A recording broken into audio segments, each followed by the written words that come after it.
How do we withstand under an attack and recover, adapt? Basically, we'll talk about this framework as well in detail. Under cybersecurity, we always assume that a breach can always be stopped, whereas an assumption on cyber resilience, when we design a framework for cyber resilience, is that a breach eventually happens, and how do we protect our critical infrastructure? How do we keep the attackers out is the primary objective in case of cybersecurity, while the resilience looks what happens when there is an attacker gets inside our critical infrastructure, basically. Obviously, the resilience does not replace security. Both of them complements each other, and an organization or an institute should always be investing on both. What are the impacts of a ransomware? Primarily, let's assume that a private entity or a public organization getting impacted. How it impacts the citizens, basically. Are there any impacts to citizens? To understand from a larger perspective, I will refer to two case studies, basically. A Colonial Pipeline ransomware attack that happened in US. Okay, Colonial is, they were one of the largest entity of gasoline supply across the east coast of United States. And they were hit by a ransomware attack. The pipeline, their pipeline moves 45% of US East Coast fuel requirements. And the pipeline was shut down because of this ransomware attack. There was a major impact. Emergency was declared. A nationwide emergency was declared. Finally, that resulted, and the full operation got resumed after about 7 days. So, in fact, one of the sidelines that I would like to put it across the dark side is the ransomware gang which attacked this, which initiated this attack. And they apologized to the US public basically for causing such a, they were primarily targeting an attack on a private entity for financial gain, basically, but that resulted in a different kind of an impact across the country.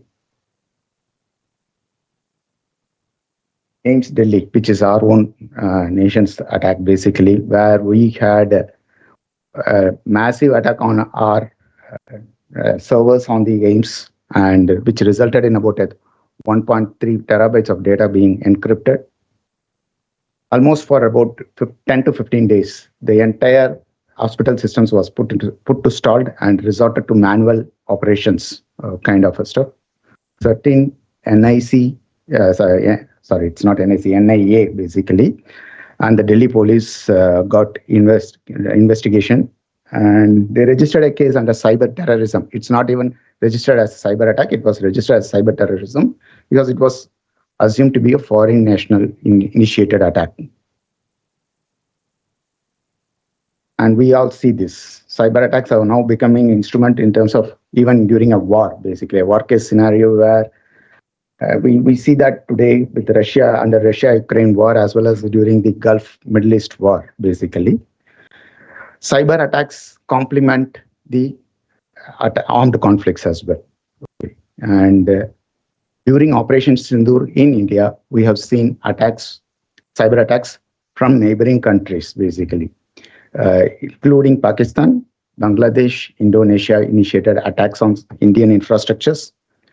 And with the coordinated response from certain NCCC and NCIIPC, this was thwarted. Majority of the attacks were thwarted with less impact. Okay, during war, this was the case. What happens during peacetime? This is the status. This is the, you have the numbers speaking for themselves. On an average, I just want to put this across, 702 attacks per minute is happening on potential attacks are recorded across the nation, basically. These are the kind of attacks that happen during peacetime, basically. And look at what happens to this critical infrastructure being under attack. If any of, so we have seen a private entity, a gasoline organization, a refinery getting impacted. Yeah, it caused a major havoc in the US. These are the critical infrastructures that are identified by our country. And if they are under attack, it can be breaking the economy of the country itself.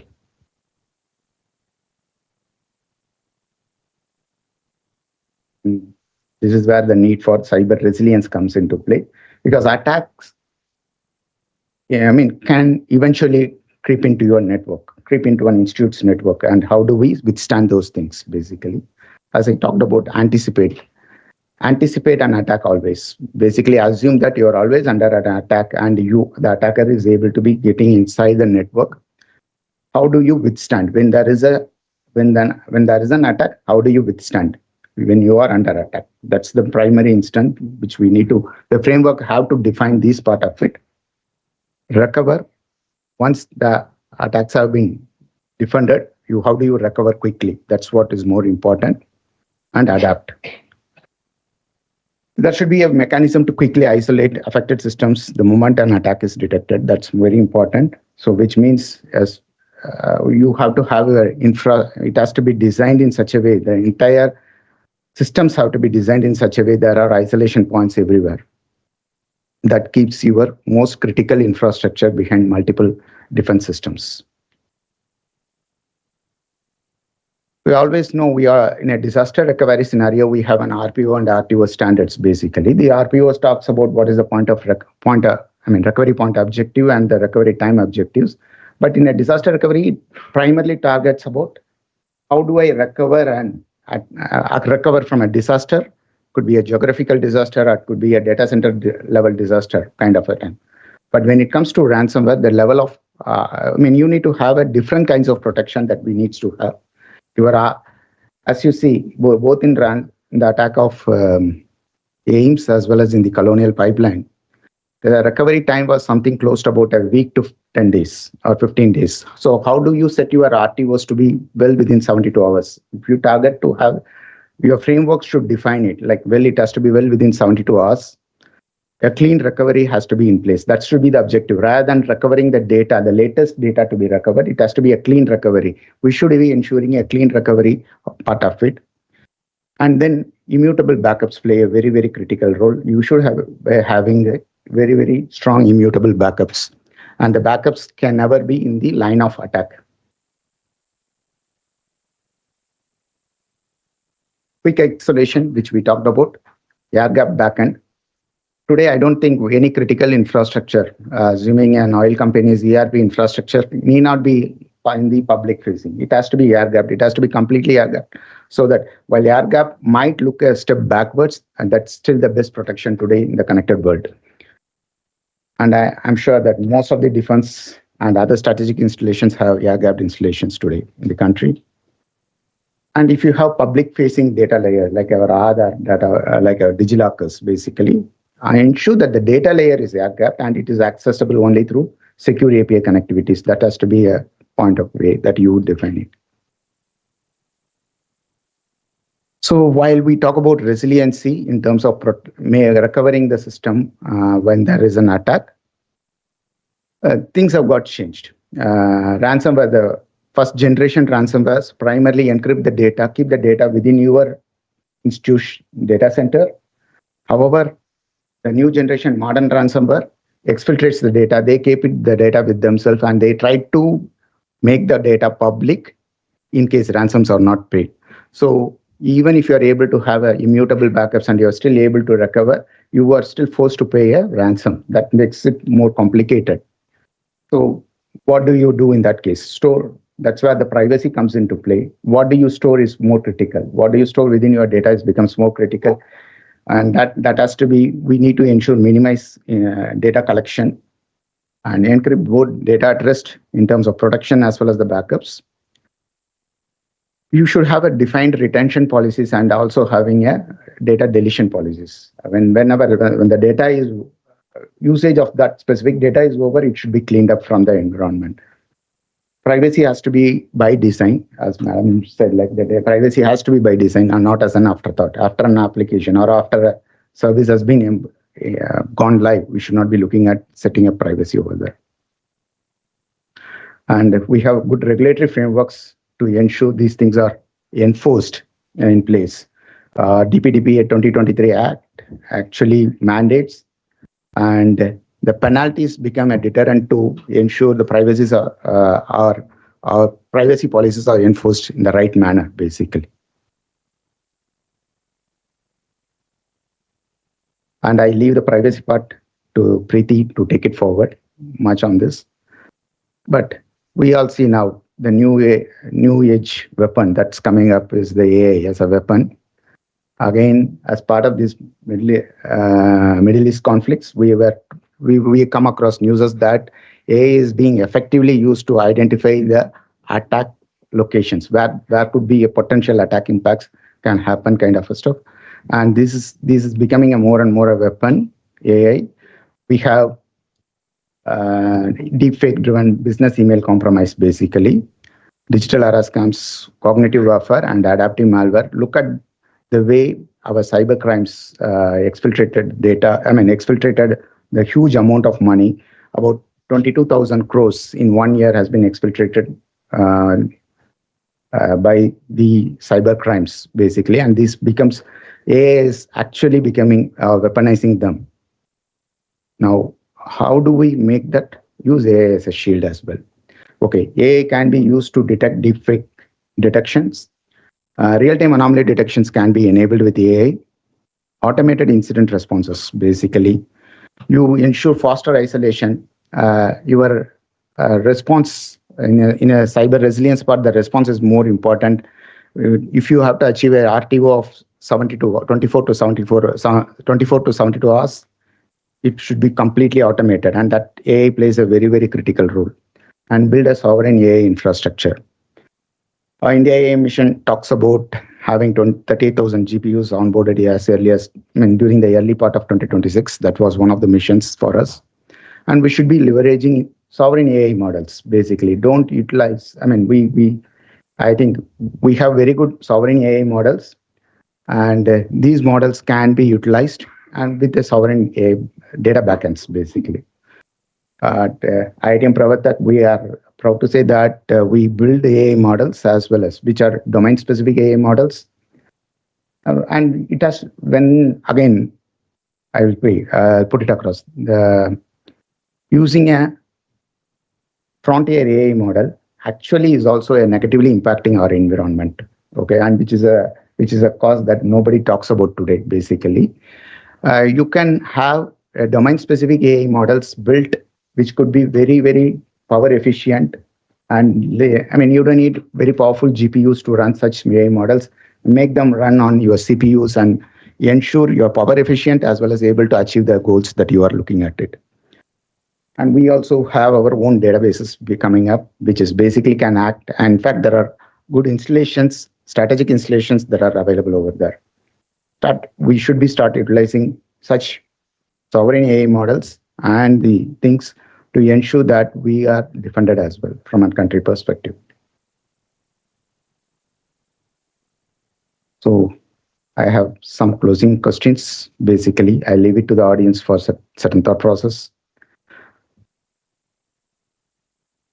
Primarily, I would like to see there are, while we have 3 different agencies working across, basically, we have siloed intelligence with certain NCI, PPC, as well as I4C. All the 3 serve different set of organizations, but the threat intelligence needs to be shared across, basically, so that the accountability can be set it across and a faster resolutions can happen. That's what I feel so. Thanks, everyone. I leave it to Preeti now.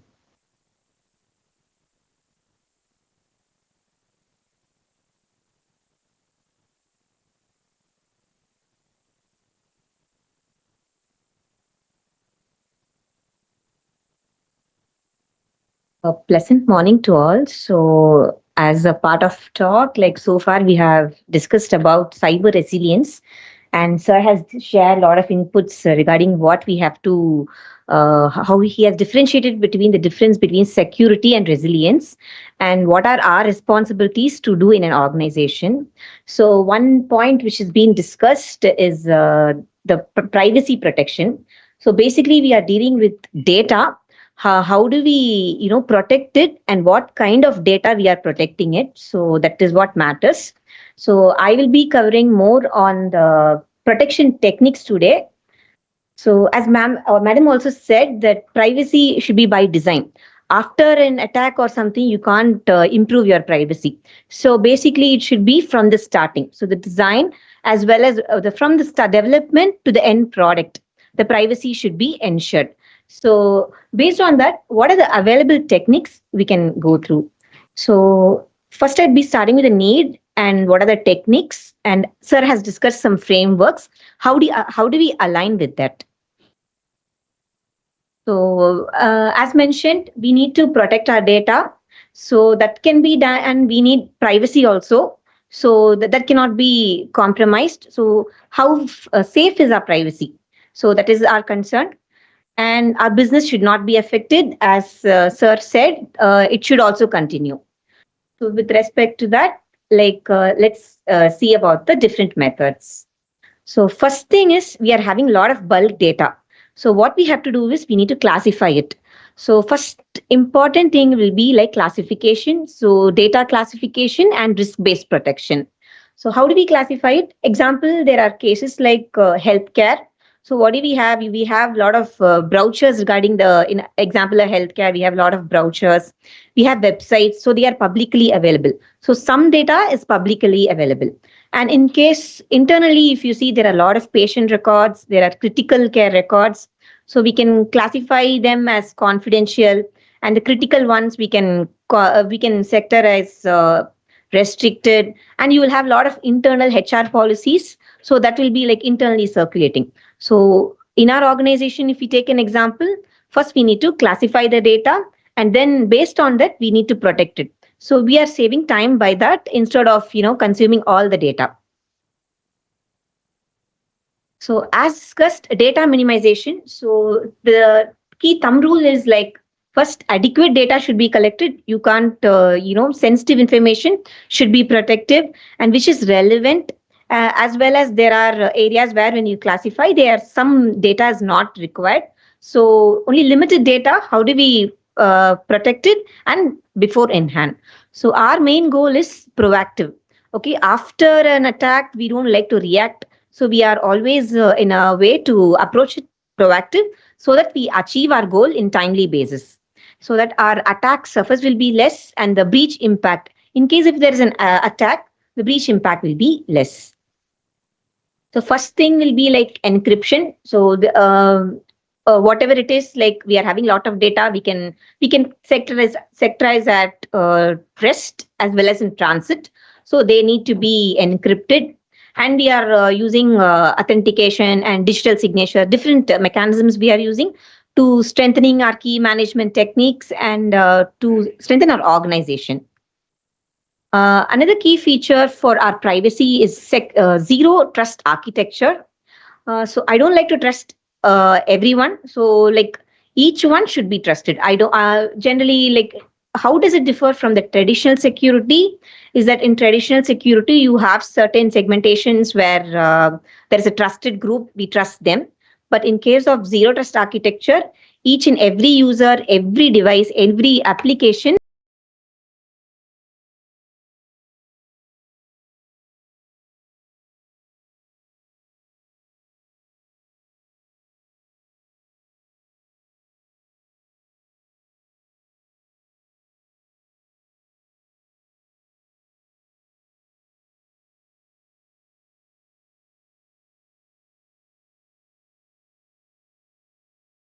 so it depends upon the attacker. So we need to consider that also. Second thing is strong identity and access management. So we have different techniques for identity management. So identity is who am I? So what we can do is we can implement multi-factor authentication. So in case of banking sectors, financial sectors, basically we are following multi-factor, which needs to be emphasized. So how do we classify multi-factor? Like one thing, example, it's something they know. So it can be a password or a PIN, something they have. So it can be a push notification in your mobile. It can be a notification, else it can be an OTP or something.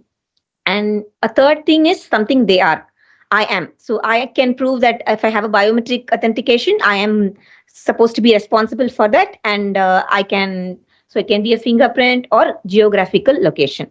So like this, we are classifying our different factors for authentication. Then the access can be granted. So how do we correlate with the zero trust architecture and this? So this mechanism can be used aligned with It should be one of the factor responding to our zero trust architecture. Another is privileged access management. So, like example, in OT security in power grids, where you instead of giving like in certain cases you have like admin will be giving access to all the users. So with PAM, how we can do is like we can restrict. So first, when an engineer requests, the admin will give access, and after that, a manager can be. So based on hierarchy level, the access can be granted, and you can use different techniques like role-based access mechanism to keep checks so that we can split it into different boundaries. This helps us in reducing unauthorized access. The backup rule, which Sir said in the previous thing, so we can have 3-2-1 backup rule. Are you aware of that? We need to take actually 3 copies of backup.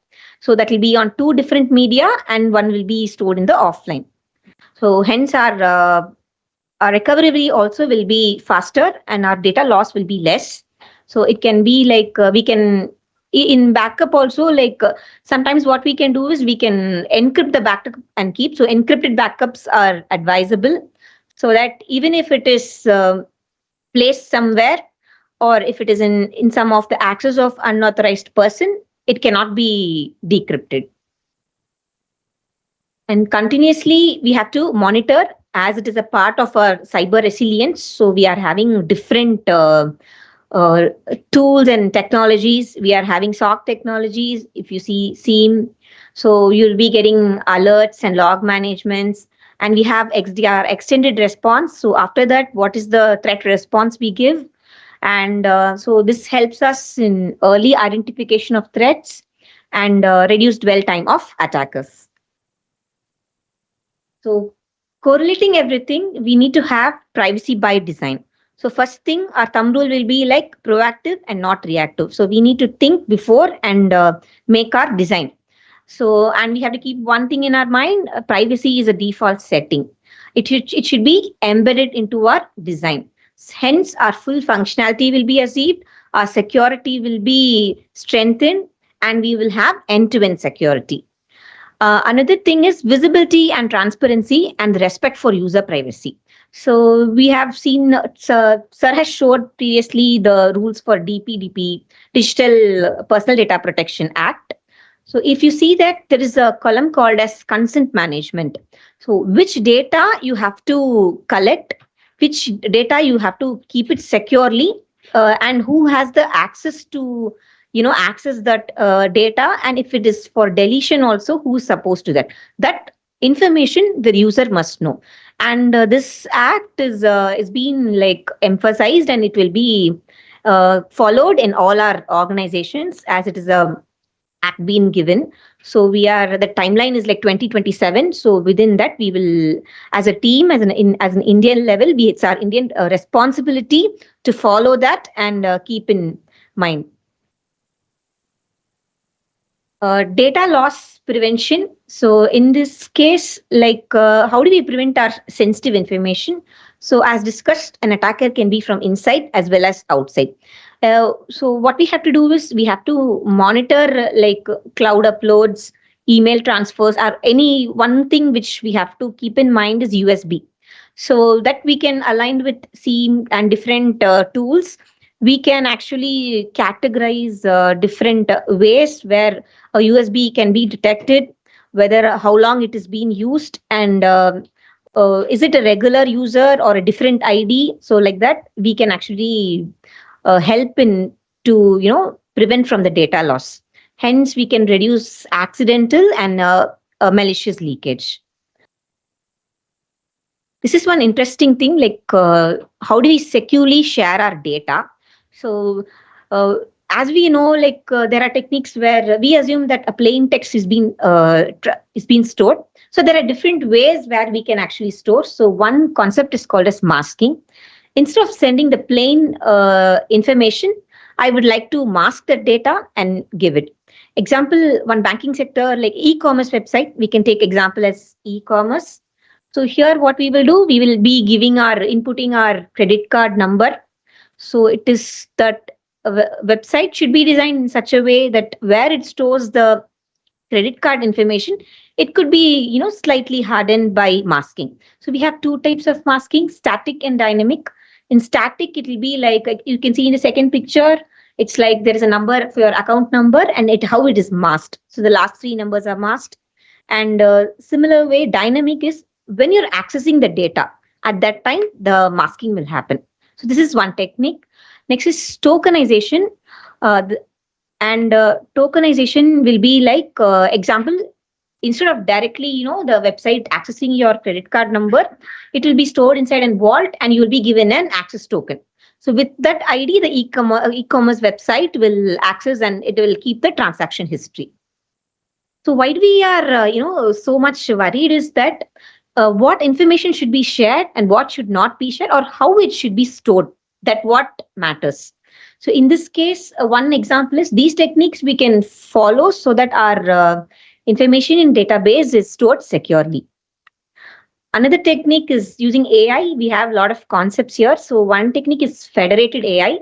So we are having follow-up sessions today using different techniques in AI and all. So we can have more inputs on that.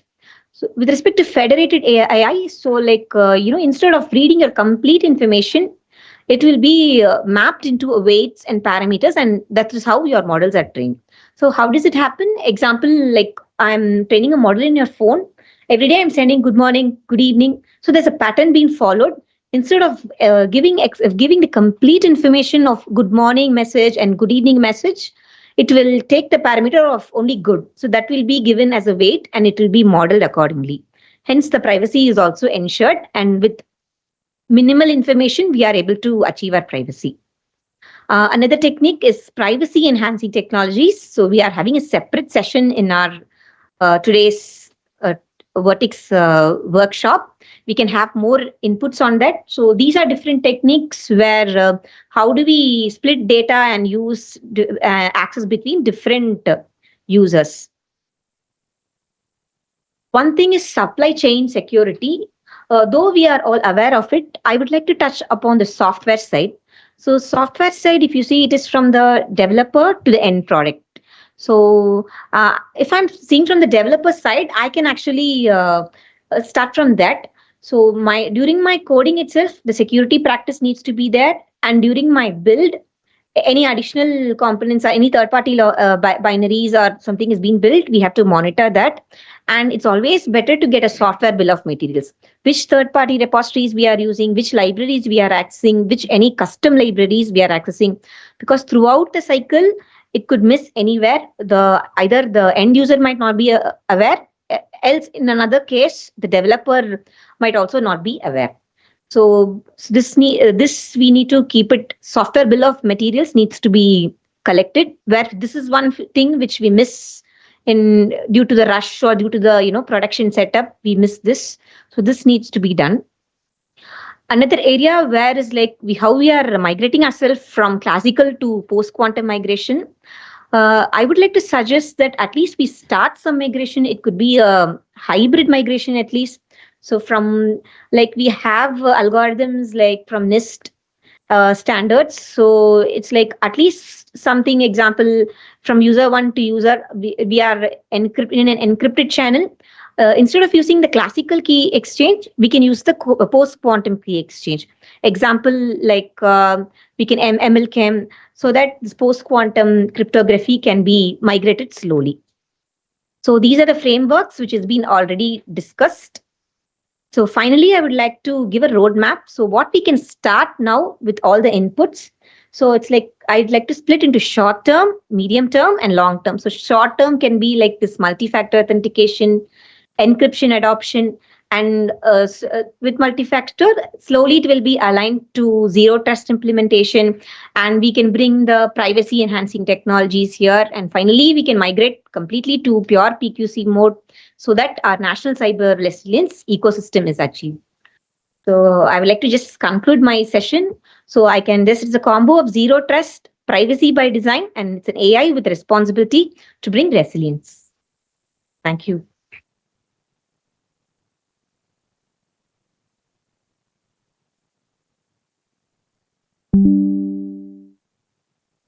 What a well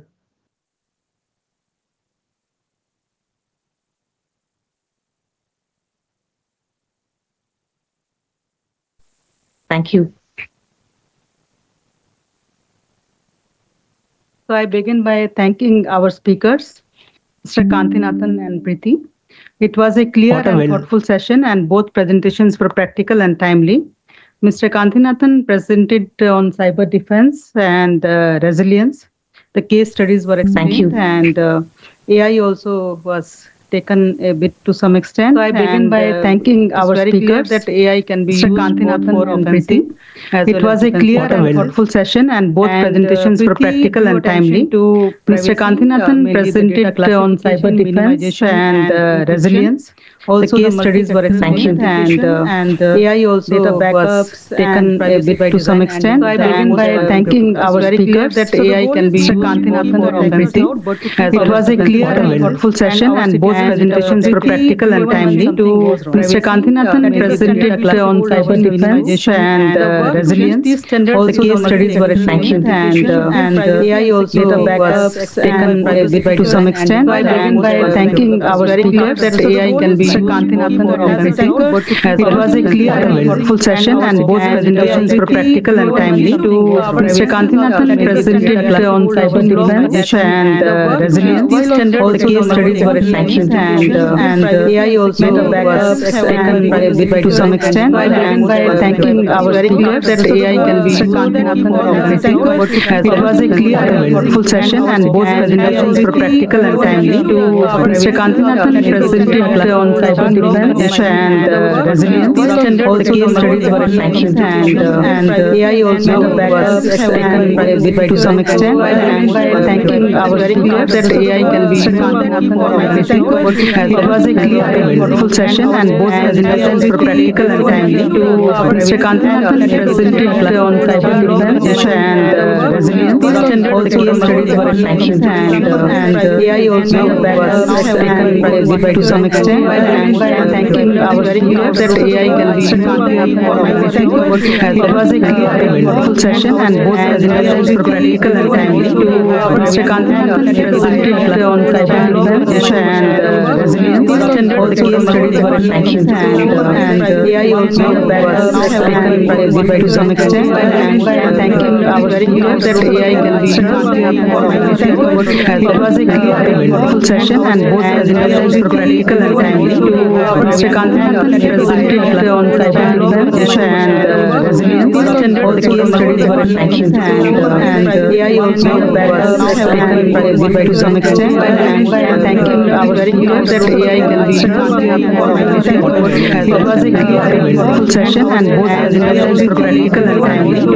Mr. Kantinathan presented on cyber defense and resilience. All the case studies were explained, and AI also was taken a bit to some extent. I begin by thanking our speakers that AI can be Kantinathan or offensive. It was a clear session, and both presentations were practical and timely. Mr. Kantinathan presented on cyber defense and resilience. All the case studies were explained, and AI also was taken a bit to some extent. I begin by thanking our speakers that AI can be Kantinathan or offensive. It was a clear assemble back at session, and both presentations were practical and timely. Mr. Kantinathan presented on cyber defense and resilience. All the case studies were explained,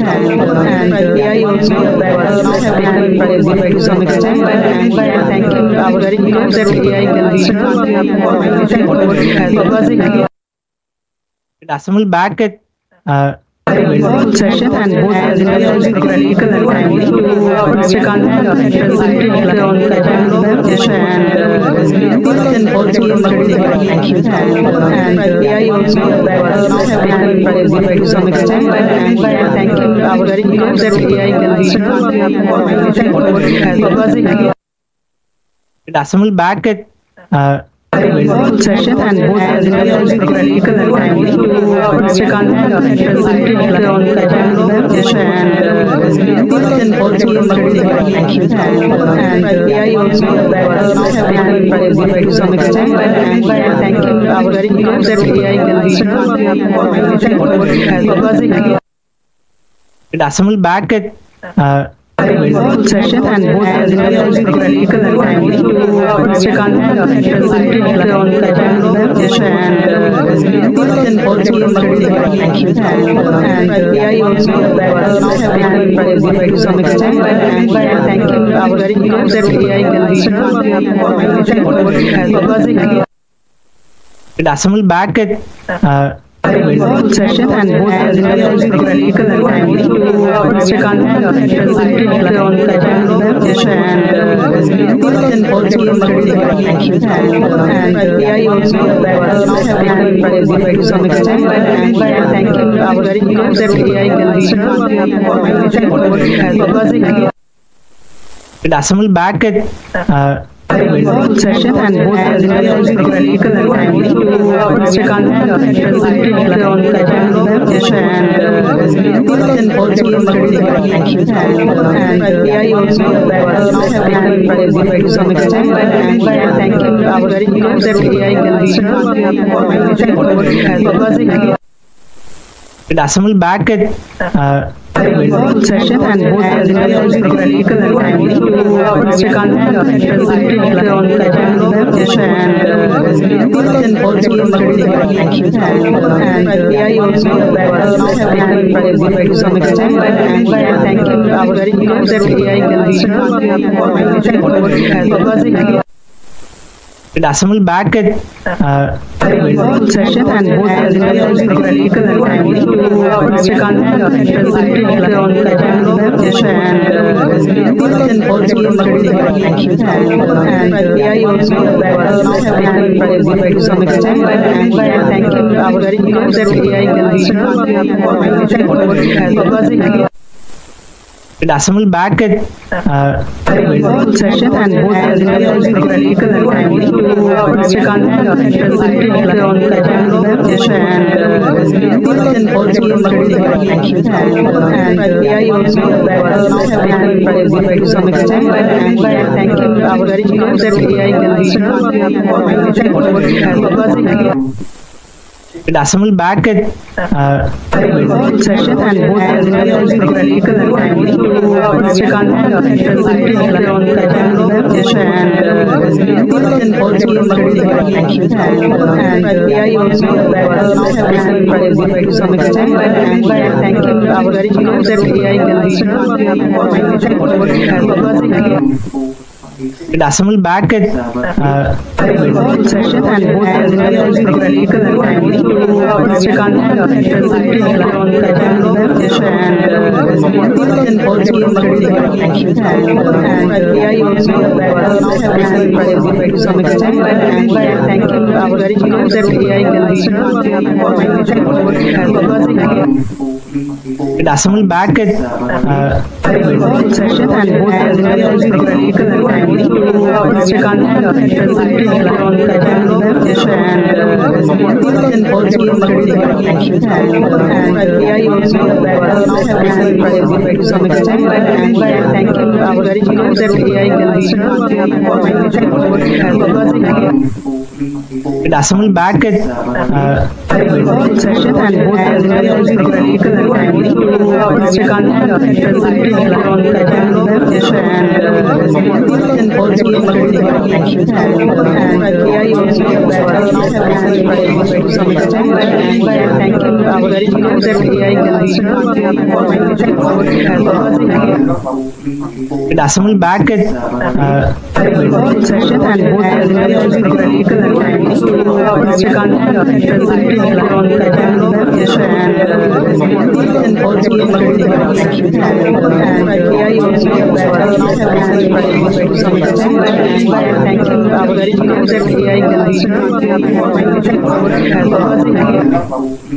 it assemble back at session and both practical and timely. Mr. Kanti presented on the session and also and AI also to some extent and thanking our speakers that AI can it assemble back at session and both practical and timely. Mr. Kanti presented on the session and also and AI also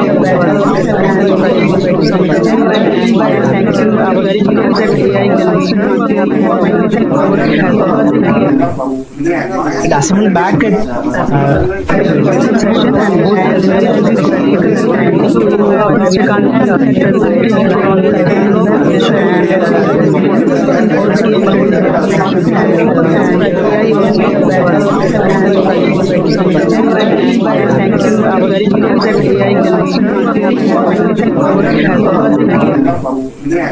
assemble back at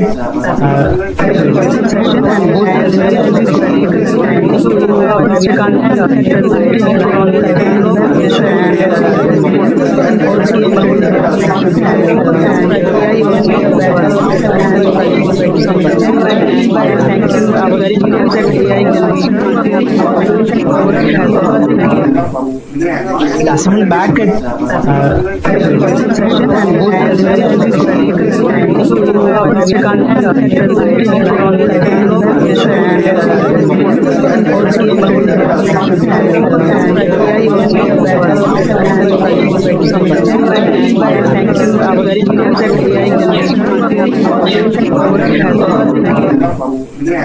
assemble back at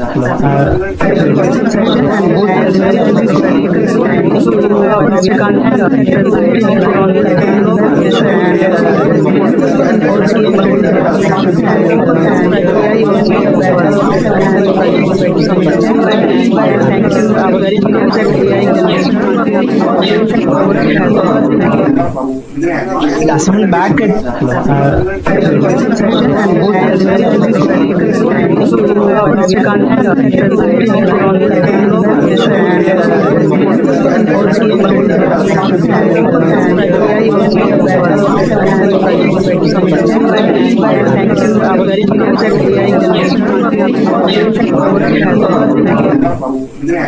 assemble back at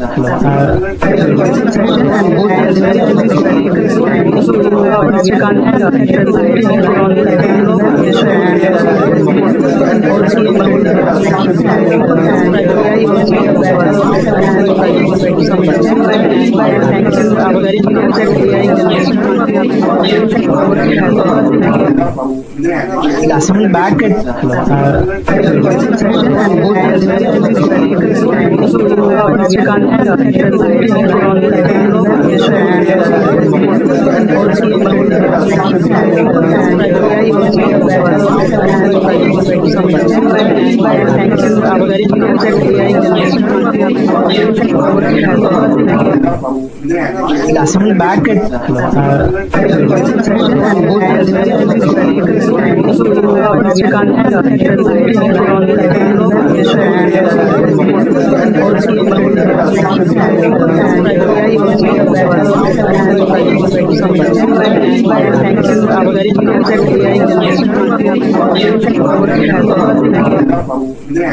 assemble back at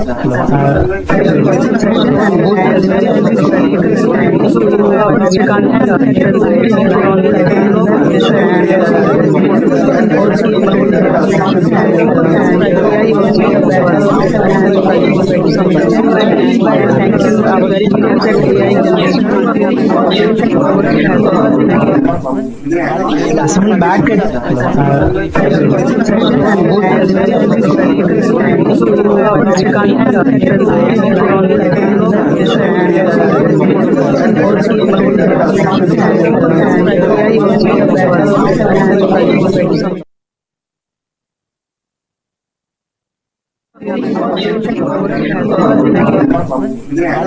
assemble back at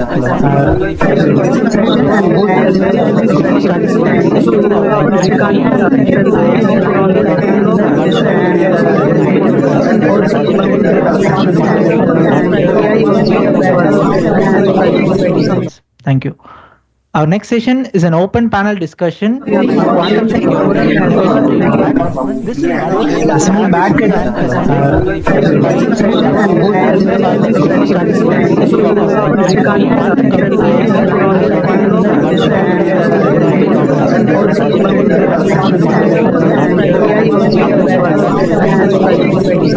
Thank you. May I now kindly our next session distinguished panel to the stage and hand over the proceedings to Sri Ravindra Ballinga sir to lead the panel.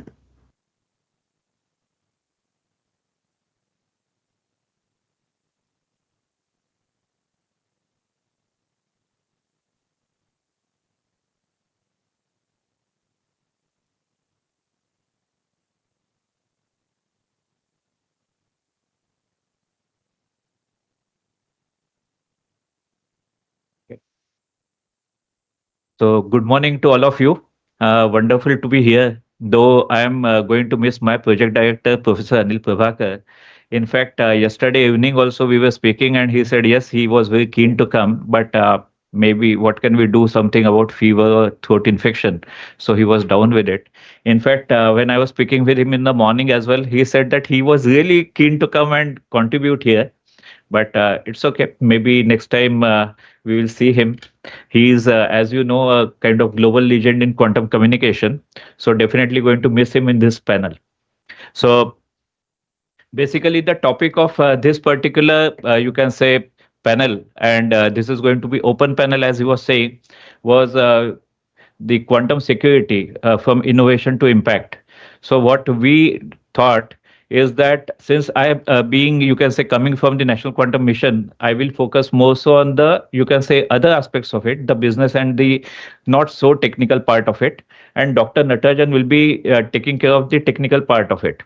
So whatever are the technical questions, please focus on to him. And whatever are the other questions, you may please go ahead and ask me.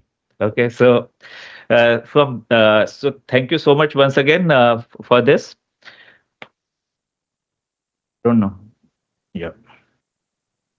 So as the earlier panel was also saying, the world runs on trust.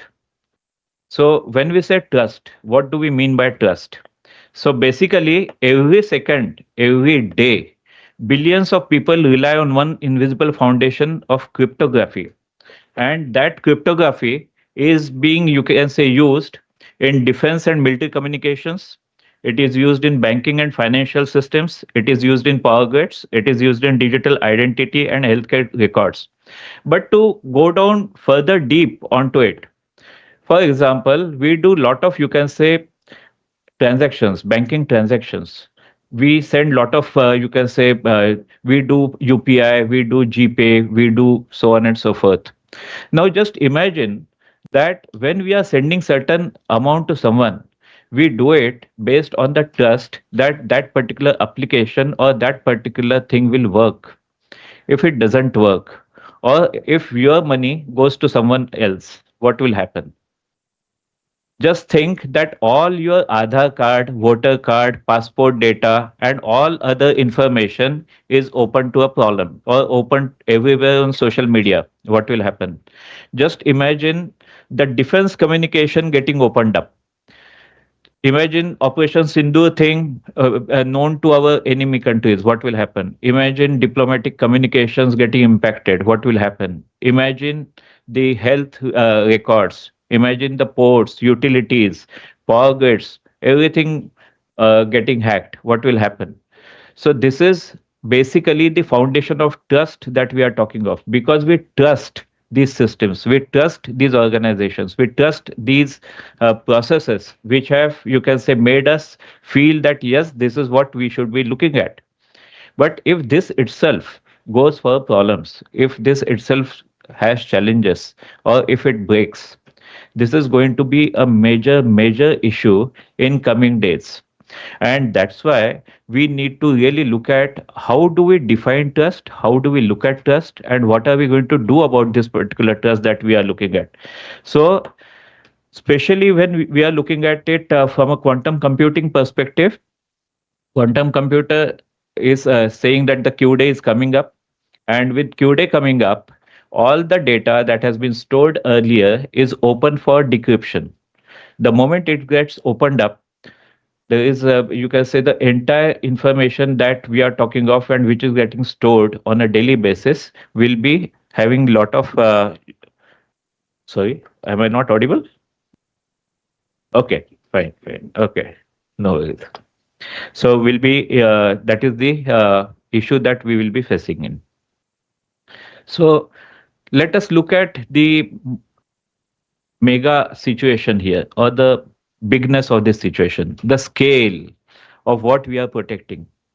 5.5 billion plus internet users globally dependent on encrypted communications. 5.5 billion plus. 100 trillion plus global digital economy protected by cryptography. 400 billion plus emails sent every single day by governments, corporates, finance, defense, so on and so forth. Just imagine the bigness of this entire thing. And then 1 billion plus payment card transactions every day, 1 billion plus. Satellite and military communications, national identity systems for over a billion citizens. How many citizens are we today in India? 1.5 billion. So just imagine this picture, look at it from the bigger view. 5.5 billion internet users, 100 trillion global digital economy, 400 billion emails, 1 billion plus payment transactions on a daily basis. And that is what we have to be protecting. And the question is then how do we do this? The attack, as I was saying, may already have started. So we call it HNDL or harvest not decrypt. Harvest is basically downloading the data. So enemy countries are downloading data on a minute by minute basis of everything that we do. And they're just storing it. So basically what they do, they just capture this particular data of the encrypted data of the government, defense, strategic sectors, etc. And they just download it. Then they store it because they know that they are not in a position to decrypt it as of now, because we don't have those many powerful computers as of now. Even if we are looking at supercomputers or other computers, we don't have those many powerful computers, so they just download. So that is known as harvesting. And then when quantum computers come up, they will start decrypting it. And then whatever you can say, even if I want to, you can say, decrypt the existing data today with the powerful computers, maybe it will take 100 years, maybe 1,000 years, maybe 10,000 years based on the encryption standards. But with quantum computing, it can the decryption may happen in seconds, maybe minutes, maybe days. But that is how fast or how differently that decryption will happen. So just imagine this particular situation that is coming up, and why this data is very sensitive and we have to keep it for decades, because defense communication has to be kept for decades, diplomatic negotiations have to be kept for decades, critical infrastructure for many years, healthcare records many years, the IP and the technology again for decades. Now this entire data we have to maintain it for decades. Now just imagine that we are creating this data, it is getting downloaded at some other place, and we have to maintain this data for many years, but it gets decrypted, the entire thing is opened up. Now this is the kind of problem that we are looking at. So the question here is, how are we going to protect this data for 10 years, 20 years, 30 years from now? How are we going to ensure that whatever data that we get created, it cannot be decrypted, even with quantum computing coming up? So what do we do about it? What is our way of making it happen? So, sorry, I went back, I think. So why nations are investing in billions?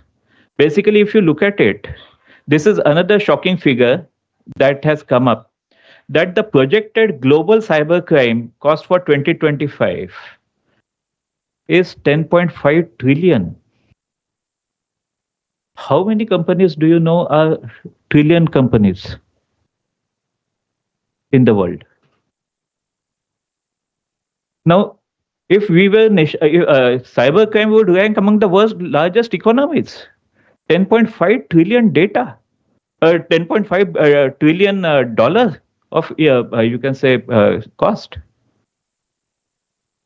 Just imagine the problem that we are looking at, the monstrosity of this problem. And what is the investments that the governments are doing? Say, for example, United States is putting up a $3 billion on quantum, China 15 billion, European Union 1 billion, United Kingdom 2.5 billion, Japan 100 billion yen, and India 6,000 crores. Definitely we are making a great stride. But the question here is that how can we make it further better? How can we tackle this particular situation and at the earliest? So quantum security, I am looking at more so a kind of two-pillar approach. How do we secure it with quantum? Two pillar. One is quantum key distribution, another is post-quantum cryptography. So quantum key distribution is more so physics-based security, where we are using quantum properties of photons to distribute encryption keys. This is an unconditional kind of security where any interception disturbs the quantum state and is instantly detected. So observability is another very important aspect. And since this is done by laws of physics, this is future proof. So basically security is guaranteed by laws of physics, not computational hardness. So I am not talking of mathematics. Here it is more so physics. Another aspect is post-quantum cryptography, PQC. So this is more so software kind of thing, algorithm-based security. So basically new mathematical problems that quantum computers cannot solve efficiently. Then these are more so NIST kind of standards, FIPS 203, 204, 205. And these are global standards. And these are software deployable. So can be implemented across the existing systems, processes of IT. Maybe brownfield industries, maybe greenfield industries.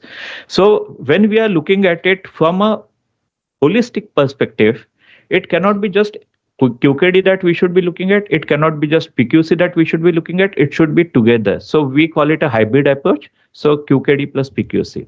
So this will give us a much more defense-grade quantum security strategy.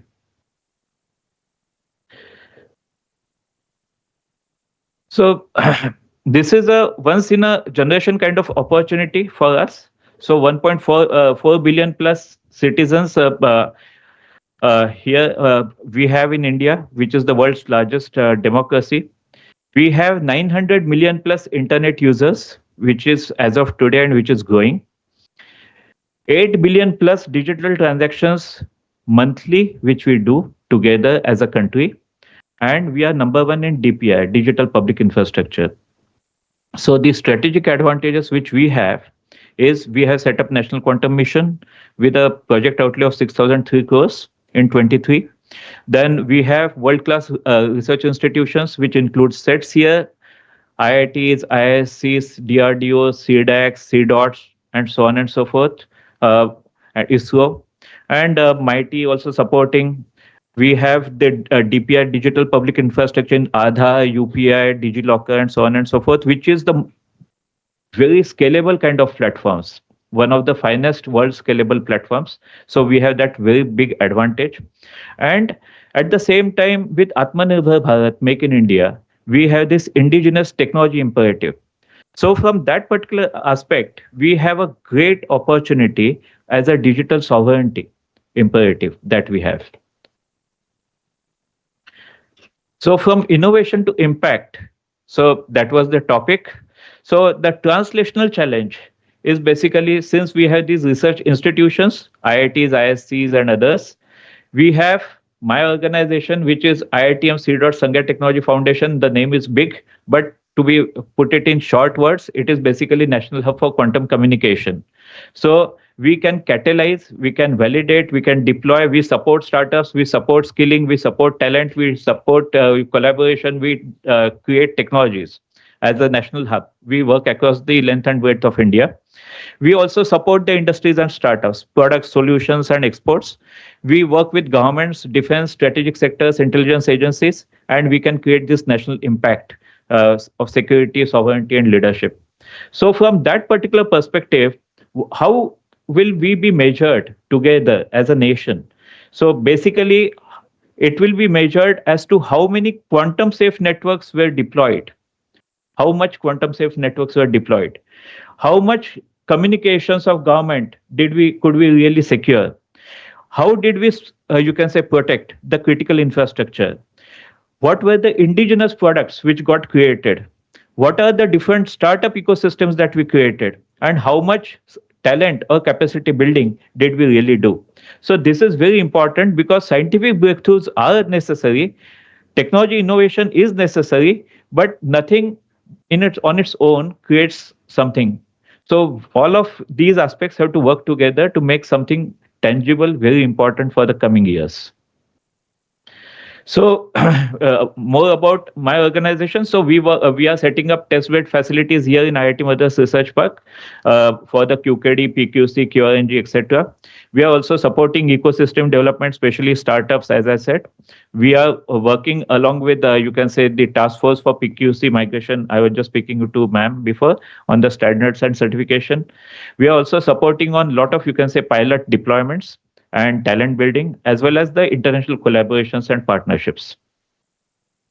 So what must happen now? So history does not reward who wait for certainty. It rewards those who build capability before the rest of the world. So this is an opportunity for us to do something before the rest of the world. And then it gets recognized. So from government perspective, we have to look into the mandate to create the PQC critical infrastructure. We have to prioritize QKD networks. We have to fast track PQC migration and fund quantum workforce development. From industry perspective, we have to support the different sectors and conduct crypto agility assessments. We have to engage with the quantum security standards. We have to develop indigenous quantum security products and invest in quantum skills. And for the ecosystem to be developed, we have to support India's first quantum security research, build international partnerships, and quantum security standards. So the window to act is now open, and the cost of delay will compound every year. Every delay will cost us very heavily and very badly. So I am nearly coming to the end of my presentation. So the internet created a connected world. Artificial intelligence is creating an intelligent world. Quantum technologies will create a very different world, a fundamentally different world, which will focus more on the trust. And that trust will be most important in coming days. So the question before us is not whether the future will arrive. The question is, will the future be secure? This is the question. And it is our responsibility to ensure that our future remains secure. So thank you so much for your, you can say, patient hearing and listening. I will now invite Dr. Natarajan to give a different complementary view of what I have just spoken on the technology side of it.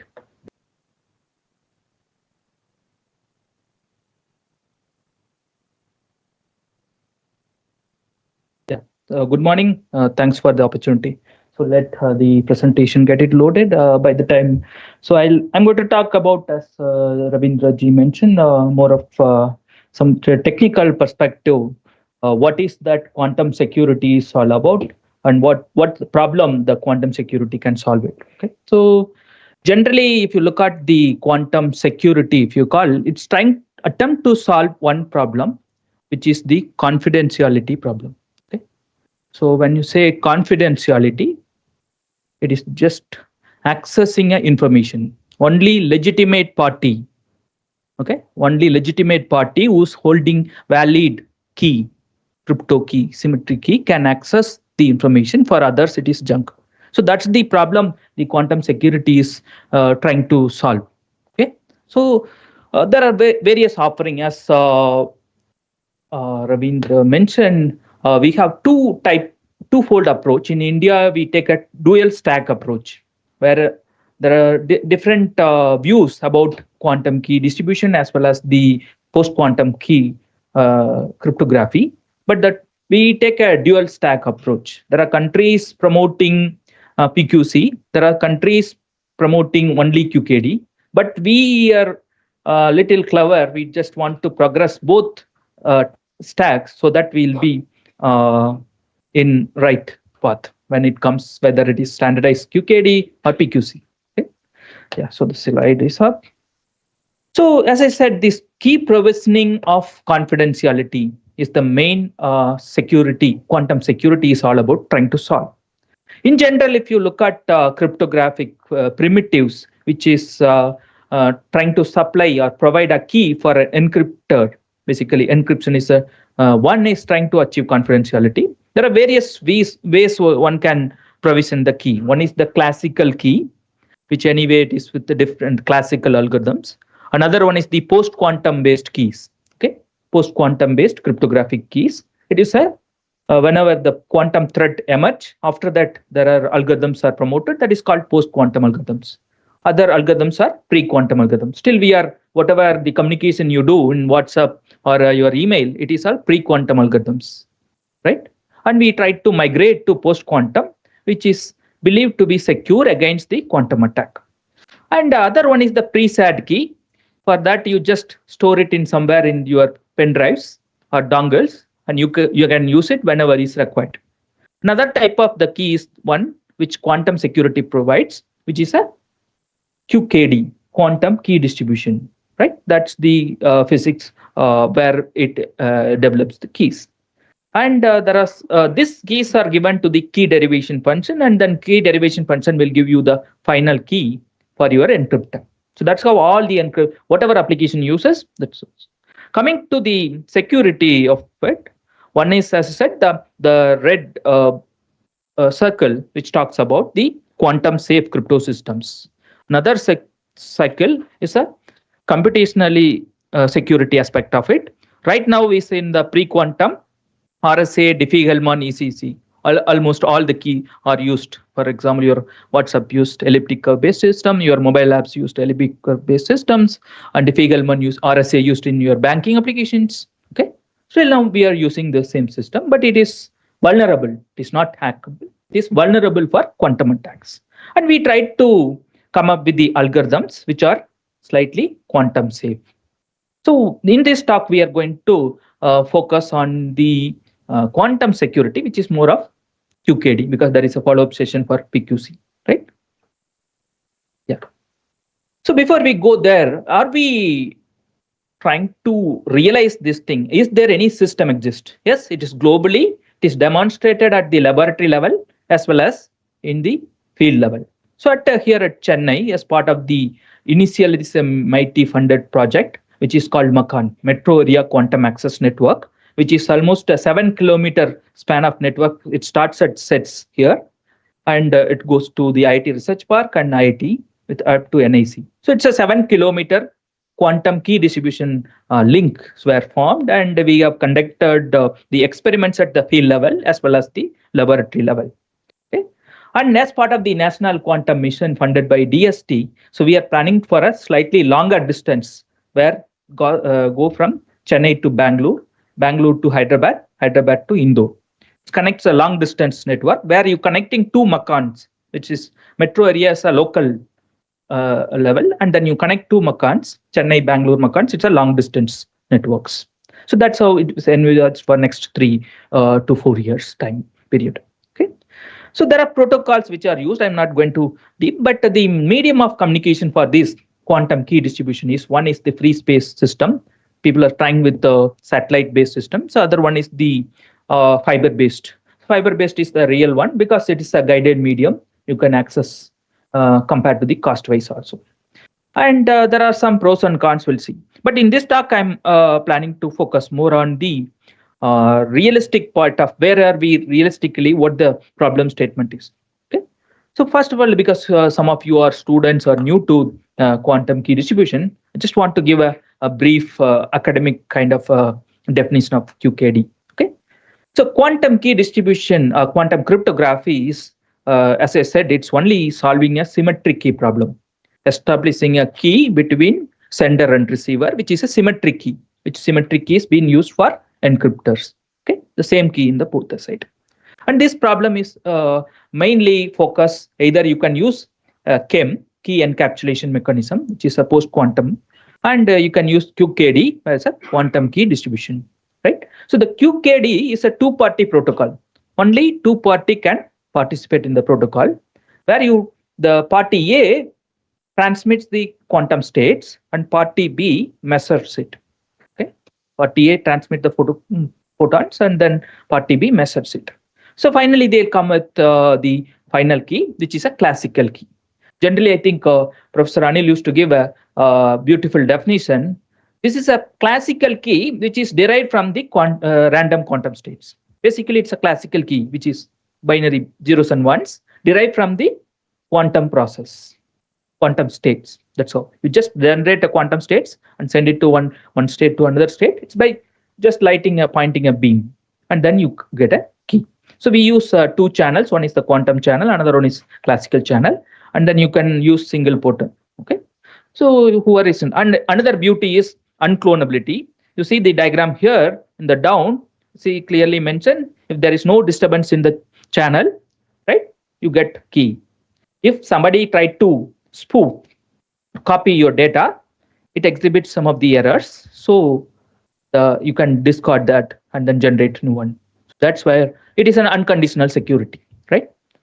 In why it is called unconditional? Because even a classical communication channel, someone taps, we may not be knowing whether someone is reading your data or not. But in quantum channel, somebody tried to listen or read your data, it exhibits in form of errors. So you get to know that there is some intruder. Yeah. Now, it is started almost 20 years back, this QKD. It starts from the University of Geneva. And people are started, one of the Switzerland-based company was trying to build it in 20 years back, this kind of BB84 protocol, prepare and measure protocols.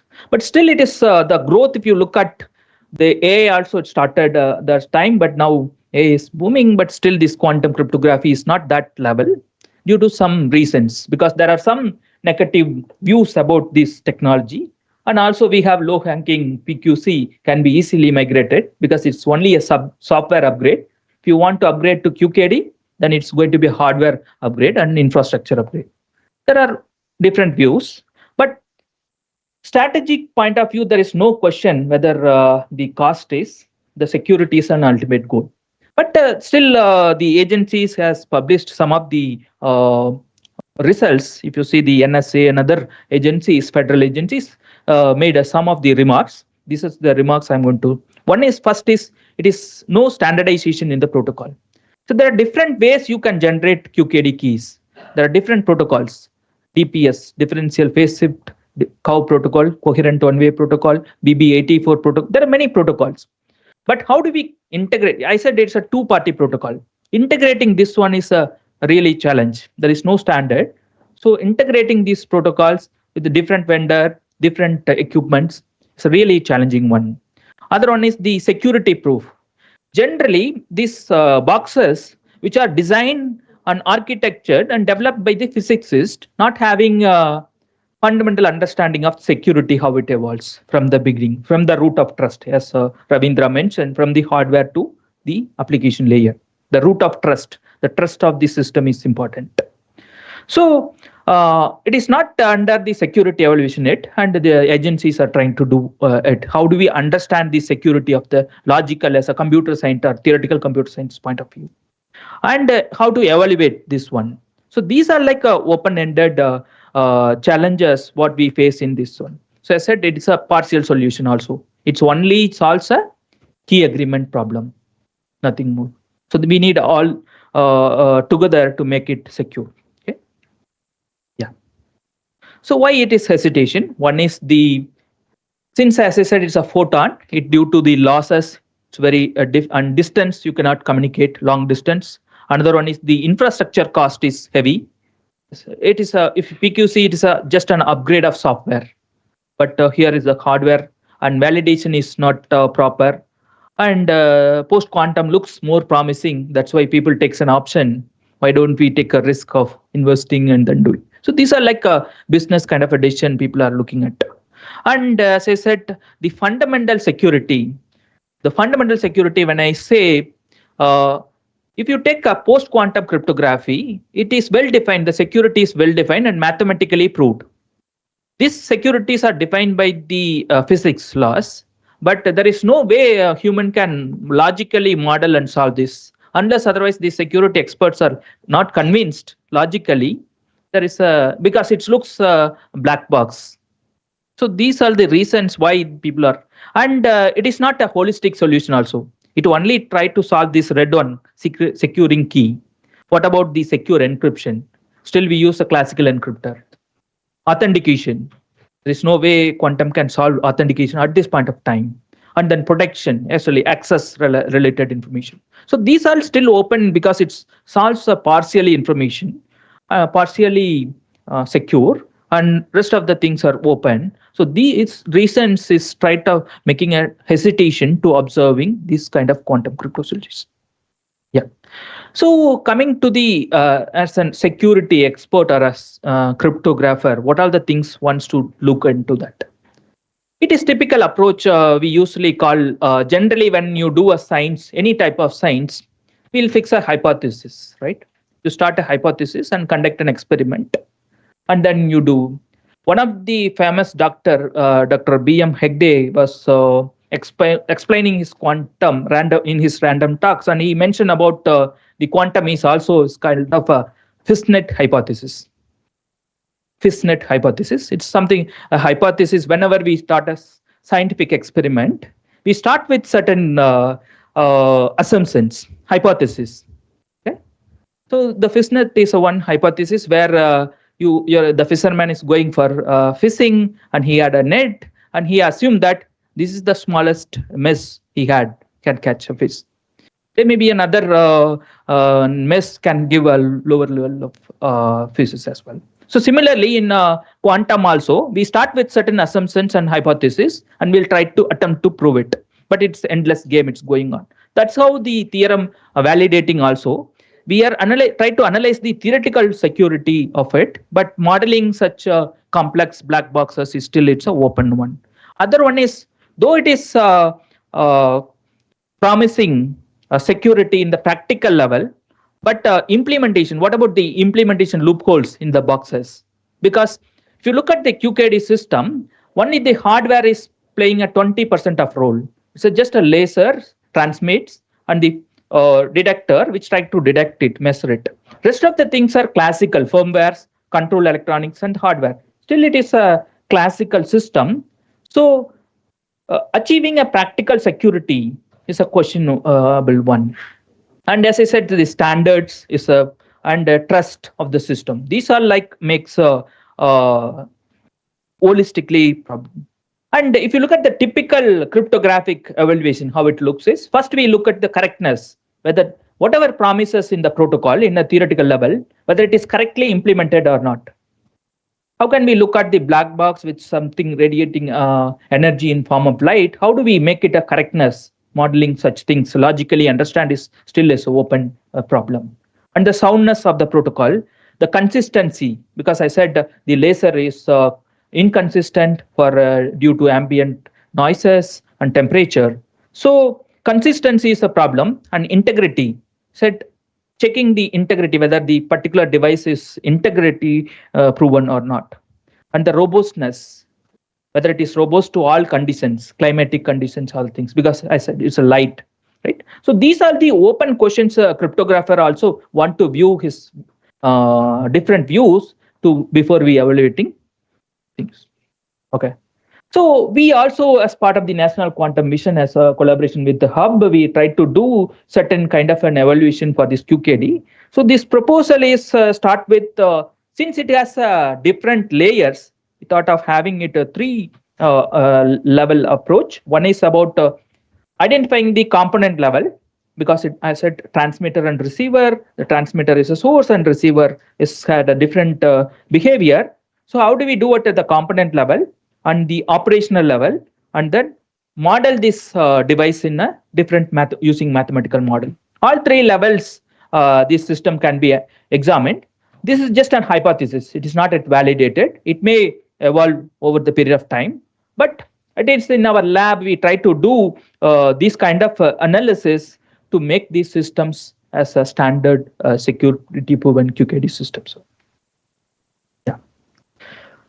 So conclusion, as I said, it's all so far it is a negatives of QKD, quantum cryptography. But the positive aspect is in India, in some of the labs is already started looking at chip-based systems, integrated systems. When the first computer emerges, it is just bigger boxes. Then slowly it moved to integrated circuits, right? And in quantum also it's true because people started with the bulk optics as a prototype model. Now they are moving into integrated photonics.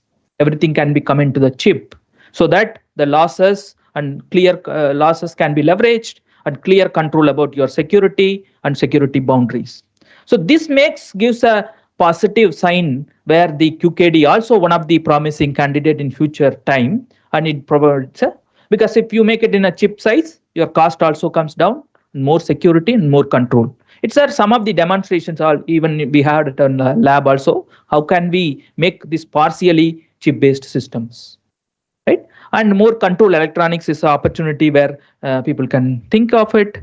And real-world applications, it is, I believe, like quantum computer, it may not be a end-user application, B2C. Maybe it is going to be a B2B, where if you want to secure your data centers or your B2B communications, end-to-end encryptions, this could be one of the potential case of the QKD, right? And standards, yes, we started even with some of the evaluation agencies in India with collaborating with internationally also. The agencies started standardizing. Hopefully, we'll see a positive impact for next 5 years because the National Quantum Mission also funding. We'll come to conclusion. It's a future. It may be affordable, reliable quantum communication is possible with all these assumptions. With this, I conclude. If any questions, I'll be happy to take. Thank you. Yes. Yeah. Thank you. Thank you, Dr. Natarajan. Sorry. Thank you, Dr. Natarajan. It's a wonderful presentation. Mostly, as you said, it is negative about the QKD. If you go to slide number 6, yeah, you highlighted the strength of, by the way, I'm Professor Ravi from IDRBT Hyderabad. Sorry. No. Secure key, yes, that is the advantage of QKD. But how about using QKD in conjunction with fully homomorphic encryption? Then rest of the negatives can be, obviated. Okay. That is one possible research direction. Okay.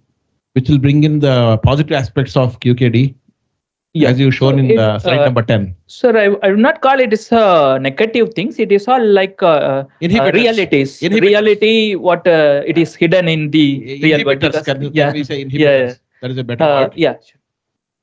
So basically, we are working in quantum machine learning. Okay. We started foraying into that. Okay. We have other faculty members who are interested in QKD and PQC. All right. They already started doing some work. Right, yeah. Maybe we would like to interact. Sure, definitely we'll do that. Thank you for your. Thank you very much. It's Thank wonderful you. Presentation. Nice. Thank you. Yeah. Sir, I get to know about reading. Please sit. Yes.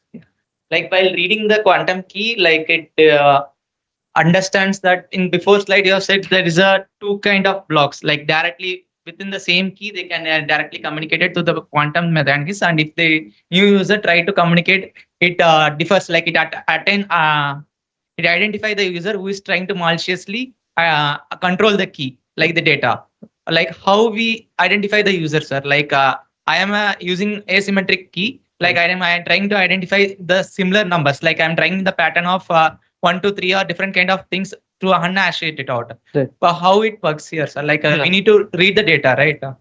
So identifying the unlock the users. Yes, sir. See this whatever so far it is the classic quantum transmission from source to destination. It's happened as a random quantum states, right? And the others are classical. Before you start the classical, you have to run the authentication between. That is a classical authentication you do before you start all the classical transactions. So in quantum, there is no way to identify whether either actual source is transmitting or somebody else is transmitting. So there is no way of authenticating it. So like, say if you understand like a typical network. Every network is a packet and the packet has an IP. But in quantum, it is a packet of light, but it doesn't have an IP. Only way you can identify this packet is a timestamping. Timestamp means the time of photon transmitted, the time of photon arrival. So the classical authentication only helps to solve the problem. We cannot solve in the quantum, at least the current scenario is concerned. Maybe tomorrow, I'm not sure. Thank you. Yes.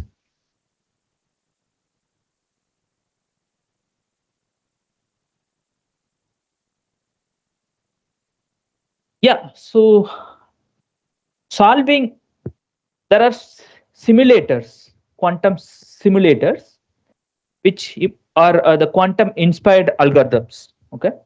So for example, if you take elliptic curve cryptography, there is something called security level, n-bit security. And the amount of logical bits to solve that n-bit security is some 3 times the qubits or 4 times the qubit. Yes, we can do it on the simulation level, but there are, say for example, in an elliptic curve system, we need almost some 2000 plus logical qubit. At least for a traditional, I'm not sure, maybe optimization algorithm may come and then do the reduction. But approximately it is estimated, reported in the literatures, around 3 times on the security level. For example, if you use a 1024-bit key, 3 times into the 1024-bit qubits is required, around 3000, right? So that level of computer really it's not available. But simulation wise, we can say simulate, and then it is can prove that it's vulnerable. Vulnerability is different, hacking is different. Yeah, sir, want to respond? But see, sir can give better. Yeah. I'm Brigadier Puri. I've just retired from Signals in Indian Army, and I have been working with SETs, with Natarajan sir and their team, the ED, for some time. Your question was, where is quantum today? So in the literal sense, what the world is talking is one thing to believe, right? China will say, I'm here, but he will not tell you where you are. So also USA, Amazon, and everybody. So where are we today? Natarajan sir mentioned literature. So what is exposed in open forum? We have been saying that we have already achieved quantum way beyond what is expected. More than 100 logical qubits, more than 2 hours, 35 minutes of coherence time for a particular solving. Somebody asked about factorization shores or something like that.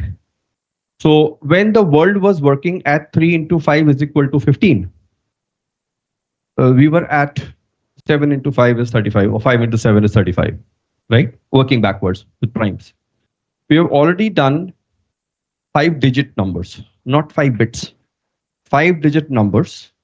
We have sent them things. So these are so good that even my dear sir and everybody says, yeah, this is too good to be true. How is it possible? Correct? So this has been shown to a lot of government officers, senior people, including Brigadier Makhija, who is now heading the quantum in the Center of Excellence at Military College of Telecommunication Engineering. And DST is supporting, MAIT is supporting, IITs are supporting. So work is carrying on. On the net. So now, since it is very difficult to believe, if only one more minute. Yes. I say I have done it, but I will not show you how. Why? That's the IP. Correct? So it's a black box. You have to trust that. So how to trust? So the CDAC ED, Sudarshan sir, who heads this quantum part and their team, he said, "Aisa karo, go and do something which is beyond the 53." So then I will say that, okay, behind the thing, you're not doing HPC or some games. That was done. It took 4 to 6 months. And we did this 5 digits at using 70 plus logical qubits. Yeah, so we are just proposing now to sir, if the hierarchy agrees. These are Indian government efforts, right? So I'm not going to civilians and telling them, sorry for the civilian, I mean the civil industry and saying, but I would like that it goes only to the government first. Then we will see how much we have to give and how. Till now, everybody was giving or not giving us things in India, abroad. Okay, people are not giving us. Now it should be our time to say what I will give to others. So that's what we are looking at. So, and as far as annealing is concerned, we have also been able to achieve 500 million gates. 500 million gates. That's not small. So all the proof of it is already on GitHub repository. Aditya Yadav Automatsky, it's already there. The code is there, the SDK is there. We just want to encourage all of you to have a look at it, see for yourself, and learn it. So you don't have to learn a new language. If you are using IBM's Qiskit or you are using D-Waves, it's okay, continue. All the popular languages that you are already working in for a long time, they are all binded into the Automatsky's framework. So you just add some 2-3 lines and the system is intelligent to ingest it. So we are already there as production grade at a small level, available to be given for research, for using, etc. But for scaling up to a production model, they require some investment. That is where we stand today. But we don't say it too loudly to everybody because now the government is checking it out. Right?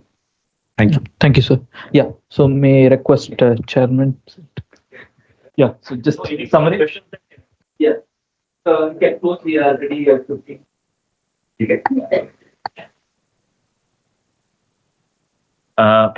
So thank you so much. Any further questions that you would like to have? Maybe we can discuss it offline on over coffee or something. Okay. So thank you so much, Brigadier. Sir, thank you so much for, you can say, also supporting this panel. Anyways, we were short of one person, Professor Anil Prabhakar, and you filled up that position. Thank you for being here. And thank you, Dr. Natarajan. It was really a wonderful technical and very simple talk. It couldn't have been made better by any other person. Thank you so much for that. And thank you to all of you for raising real good questions. And for sets and for Wortics 2026. From my personal behalf, thanks for giving me this opportunity to be here amongst you and discuss my perspective of how I look at quantum communication. Thank you so much. Thanks.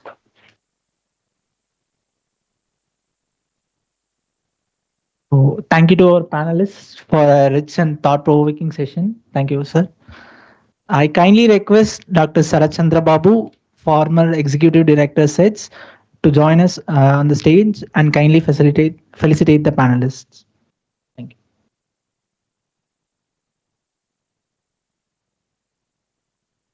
Shri Ravindra Barlinge, sir.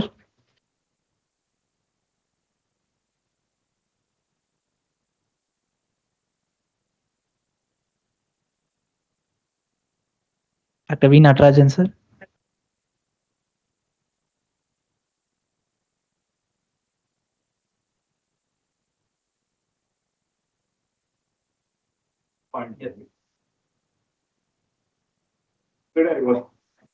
Yesterday I was visiting the quantum lab of CDAC Bangalore.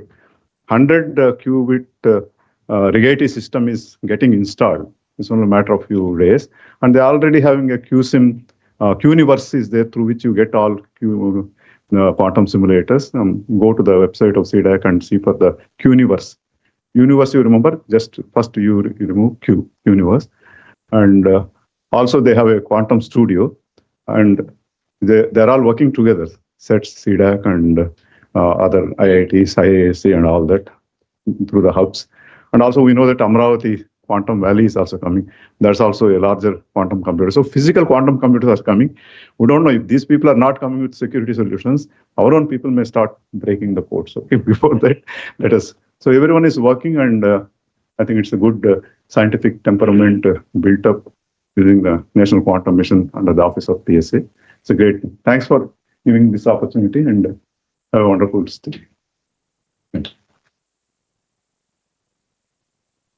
Thank you, Dr. Sarat, sir. We now will have a break for networking and high tea. I encourage all participants to take this opportunity to interact with our distinguished speakers and the invited experts.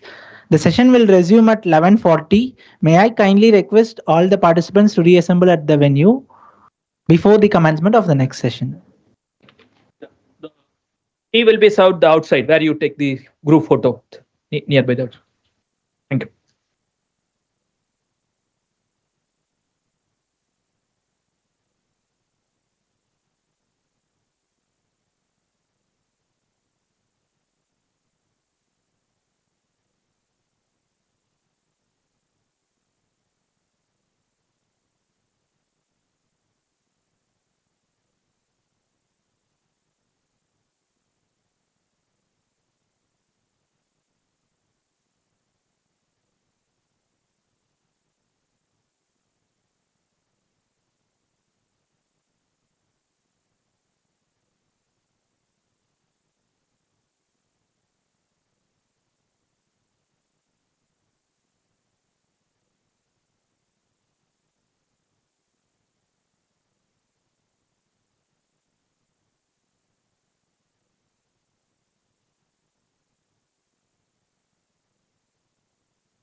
Chester Rabiro, Department of Computer Science and Engineering, Indian Institute of Technology, Madras. Sri Kapil Sham, Founding Engineer, System Software Engineer, Mindgo Technologies. Sri Hari Prasad Sir, Scientist D, SETS. I now invite all the panel members to stage. Thank you.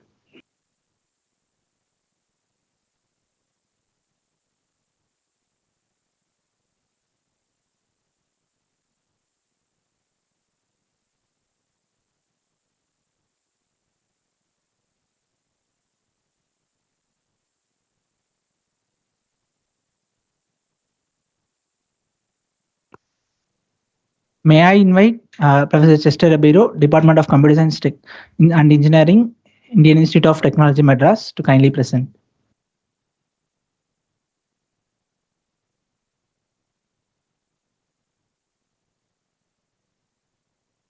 So thank you very much. It's always a pleasure to be here, and this time to actually be part of this panel.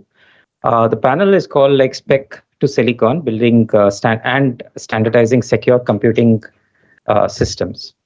Okay, so when we talk about cybersecurity, right, and as cybersecurity is getting more and more into our lives and people are actually talking and getting affected more these days, we typically talk about cybersecurity from vulnerabilities perspective. We talk about software, malware, software vulnerabilities, and things like that.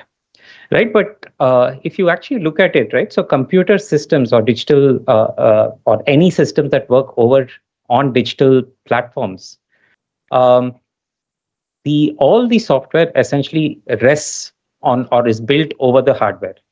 So if the hardware is not trusted anymore, right, then anything that you build over that hardware, any program or application that gets executed over the hardware is no longer trusted, right? And therefore, at the bottom of our computing stack, the hardware or the semiconductor ecosystem is actually very critical. It's becoming more and more critical as systems such as the power systems or nuclear plants or a lot of our government establishments are actually migrating towards a more digital environment. And therefore, these platforms, the semiconductors which actually build the hardware, or are major component of the hardware, have become a national strategic asset. Nations now use semiconductor capabilities as a matter of economic and national security. Okay, so side by side, right? So over the last 20 years or so, what people have found is that you don't necessarily have to have malware or vulnerabilities in the software layers. Vulnerabilities could also emerge in the hardware itself, right? And we've seen over 2 decades that there are various types of vulnerabilities in the hardware due to the semiconductors, and these vulnerabilities could range from side channel attacks to fault attacks to reverse engineering of hardware, counterfeit electronics, and hardware backdoors. So thus, right, any computing system that we actually use, be it smart meters or Wi-Fi routers or CCTV cameras, right, they are built on these semiconductor devices. And each of these semiconductor devices is essentially vulnerable. Okay, so as specifically from the nation's perspective, as India is actually moving towards becoming a semiconductor manufacturing nation, it's not just important to have sovereignty in terms of the pipelines and create pipelines within the country. That is very critical. But it's also important to have trusted silicon firmware that you can essentially trust, and a trusted supply chain through which we can actually build our computing systems through a trusted and trust our computing systems. So as a nation, therefore, we need to be, in order to truly be independent and to be a digital sovereign, we need to essentially have trust built into this entire chain, right? Now, side by side, when one wants to essentially develop computing hardware which is trusted, a critical aspect that one needs to essentially think about or consider is the aspect of standards, right? So standards essentially lay or provide certain levels of guarantees that your computing system has with respect to various security features, right? So if there are, for instance, no standards, then a lot of the computing environments that we have of the semiconductors that we build would require a lot of reinvention about how security features can be are actually incorporated, right? Just think of it, right? So there could be multiple different processors that get manufactured. Some would support ciphers like AES or RSA and things like that, while others could support totally new ciphers which one may not know or not heard of, right? Making interoperability and the expectations of these devices very unpredictable, right? So given this background, right, so we have two eminent speakers to essentially discuss and ponder about how, as a country, we can essentially develop trust in our semiconductor chain. How do we essentially build trust from the bottom up in our computing environments? So two speakers are Kapil from Mindgrove and Hari from SETS. So Kapil has, it's also good that both of them have very complementary perspectives of hardware security and cybersecurity at the semiconductor level. So Kapil brings experience in translating specifications to real silicon products. So as part of Mindgroove, as many of you would know, has actually developed a Shakti-based secure IoT processor. Hari, on the other hand, works on standardizing, looking at security assurances of computing environments.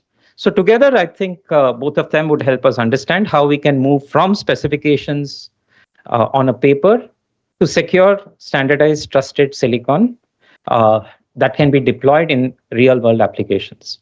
So I'd invite Hari for... Yeah, you want to? Okay. So I'd invite Kapil then to essentially take over the stage and provide his perspective of this.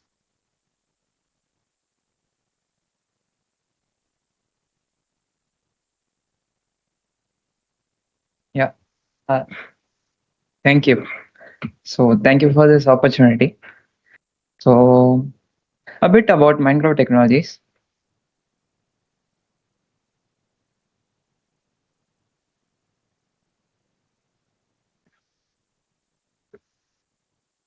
A bit about Mindgrove Technologies. We are a fabless semiconductor company located at IIT Madras Research Park. We are incubated by IIM Pravartak Technologies Foundation and IIT Madras Incubation Cell. We make chips for IoT, CCTV cameras, and automotive applications, which are based out of Shakti processor done at Rice Lab, IIT Madras. So our first chip is named Secure IoT. MGS2401 will be the part number in which you can order it. So will be available soon in mass production. And the second chip which we make is called V2600, which is currently in the design stage. The chips which Mindgrove makes has support for PQC algorithms also, like MLChem and MLDSA, which can run on the firmware level. So yeah, today's agenda. We'll explore three closely connected aspects of modern chip design: how we build it, how we standardize it, and finally, how we secure it against the real-world threats. Security is not something which can be bolted onto silicon, but needs to be baked into it. So instead of treating building and securing different topics, we'll combine them together and look at 10 core design principles that help make systems fundamentally secure. The first principle is principle of least privilege. Give access to something only till someone needs to complete their job and not anyone else. In RISC-V, we have privilege levels called machine mode and user mode. Here, the machine mode has complete access to everything in the hardware, like memory, interrupts, security configurations, etc. Everything. But the applications usually run only in the user mode, because if any failure happens or if any application crashes, the damage remains limited only to the user mode and not any other systems connected with the hardware. The second principle is defense in depth. So we never rely on a single security mechanism. Instead, we build multiple layers on top of it. So let's take the enterprise security.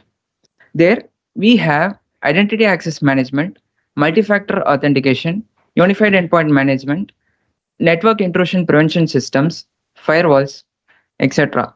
So all these things have been like multiple layers through which we could secure the total system. Likewise, we apply the same idea in Silicon also. During secure boot, we don't simply store the firmware hash and compare it. Instead, we add another layer like RSA, so that now the attacker has not only need to modify the firmware, but also needs to forge a valid cryptographic signature for it, which becomes significantly harder. The third principle is fail-safe. It assumes every system will eventually fail, because Murphy's law, right? Anything that can go wrong will go wrong. So the important question which we need to focus is, when failure happens, does the system fail safely or dangerously?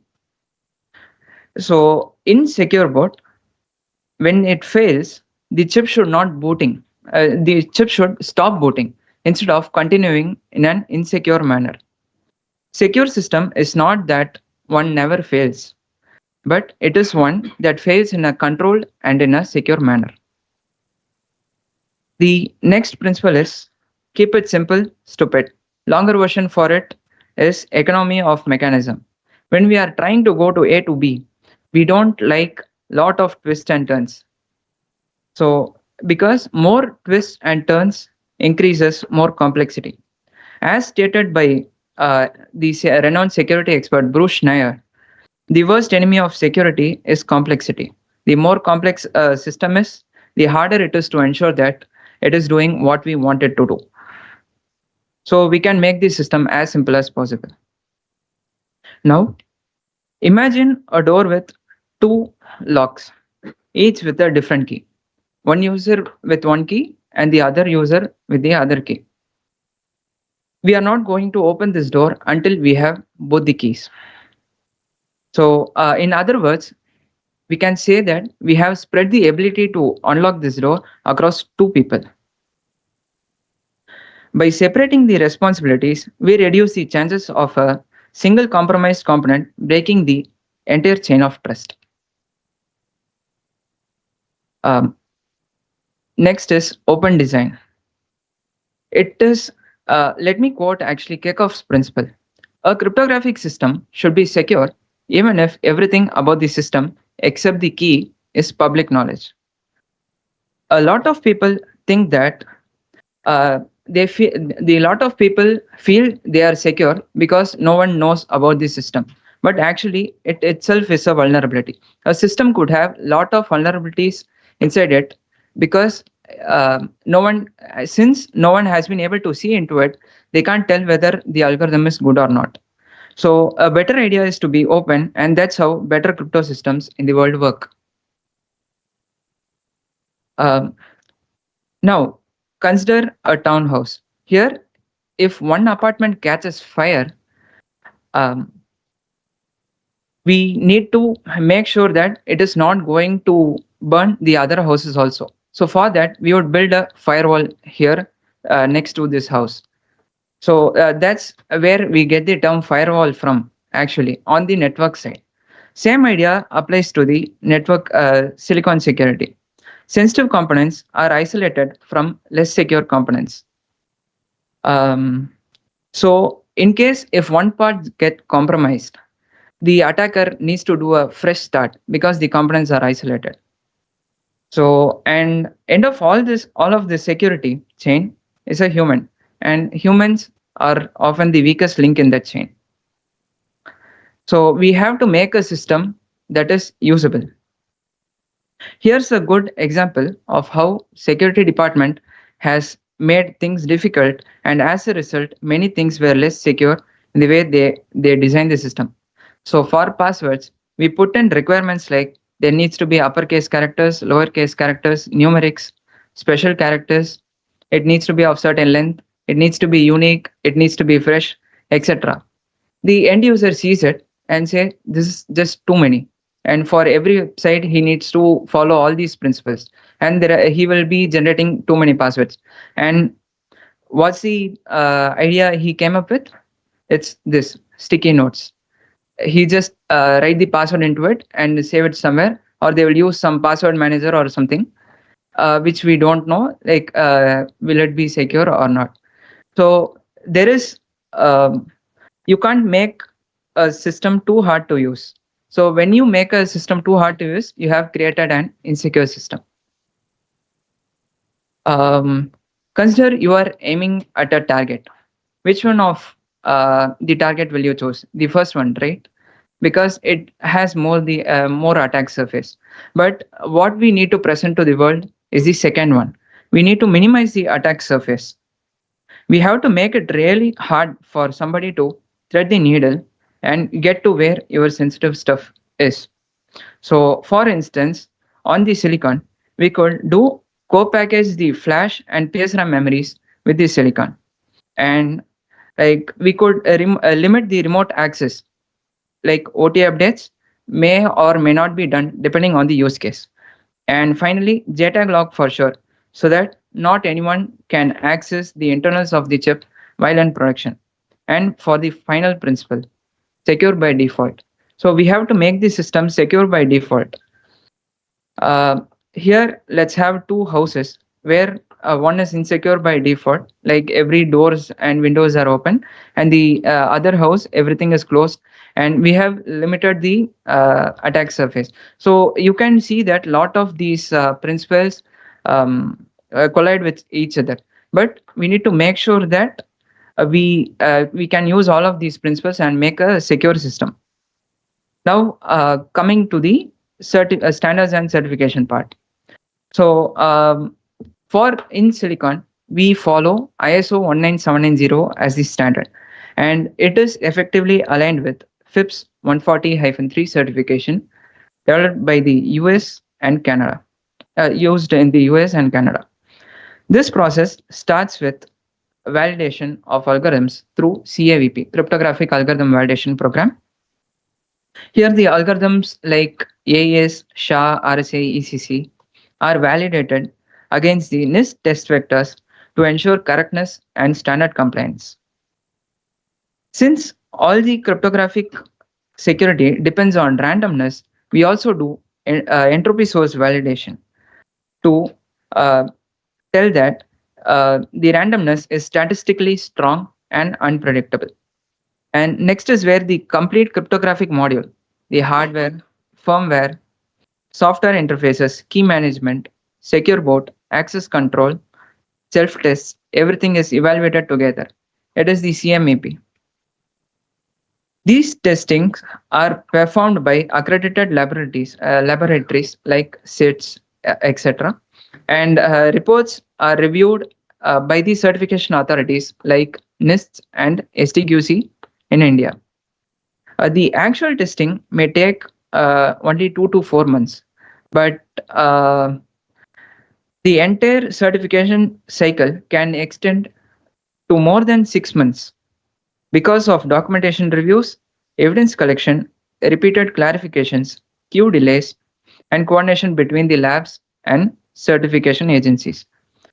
Currently, the certification evaluates the final delivered systems, but many security vulnerabilities actually originate much earlier during the design, synthesis, physical design, firmware integration, or supply chain handling. And I believe the future direction should be continuous certification where security evidence is generated automatically throughout development, making certification faster, more scalable, and much more engineering driven. I am going to highlight just one more standard in view of time, and it's about PSA.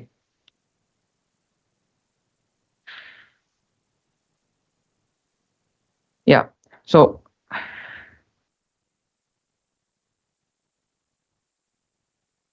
what is PSA? Framework for building trusted IoT and embedded devices. Why does it matter? It has standardized security architecture, reusable software ecosystem, and easier certification path. PSA created a common framework that the industry could build upon, and that significantly reduced fragmentation and accelerated adoption of secure embedded systems. One of the biggest challenges today is that PSA has created a very mature ecosystem around ARM, but an equivalent industry-wide framework does not yet fully exist for RISC-V. Even though RISC-V has many security efforts going on, currently different companies build different secure boot architectures, different attestation flows, different firmware frameworks, different crypto abstractions, etc. This means companies often end up solving the same problem again and again. So I think a single globally adopted framework similar to PSA would help the companies, the startups in India to innovate more, and so that we can have the certification much faster. Thank you. Jai Hind.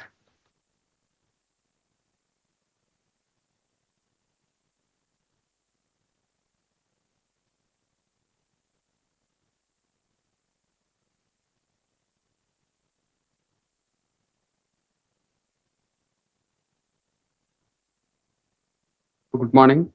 I'm just in view of time, I may skip a few slides also. So I will just try to explain from a supply chain perspective. Like morning, we have heard about software supply chain in one of the slide by Ms. Preeti. So I'm trying to concentrate on hardware supply chain, what could be the threats and few countermeasures. So this is what I thought I will do. So hardware supply chain, it will start from research to create an IP and finally to get a product. But after the product also, it may get recycled. So that last part is what we usually don't discuss in the supply chain. So from IP vendor, an IP will go for an SoC integration where the chip will be designed with multiple IPs. Then it will go to fabrication to make the chip, and then it will be tested, assembled into a PCB. Then final product will be made, and then it will go to the user. And from the user, it may become recycled. Some of the components may be recycled and used also. So I'll briefly make 4 categories of attacks which can be possible throughout this supply chain. One is counterfeiting that we would have heard at many instances. So counterfeiting doesn't mean duplicate chip. It could be an overproduction. Like you are a designer, you have given order of 1,000 chips to be manufactured, but illegally it is manufactured 1,500, and the extra 500 is sold for less price. That itself is a counterfeiting. It could be remarked. Let us say one chip I have made for a commercial grade, but it is remarked to be used as military grade or space grade, so which can be sold for higher price. So that is also counterfeiting. It could be recycling.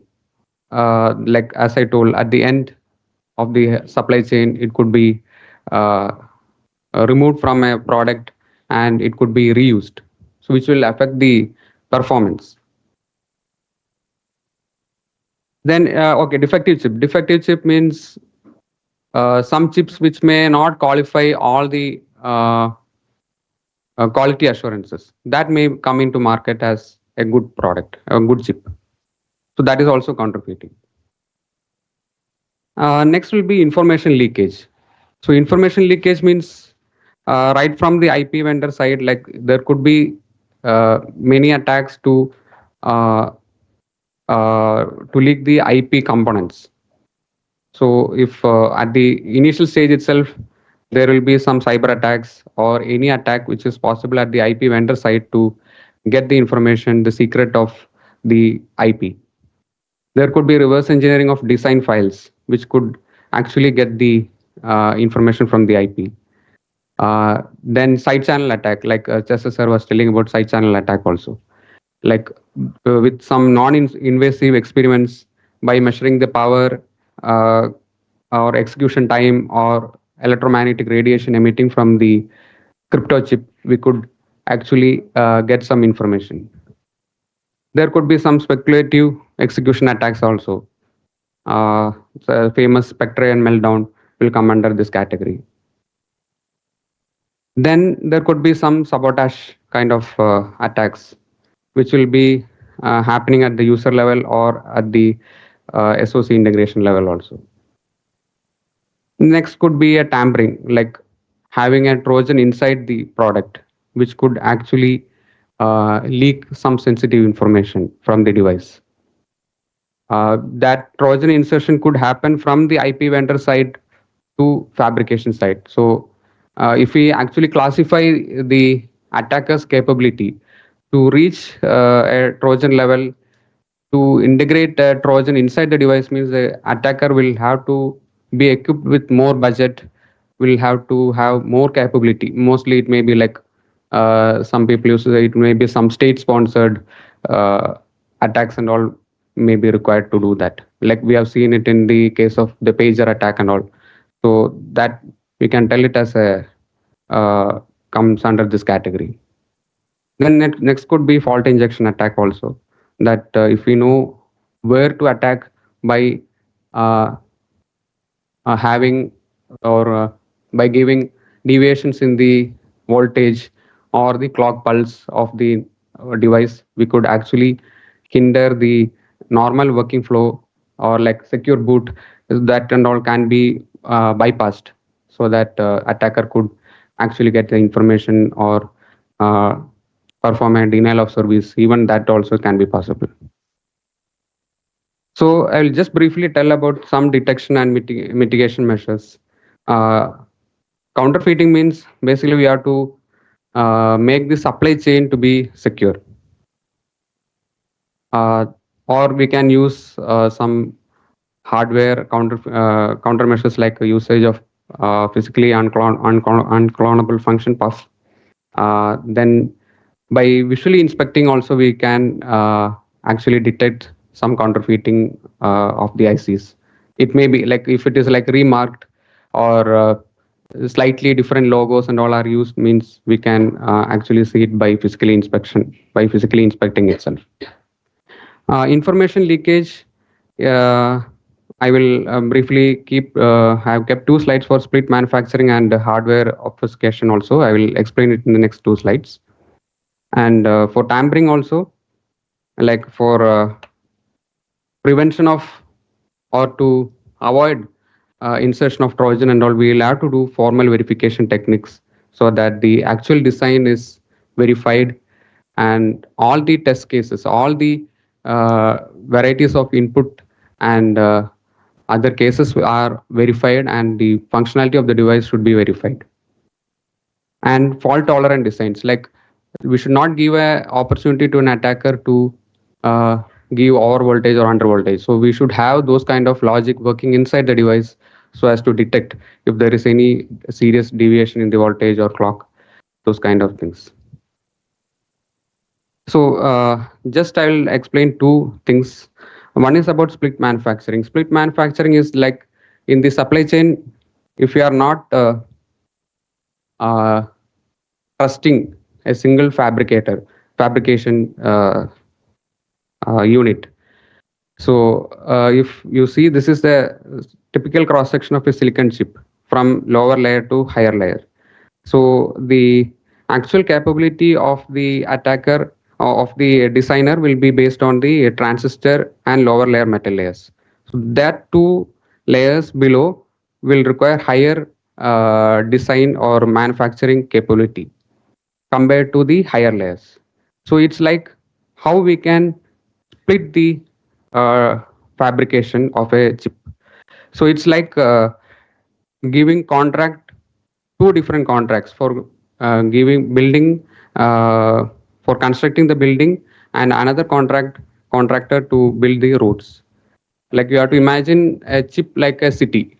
So instead of telling or giving the information to a single contractor, so this city is there, so and so building is there, some VIP will be residing in some building, this is the path to reach that. So to avoid that, we can give two different contract. One will only know about the building construction, another person will only know about the path. So the building constructor don't know the path where to reach those building, and the road constructor will not know which building I am getting connected. So in that way, so this is the basic idea of split manufacturing. Then next is combination logic locking. So this one just example is there. Like on the top figure, you will see a simple combination logic with X, Y, and output is A and B. So A is X XOR with Y and B is X OR with Y. So if I introduce a key, so here it is represented as a single bit K. So if K equal to 0, you will get a wrong output, and if K is equal to 1, you will get the correct output. So this is the basic logic of having some authentication mechanism, so that only the authorized user will be able to use and perform the actual logic function which is used by the device. Then coming to security standards, already Kapil has mentioned about few security standards. So here the two interesting thing which I would like all of your attention is on the SIMI T25 and SIMI T26. So these are like very new standards of bringing blockchain and distributed ledger technology into supply chain. So this is the concept, like whoever is designing the IP to the user, everyone will be on a traceability chain. So you can imagine, like if I am having a laptop, I have an Intel processor inside that laptop. How, as a user, how will I know from where this chip has been designed, where the chip has been manufactured, which fabrication unit has done that, who has built the PCB, where it is assembled, where it got tested, where if it is Dell or HP, when they bought it. So all those things I will be able to trace it. So this is that concept has come. I think 2 years back, NIST has had an Indian review on this concept, and now SIMI has standardized also these two standards. Remaining, I think almost everyone will be knowing about FIPS 140-3 and common criteria schemes, which will be used for standardizing basically crypto-related modules. Then about security standards and frameworks, like three things I would like to make points, 3 points. One is about timely revision. Like always attackers are way ahead than securing. So all the security standards, those evaluation bodies and all, they should be timely revising the standards. So like one OEM should not be able to tell, okay, I have complied with all security standards, but the standard is, it was standardized 4 years ago, 5 years ago. So it will be vulnerable. Many new attacks would have come. Next thing is for validation and certifying agencies. So they should be equipped with newer skills, and they should be current, in the sense like for some higher level of assurance, they should be equipped with more infrastructure, more skills. So that should be there. Otherwise, like let us say in some sectors, we can have only assurance to some level only. The higher level of assurance, we don't have the infrastructure, so we can't do any validation. So it should not be in that case. Third will be for OEM. Like compliance to any standards will be a challenge. So for security, at least for security compliance, it should not be thought as a liability. It should not be thought as a burden. It should be complied. It should be followed. So because it's a matter of security. Then lastly, especially on hardware security or a hardware supply chain, there are 3D challenges. One is in the past. So in the past, the supply chain was distributed. So we know the design will happen in, like it was conceptualized in 50s or 60s. Like designs will happen in some Western countries. Finally, the manufacturing will happen somewhere in Asia. Fabrication will happen in Taiwan. Then assembly, testing and all will happen in some South Asian countries. Final product will come and it will be sold. So this was done to optimize the cost, to scale up and for innovation. So already it was distributed. At present, we know there are a lot of disruptions happening. So currently it is disrupted because of tariff wars or conflicts, whatever be the reason. And in the future, what we have to be worried about is denial. So we have seen many denial happening between, like, let us say, US and China. So there will be denial of technology for going for higher nodes, like higher nodes in the sense like below 28 nanometer or 2 nanometer, 4 nanometer. So many of the critical technologies, like let us say lithography, it's one major critical bottleneck in semiconductor, where only one company in the world has access to lithographic tools. So if we are denied the access to that, we will not be able to make lower end, means low nanometer chips. So this could be one, so 3Ds. Thank you.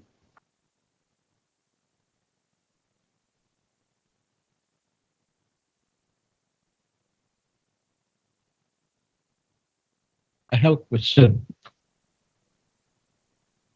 Mr. Chester, can I ask a question? I'm Professor Ravi from IDRBT Hyderabad. I have a question to Mr. Kapil. In the slide that you showed about 10 trends, I think you have mentioned. 10 principles, yes. So basically, I'm coming from optimization perspective. If you make a system highly secure, it will be totally useless. It is not usable. Therefore, you also mentioned the same thing in a different way, that there are conflicting objectives. Therefore, whatever solution you end up with, whichever design you come up with, is going to be a compromise solution. Are we ready for that? I mean, are we taking the cognizance of this, that we are going to have a compromise solution no matter what?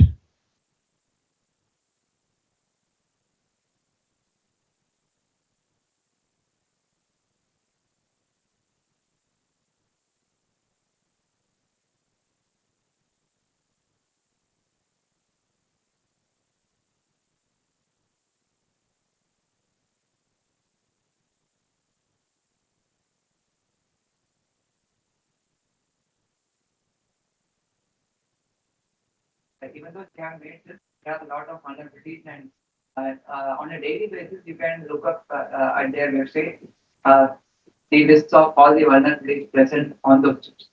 So we can't stop attackers from attacking the chips. And if the attackers stop attacking the chips, we would not make a secure chip anymore. Right? Yes. So what we need to focus on is the innovation, like to build a secure chip and a secure nation. So the thing is, even though many things which I told contradicted or conflicted with each other principles, we need to even though we skip a few of them, there are certain things like principle of least privilege, etc. So here, I didn't mean to say that the system should not be usable. It should be usable, but security should be complex as possible, right? The algorithms can be as complex as can be. We are not going to limit the algorithms you need to use or design percentage. The algorithm can be as much as complex as it is, but it should be in a usable manner. So yeah. So fine. Therefore, the last point, last principle you mentioned, secure by default. To me, it's an oxymoron. I don't think that can ever happen. If it happens, then we are keeping all the attackers out of job. That is not going to happen, right? Yes, please. You are academicians and all of you are researchers and professors. So all of you look at things from a certain perspective. Dr. Akshat is here. He's going to speak about things. Again, from the military perspective, when we design things and DRDO, SAC, and everybody does things, this is a policy issue. More than anything, it's a policy issue. Okay, and how? We know that intelligence is a cat and mouse game. Intelligence is a time sensitive issue. If I can keep a particular message or any information safe for some time, it serves my purpose. Beyond that, I don't have to do 6 sigma. Either 4 sigma is okay, right? For some other thing, for some other thing, for some other thing. And this is an ever evolving kind of a chain. So the circle is moving upwards. Attackers are evolving and now we are evolving. But actually attackers are not evolving. The tools are evolving and therefore the attackers are evolving manifold, many times faster than what the security providers can. So it will always be a known thing that, and you have to take it with a pinch of salt, that even if I feel that I'm able to work well everywhere, consider yourself compromised. You may be hacked, you may be something. So this was your absolute concern. Yes. The youngsters who are sitting behind. So they get lost with the very difficult question. So what you are trying to answer is absolutely right. You will continue to do that. At his level is right that if you try to do secure by design and make it a top class solution, then nobody can use it, right? And it is beyond people. So then there is a twilight zone. There are many shades of gray, right? So something we operate in that. But that's not what it was built for. Sorry, sir. Yes. Always a trade-off between multiple things, right? And there's a fine point at where you want to choose, and a lot depends on your final end user application. So if, for example, it's a military application, you definitely want to prioritize security against maybe usability and so on. But if it's a less critical, maybe a consumer electronic, maybe the security would go down and usability aspects would actually come up, right? So I think security is always a trade-off between various things. Thank you. Are there any other? Yes. Are there any other questions? Just one point. Yes. You, sir, you are. Yeah, in the last one, I am Brigadier Muthukumar. I am a strategic advisor at IITM Pravarta. So when one of the slides onto the right bottom, you were showing that complaints can be treated as a challenge. It is a challenge. First, correct. You had written that it's a challenge. The point is that, again, because you people are the trend setters, the dialogue setters. So maybe it could be worded that complaints has to be a product lifecycle design embedment, so that you are taking it up at each stage rather than taking it as a revisitation. So if I am able to express what I want to express. Thank you.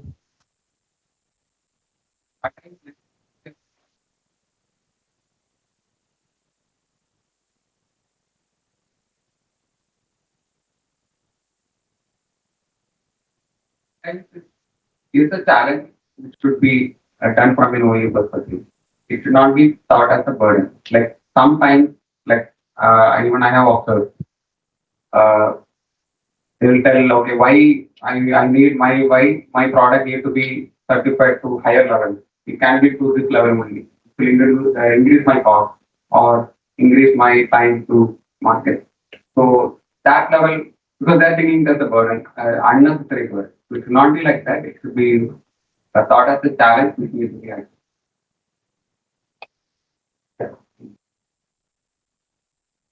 Yeah, are there any other questions? So maybe I have a few. Specifically, Kapil, since you did mention that like you do have, you worked with MindGov and essentially brought up a lot of a chip, which is a secure IoT chip. And in your slides, you also mentioned that security is actually cannot be essentially sprinkled, right, as an afterwards thing. So, since you've gone through this entire process, right, right up from the RTL and then building up to fabrication and so on, specifically with security, where do you see the problem, or where do startups like you essentially make common mistakes, right? Or what are the most common mistakes that you probably make? Probably as an advice to other startups who are actually working in similar areas. So actually, security should not be thought of an add-on. So that's what I would have told in my slide, that security should not be an add-on. Instead, security should be thought from day one. It needs to be an architectural choice. Like whether are we going to give the debug access, or are we going to do a secure board, or are we going to do any kind of, are we going to have root of trust, or any isolations, memory isolations, etc. It needs to be an architectural decision. And most of the companies think that designing a chip itself is like a huge thing and a lot of effort. And then adding cryptographic algorithms just make the hardware secure. So most common mistakes will be these. So they build the chip first and they add all the cryptographic algorithms and they think they will pick up like that in the later stages after the chip development. And I think that would be the mistake. So by the time the trust boundaries will be already fixed when they think of it. So it needs to be in the architecture itself rather than something thinking of it after doing all it. So just trying to connect that question with also the previous thing, right? So when we talk about compliance, you think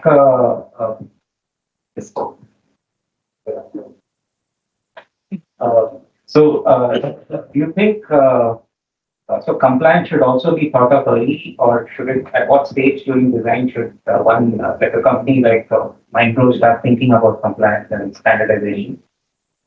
Or at what point should the company start interacting with standardization or compliance?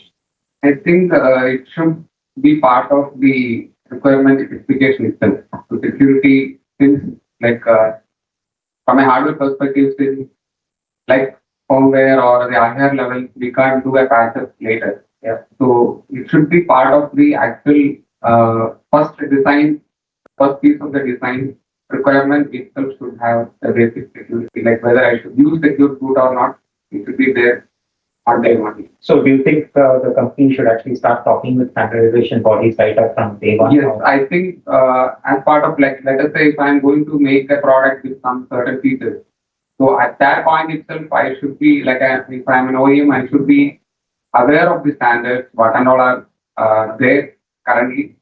Probably some draft next higher versions also should be there, and it should be considered as a. So yeah, coming from the as an academician, right? So a lot of the attack vectors that you mentioned, it's known to academics for at least like 2 decades now, right? So things like side channels, counterfeiting, hardware trojans, and so on. And a lot of people I speak to essentially say that it's just an academic thing, and in practice, it will not actually happen. So, given that you're in the other side, so what is your take on that, right? So, how practical are these attacks here? So, coming back to that pyramid, like hardware is the basic thing, then firmware, then network and application. So mostly, it is correct that mostly the attacks will happen at the higher levels, like firmware level or the higher level. But it will depend on the attacker's capability also. So from the hardware perspective, I think counterfeiting will be the mostly known or mostly practical thing which I have seen. But the other side, like going for Trojans and all, will be very rare in case. But yes, if the attacker is having higher capability, definitely especially for critical sectors that it is dealing with. It will not be, it can't be considered as a pure academic. But again, solutions, right? Like again, like you did mention things like split manufacturing is also does require a lot more expertise and then what, coordination across various stakeholders, right, in the supply chain. So, what is your take on that? Yes. And like my perspective, I could tell like if the attacker is more capable to introduce some kind of hardware vulnerability, like with the injury, the designer should also be equally capable or highly capable. So we have to be, we have to bear that burden, and we have to consider for this kind of thing. But from the design perspective itself, like I could do some kind of mitigation, like using pump or those kind of things also can be utilized. But yes, especially to defend against hardware attacks, the designer also should be equally capable or higher. So that's interesting, right? So does it actually does this actually mean that if I'm building a chip, right, and my objective is for a strategic application, so does the entire design phase change right up from like day one, or at what point should I kind of make that compromise or make that decision? For higher level of assurance, especially for critical sector, I think it will be, because for commercial applications, okay, we can have some patches in between. Maybe we can think slightly late, but especially for critical sector, it should be from day one. Presently, it is not. Presently, after you do your job, you go to DRDO tag, and then you say, am I good enough? Yes. And then we take 1 year and test you are not good. So then, if you go back for 10 years, right? So, why there are a lot of desirables, it's not always possible to do so. And one more point I would like to say, like in many standards, it will be desirable and recommended. Usually that recommended part is where actually the security lies. And from an attacker perspective, I could tell that if the recommendation is not done, then there's security. Everybody, it is fashionable to be a hacker. It's fashionable to crack things, correct? It is very boring to be a security person. Frankly, if you are an industry seller, then it's all right. You can gain millions. That's all right. But if you're in the government, it is absolutely not. It's a dirty job, and nobody wants to do that. Everybody wants to be a white hacker and such like things in this. There is an issue here. When you want to, on one hand, you say there is an Inspector Raj in the country, so it's not left, right? If you look back and take a very step back kind of a thing and look at your own India and stuff. You just mentioned you would recommend that the secure by design and the layer of security, as you also said, should start ground up. But it means that every domain specialist sitting in every lab of DRDO or any other civil industry or anything should have a security person sitting next to him, which may not always be possible. So at some stages, there has to be an input coming in from the security person also. Otherwise, the same thing will happen. You will build it for a long time and somebody will say no good. So let us say NIST has a standard for PQC. We are talking hardware, but the session was on PQC previously. If you are good enough or not, there is a standard that you're supposed to tick mark.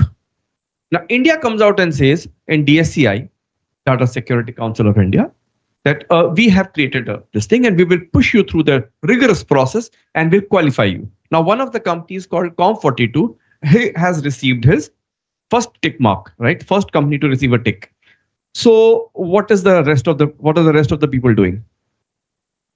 Is there a checklist of sorts generated by the same design company or the tester or the validator that this is how I'm going to check you when you come to me? So please go back to the drawing board and get that lateral entry of the appropriate security person who can keep you wiser in your making. This will help your delivery more robust so that you will not go round and round in circles. You might be able to end faster. India will benefit.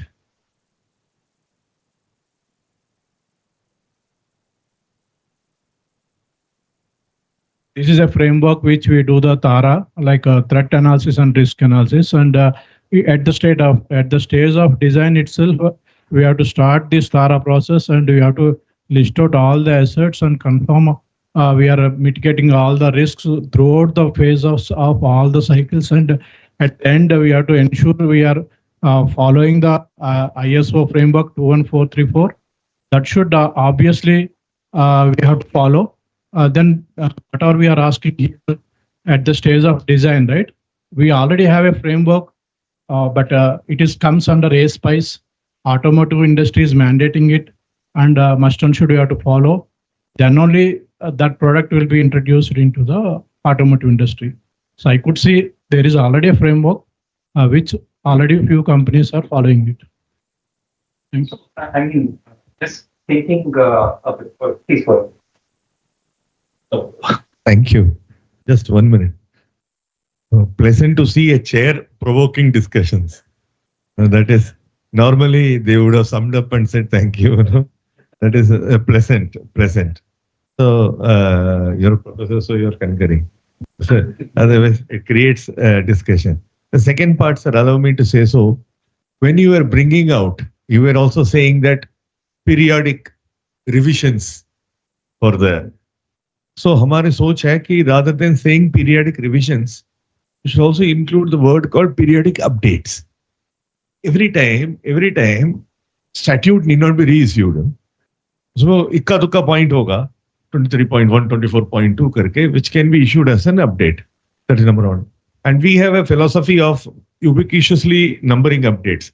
Why I'm bringing it out, sir? It is your 25th year assets. So, you people are eminent.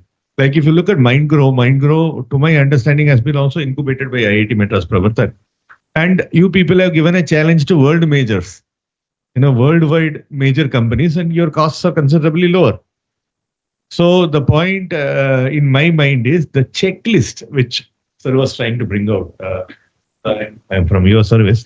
So he was trying to bring out very nicely hardware chip design phase mein checklist, software to firmware design mein checklist, verification phase mein checklist, and when update is being issued, eminent organizations like this can superimpose checklist. Checklist 1, checklist 2, checklist 3. Right now, unpad Apple Store mein jaate samay, he says, sir, 7th update aa gaya hai. Have you installed it? That is why this problem is there. Whereas the factory stage, he doesn't know that 8th update has come because the numbering itself is not dummy friendly. Like when we started those days, DOS for dummies and all. It should be that dummy friendly. So according to me, just adding on to you, sir, thank you, is that that is why he was innocuously bringing in that complaints, where it should enter. It should actually enter in the beginning only. And there he brought out that kya competent person saath mein baitha hai for that to logically be pursued. So there the interjection, juxtaposition is that there should be a checklist based setup. And are the checklists vetted? Like, for example, all threats cannot be always covered. There will be emerging threats. Like you brought out that are even more recommended, decide and all. That is how we water down everything, We do not want to be faulted for one hack. So we will say this is also recommended, horse should fly also. Everything should be recommended. So according to me, a bonus should be taken by some agency that this is the checklist so that the industry can hire a person who can look into that and ab initio RFP, euphemism for a tender, should carry out a wording that checklist so-and-so version should be complied with. Just 2 pennies. Thank you. That's very, I think that well said, right? There should be security expert tightly coupled to the design phase at various levels. Right. So one point that you actually brought up here, and Hari, is that the updates, right?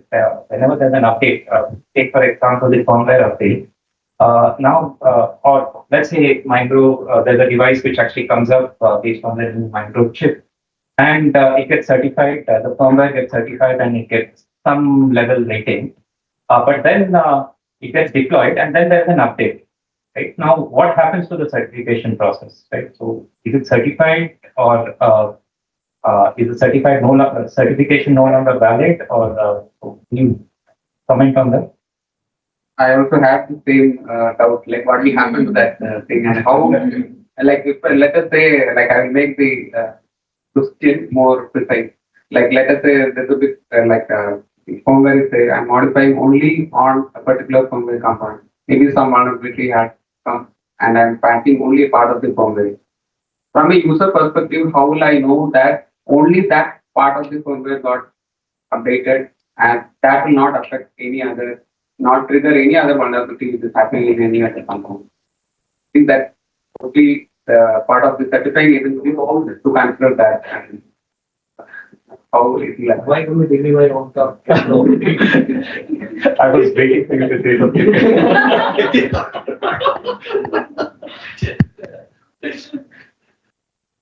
Yeah, all these concerns are valid. I just want to bring one perspective from my experience. See, we always expect the evaluation agencies to take the lead and come up with these checklists.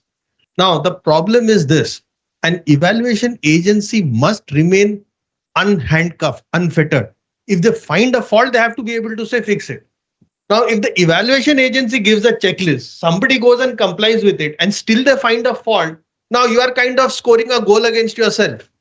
So the evaluation agencies are therefore reluctant to tie themselves down by doing this. So what we need is a trend within the country that the development agencies should come up with best practices for their verticals.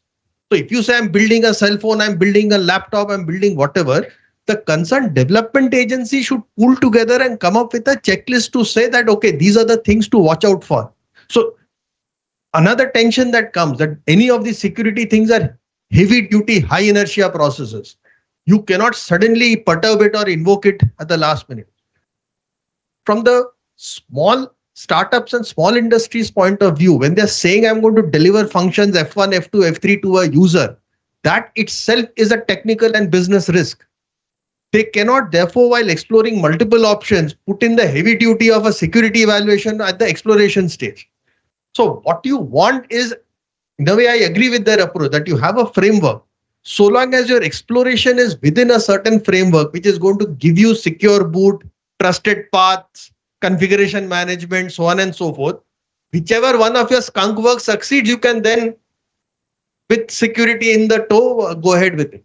So we'll have to mature and get there. And as Brigadier Retired was saying, that by the time you come to a user perspective, you cannot have security being a dampener because now it is going to take another 2 years. So one way would be, see, for most cases, having a scoring mechanism would be more workable.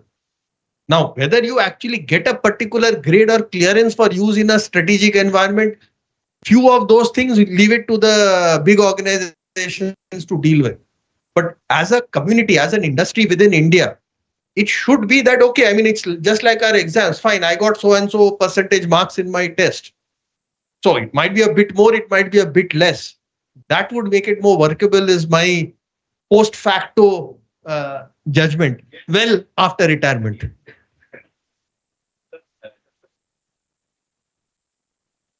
Fine, sir, because you have taken the discourse higher. I said, so just a point is that, sir, you're right. Otherwise, the maker will under-engineer the product or over-engineer the product. So it will have time penalty, cost penalty. And in India, he will not become L1 also. So the point is, and what he brought out is that finally, that risk averseness, the product will comply with all cybersecurity requirements. It is death. Because then you are not really clear as to what are all the requirements. So there are a few international best practices, which I just want to. There are CCPA guidelines. I am just coming to the European frameworks. Governments have taken it on for specific sectors. Like for defense, it could be different. But like Mindgrove is dealing with access control. Mindgrove is dealing with smart meters. I am too new, so I'm just quickly trying to connect. But otherwise, you will be finding that for sector specific, sir knows about how DRDO must be working on. If you register DRDO as a MCA company, it will not fit in because there will be so many IONs, it will be so many verticals, so many niche technology verticals. So maybe sector-specific updations in a sequential numbering and centrally governed will help, because a bureaucrat finally doesn't want to go home blemished. He also has a big answerability to his wife and son. So that little problem comes in when he is finally signing off. So he wants it to keep it, that it will adhere to all safeguards, ABC. So he has to be covered centrally from somewhere. So if I have explained it, thank you.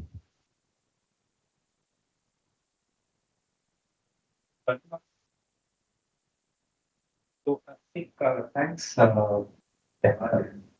Yeah, Hari and Kapil, I think it's been very exciting. So we've prepared a list of questions, but I think the audience has been amazing to actually have a very interactive session. Didn't really use much of what was written here. But thank you, everyone. One thing is that I think we can summarize, if you're working in security, you're assured of a job. AI can't actually replace you.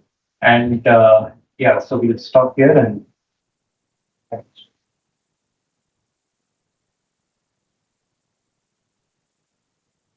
thank you to our esteemed panel members for the insightful discussion and valuable perspectives. Your expertise and contributions have truly enriched the session and provided the audience with meaningful takeaways. I now kindly request Professor Ravi, Institute of Development and Research in Banking Technology, to felicitate the distinguished panelists.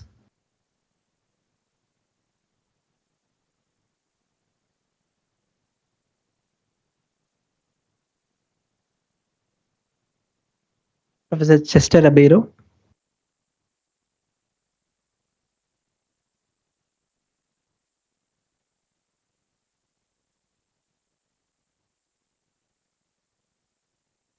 Sri Kapil Sham.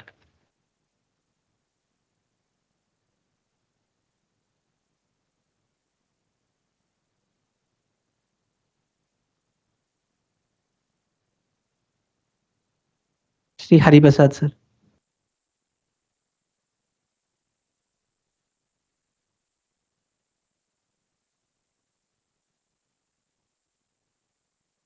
Thank you, sir.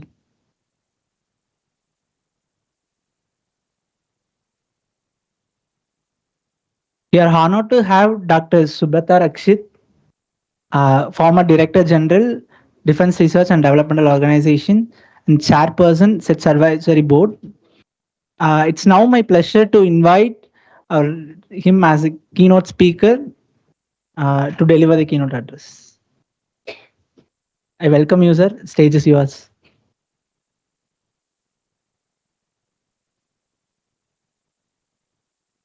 Good afternoon, everyone.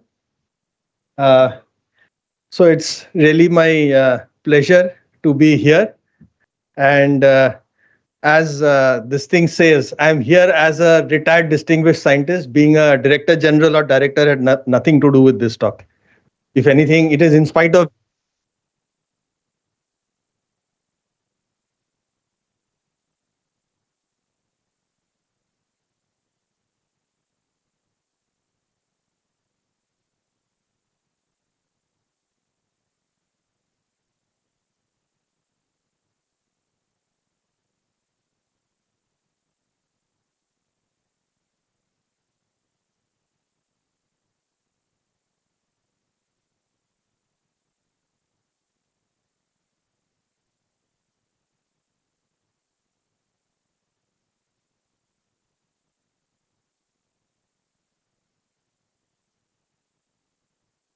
what happened? No, I'm not seeing it here. Okay, fine. Hold it. Now, in the making of this talk, it became a bit long. And quantum mechanics is always a controversial subject. So I know that many of you will have many questions, but I'm going to do the following somewhat draconian thing.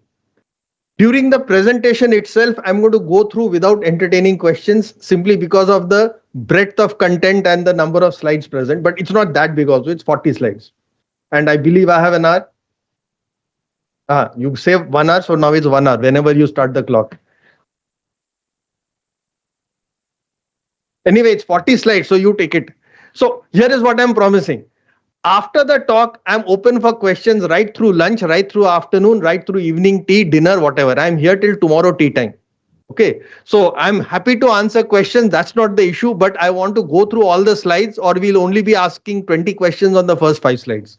So with that, let me get started.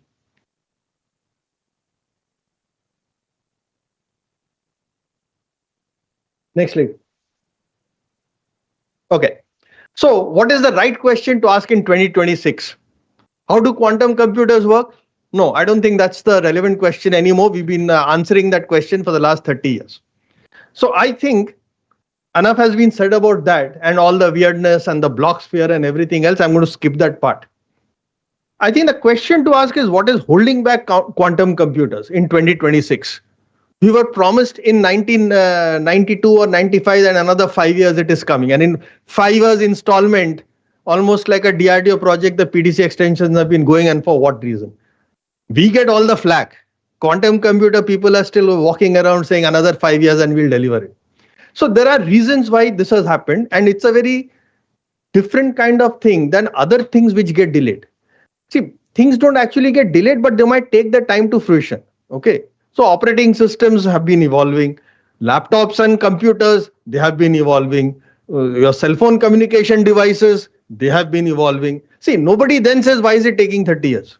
Because there is always something you are getting, it is getting improved, so you are happy to go along with that thing. In fact, you are rather happy that so much progress has happened in the last 30 years. Not like the Birla ambassador that for 30 years it is the same ambassador. Okay.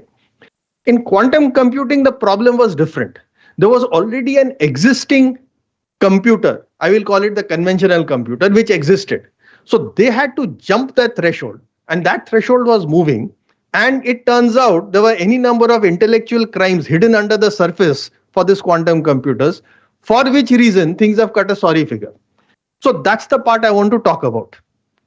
The standard talk, I'm assuming you've heard enough of it or seen enough of it on YouTube. Okay. So where all does the shoe pinch? Is it a failure of engineering or quantum mechanics, or the quantum computing community got something wrong? That's what we should really be looking at to tidy up the field. So the first question I'll ask is, in what way is the QC different from a CC? Now, most people would have said CC as a classical computer. I don't. I call it a conventional computer for reasons which will become clear.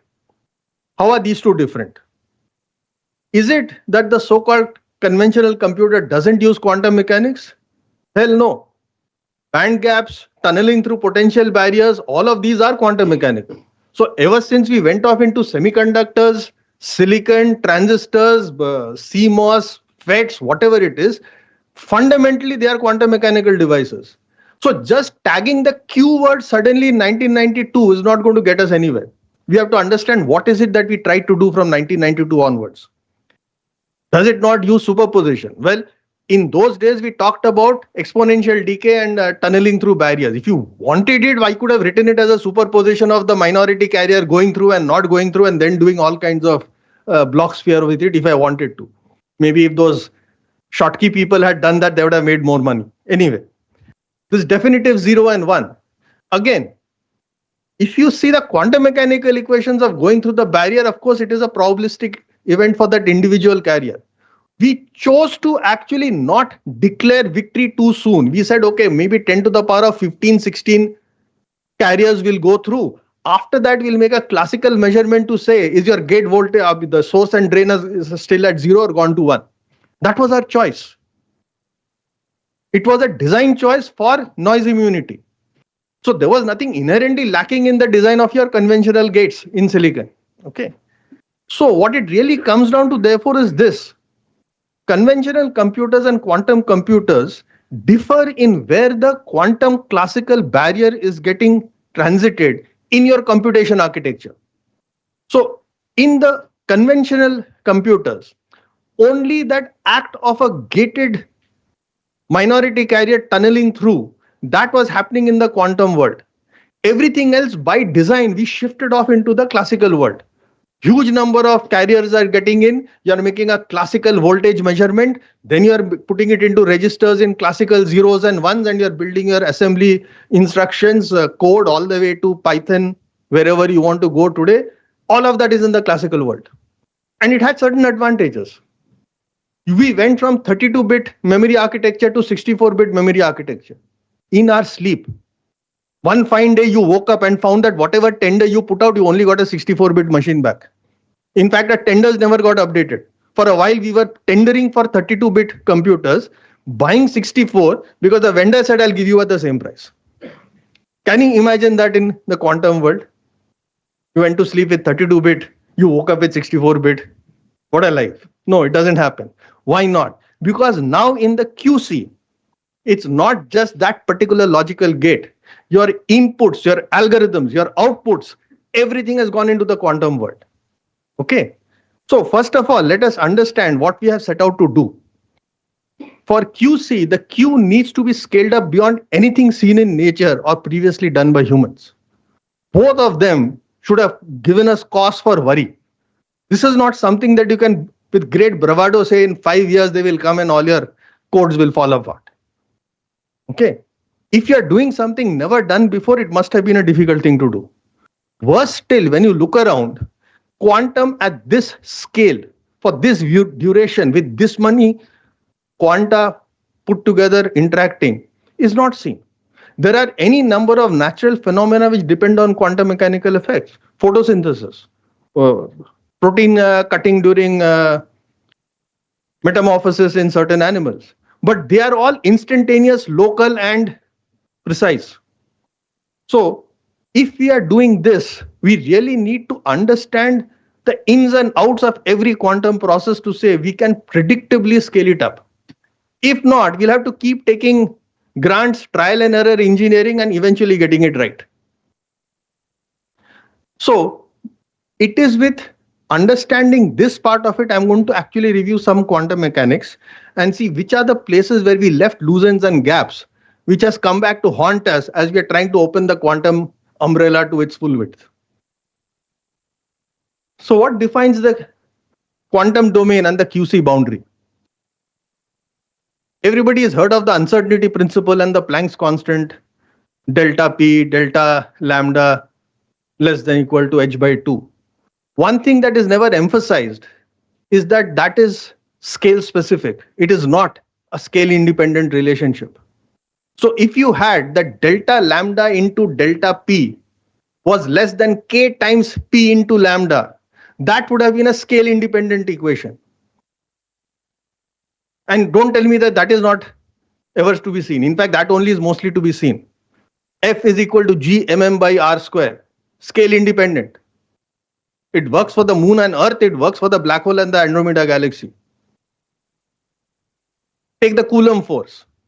F is equal to epsilon naught Q1 Q2 by R square. Works at all things. In fact, you have to now start worrying that very close, then are you dividing by 0 and getting infinity, and quantum effects should come and save the field theories. So mostly you do end up with these scale independent things. In this case, you did not. And that Planck's constant has a very specific value, 6.6 into 10 to the power of minus 34 joule second. And that defines the scale at which this description holds. So naturally, it will not lead to a scale up. So as I have said, an electron can go buzzing around a nucleus, SPDF orbital structures. It is not the case that the planets can go buzzing around the sun any which way they want. Okay, it comes from that. There's another more subtle way in which there is a boundary. The inherent quantum processes are all probabilistic. They are non-deterministic. So if I, let's say, I have a half-silvered mirror and I'm shooting photons at it. So let's say it's a 50-50 mirror or a 40-60 mirror, whatever. It means that say 60% will get reflected, 40% should go through. That's a probability. So given a photon, the photon is not going to split. So either it goes through or it gets reflected. That is probabilistic, and I cannot predict it upfront for one particular photon. However, if you now send 10 to the power of 10 photons at it or something like that, then it's to a very high accuracy, you'll get that 60-40 split. So the non-determinism part of it, the probabilistic nature of it, will collapse when the numbers become large enough that the law of large numbers has made you adhere to the overall PDFs. But if you start going down in the number of quanta that you're looking at, this fluctuation of the individual output will make its presence felt, and that will make your results look very different. So these are two things to keep in mind when you're talking about bravely saying, now I'm going to move the quantum umbrella and include the algorithm and the input and the output and everything. Some things need a little bit of a careful look. There is that uncertainty principle. This will affect you for your initial setting. It will affect you with respect to your final measurement, because you cannot have measured anything with infinite precision. So there is a certain wriggle room that nature has kept to herself.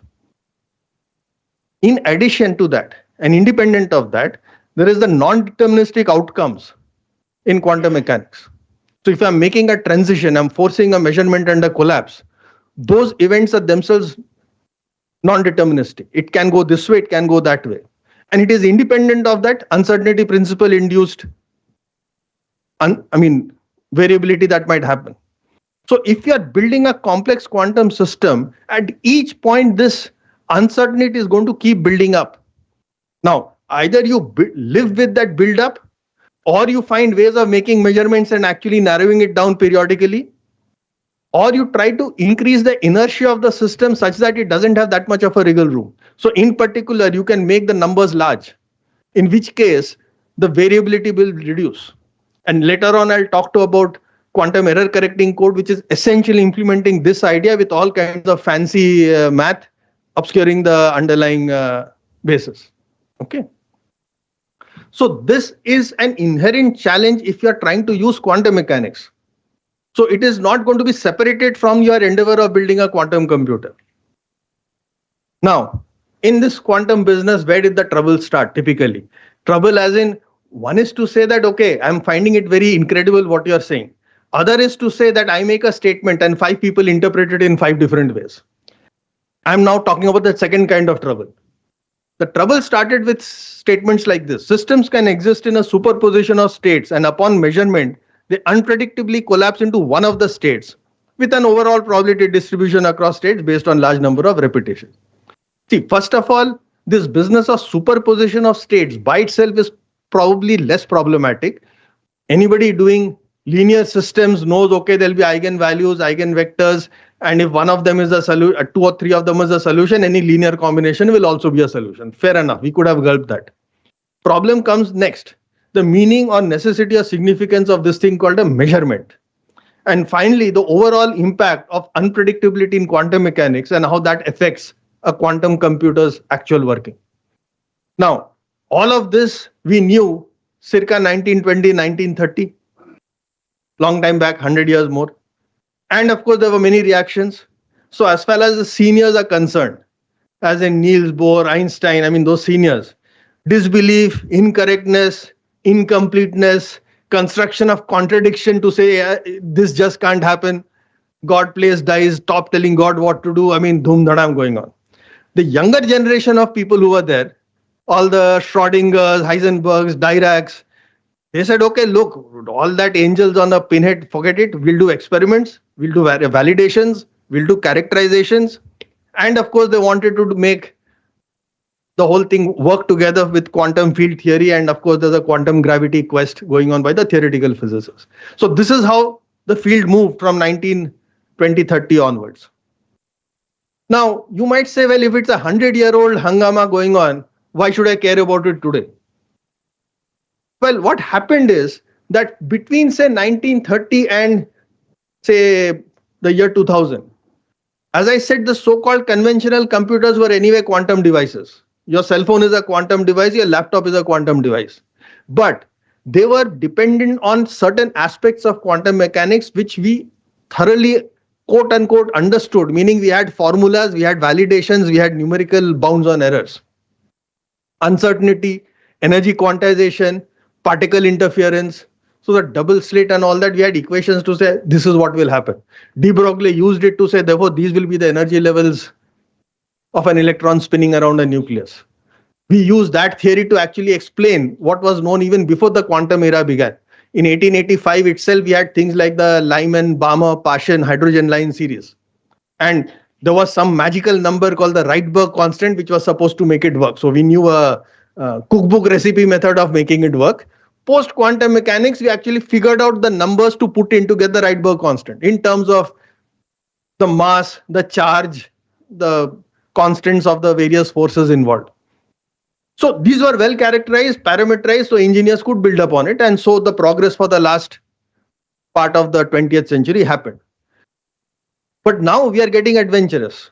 Now we want to look at things like superposition and entanglement at scale. So there's no doubt that these things happen as a phenomena. The question is, do we know enough about this phenomena to be able to say, I can scale it up? And scale it up in what sense? We want it over time, we want it over distances, and we want it over large number of quanta. And that's where the measurement and collapse would need a parameterization. So the Schrodinger's equation is all about the unitary evolution, U. That is your steady state solution. But life is not about the steady state. What makes it interesting is the transients. Something starts, something stops, something bifurcates, something merges.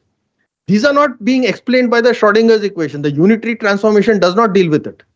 And the part that should have dealt with it, we didn't do it. We hand waved it and say, okay, well, it happens. So once it happens, I'll tell you what is going to happen next after that. So effectively, when we started to build engineering on top of superposition and entanglement, we were trying to pull off an exploitation before understanding, which is over optimistic for the quantum domain. Now I specify quantum domain why. As kids, we learn to speak and use a language. Well before we have been taught grammar, syntax, semantics, Shakespeare, Kalidas, all that thing comes much later if at all. But we still deal with it because a brain can listen to the speech and figure it out for itself. We play cricket, hockey, we are throwing stuff, hitting each other with stones. Not that we understand Newton, Lagrange and Hamilton, we don't. But as kids, we can do it. So where the brain has a intuitive human body experience of something, it can learn without any equations, no problem. But quantum is unfortunately not one such field. If you are not getting the science right, the brain has very little chance of getting quantum right as an intuition. So another thing that has happened is that we have not actually, we were talking about updates to security standards. I'm here talking about updates to scientific theories over half a century. See, take the uncertainty principle. Initially, it got understood and put into textbooks saying that, okay, you made a measurement, the measurement changed what you were measuring. So it was almost like doing a destructive testing, which the military person will know, okay, yeah, you do all of that, you do a yellow banding because audit objection aa jayega and you continue with life. But that actually made the measurement responsible for the uncertainty. Subsequently, people realized that that was incorrect. The nature of position and momentum localization was such that each of them destroyed the other property. The measurement had nothing to do with it. If you want to create a wave packet that's focused its amplitude at any one place, it must have harmonics spanning the entire spectrum. So your momentum is all over the place. Similarly, if you want a pure harmonic, you have to define it minus infinity to plus infinity to exactly get the full Fourier wave into one frequency. So that is the real problem with uncertainty, which no amount of finesse in measurement is going to resolve. Similarly, when it came to this interference and this wave particle duality, if you have already understood waves, it's very easy to talk in terms of that result as a wave, and if you go and block it, then suddenly it's not a wave, it becomes a particle. But no, the truth is that it was always a particle. It was traveling with an amplitude and a phase. It was traveling by every means possible. What was getting added was not the probabilities but the amplitudes. The resultant phasor addition had to be squared to get the probability. Once you do it, there's no question of a duality. There's only one description of nature. And that is the real reason why you have the Young's double slit experiment. But we never go ahead and put that into the textbook. It's way too complicated. Okay. So many of these things are since building up, misguiding some of us sometimes. Now the measurement business that happened, I'll call it the measurement trauma, because what happened in 20s, 30s when physicists suddenly started getting into this. One was that even if you took this destructive versus non-destructive tests, it meant that at the quantum level, you could only do a destructive measurement. So the minute you measured something, what you measured ceased to exist, it became something else. So it meant there was a certain unknowability about the underlying universe, which came as a shock to the system, to all the physicists and philosophers, and many of the top physicists were philosophers. Okay. And then it got worse. Because once you go into the superposition business, it means you can't directly measure a superposed state. The minute you measure it, will collapse into any one, correct? And that is also according to a probability distribution. It is not 1:1. So many different states can lead to the same measurement, and the same measurement could have come from many different states. So it's a many-to-many mapping. So as a approach to science, that was a rude shock to the scientists of the time that, oh my God, now this is what we have to end up with. So the entire discourse at that time was about the difficulty with measurement. And yes, the measurement was causing a collapse, but they were not focused on the collapse part of it at that point. So what they were worried about was that all measurements will cause a collapse, and it has a philosophical implication. Unfortunately, somewhere somebody went and said, only measurement will cause a collapse. That measurement causes collapse as if nothing else will cause a collapse. And that is wrong. In no serious scientist ever said it, but that is what has picked up traction, so to say, in the pseudoscience sphere. And that's a problem, because if I say, for example, I shoot a human being between the eyes, the human being dies. True statement. But if I say I'm building an insurance company, I'll run my actuary tables based on the probability of people getting shot, my tables will be completely wrong, because humans die for many different reasons. Very few people die because they've been shot between the eyes. So if you do not know everything which causes a collapse, you can't predict collapse. So if we need to increase our understanding of Q to do quantum computer designs properly, what all should we add to it? So there are two parts. When you do a measurement, there's a physics part and there's an intent part. So the physics part is causing some interaction, scattering, change of state, so on and so forth. The intention part is a sentient entity is deciding that, okay, I thought about this, I'm confirmed, or I thought about this, it turns out to be something else. So which is the part which is causing the collapse? Some people have actually taken the liberty of going ahead and saying, oh, consciousness is causing the collapse. Just one problem. We human beings have not been around long enough. Big Bang happened a long time back. Human beings happened maybe some million or 10,000 years back. And even when human beings came, quantum mechanics started 1905. And after that also, how many of us have actually made a quantum measurement? So consciousness could not have been changing and controlling the universe all this while. Okay. So the real answer is it is physics which is doing it. There are certain interactions which will cause that behavior in particles to come to a specific state. So that part of it simply got ignored. Now, there have been people like Penrose and others who have been actually working on it and saying that there has to be a physics-based method for doing the collapse, and I'll be touching on the consequence of that theory later on. And if that is what happens, it means we need a theory to say that what is the level of interaction which will lead to what probability of collapse. If you did that, then collapse would no longer be a mystery. It would not be metaphysical, requiring a consciousness or anything like that. Also, you could say if I've got 5 qubits entangled sitting inside a crystal, what is the background that they have and what is the probability it's going to create a collapse in, say, 100 milliseconds or 100 seconds? That would be a scientifically predicted analytic theory. Rather than to say, okay, give me $1 million grant, I come up with an answer, oops, it's the wrong answer, back in line for the next $1 million grant. Okay. All of that would be the good part. Now, what is the hard part? Why is it not so easy to do? See, quantum mechanics already is a pretty good theory. And they have already done unification with the strong and the weak and the electromagnetic and everything else. You suddenly throw a spanner in the work, you have to be very careful. You don't disturb everything else. It's like you have got a, operating system level complex software going, and suddenly now you want to introduce a new, change the behavior of some kernel module somewhere. How do you know that the system will still work? It's a tough call to make. Nobody wants to take the time to do it. So now I just needed to give that background to say that if you now want to ask the question, how do I model the compute power of a quantum computer? And what should I expect its future evolution to be? What would be the answer? So the naive answer was always, and this was the promise made from 1992 onwards, it's 2 to the power of Q. because you have got these qubits, they are in superposition and entanglement. So simultaneously you explore 2 to the power of q options, and the magic of quantum algorithm finally gives you an answer of one particular input state, and 1 out of 2 to the power of q states I have therefore picked up, and that's my compute power. Now, this should have straight away thrown red flags to anybody who's familiar with physics. Nature never gives an unbounded exponential payoff for free. Doesn't happen. It would have violated any number of laws. Because if you look at this 2 to the power of q, where in the theory have we put a limit on q? 5, 10, 50, 100, 200, 2000?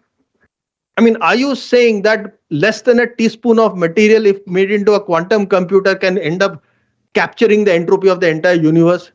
It's obviously not right, because that much entropy exists in every other spoon of water also.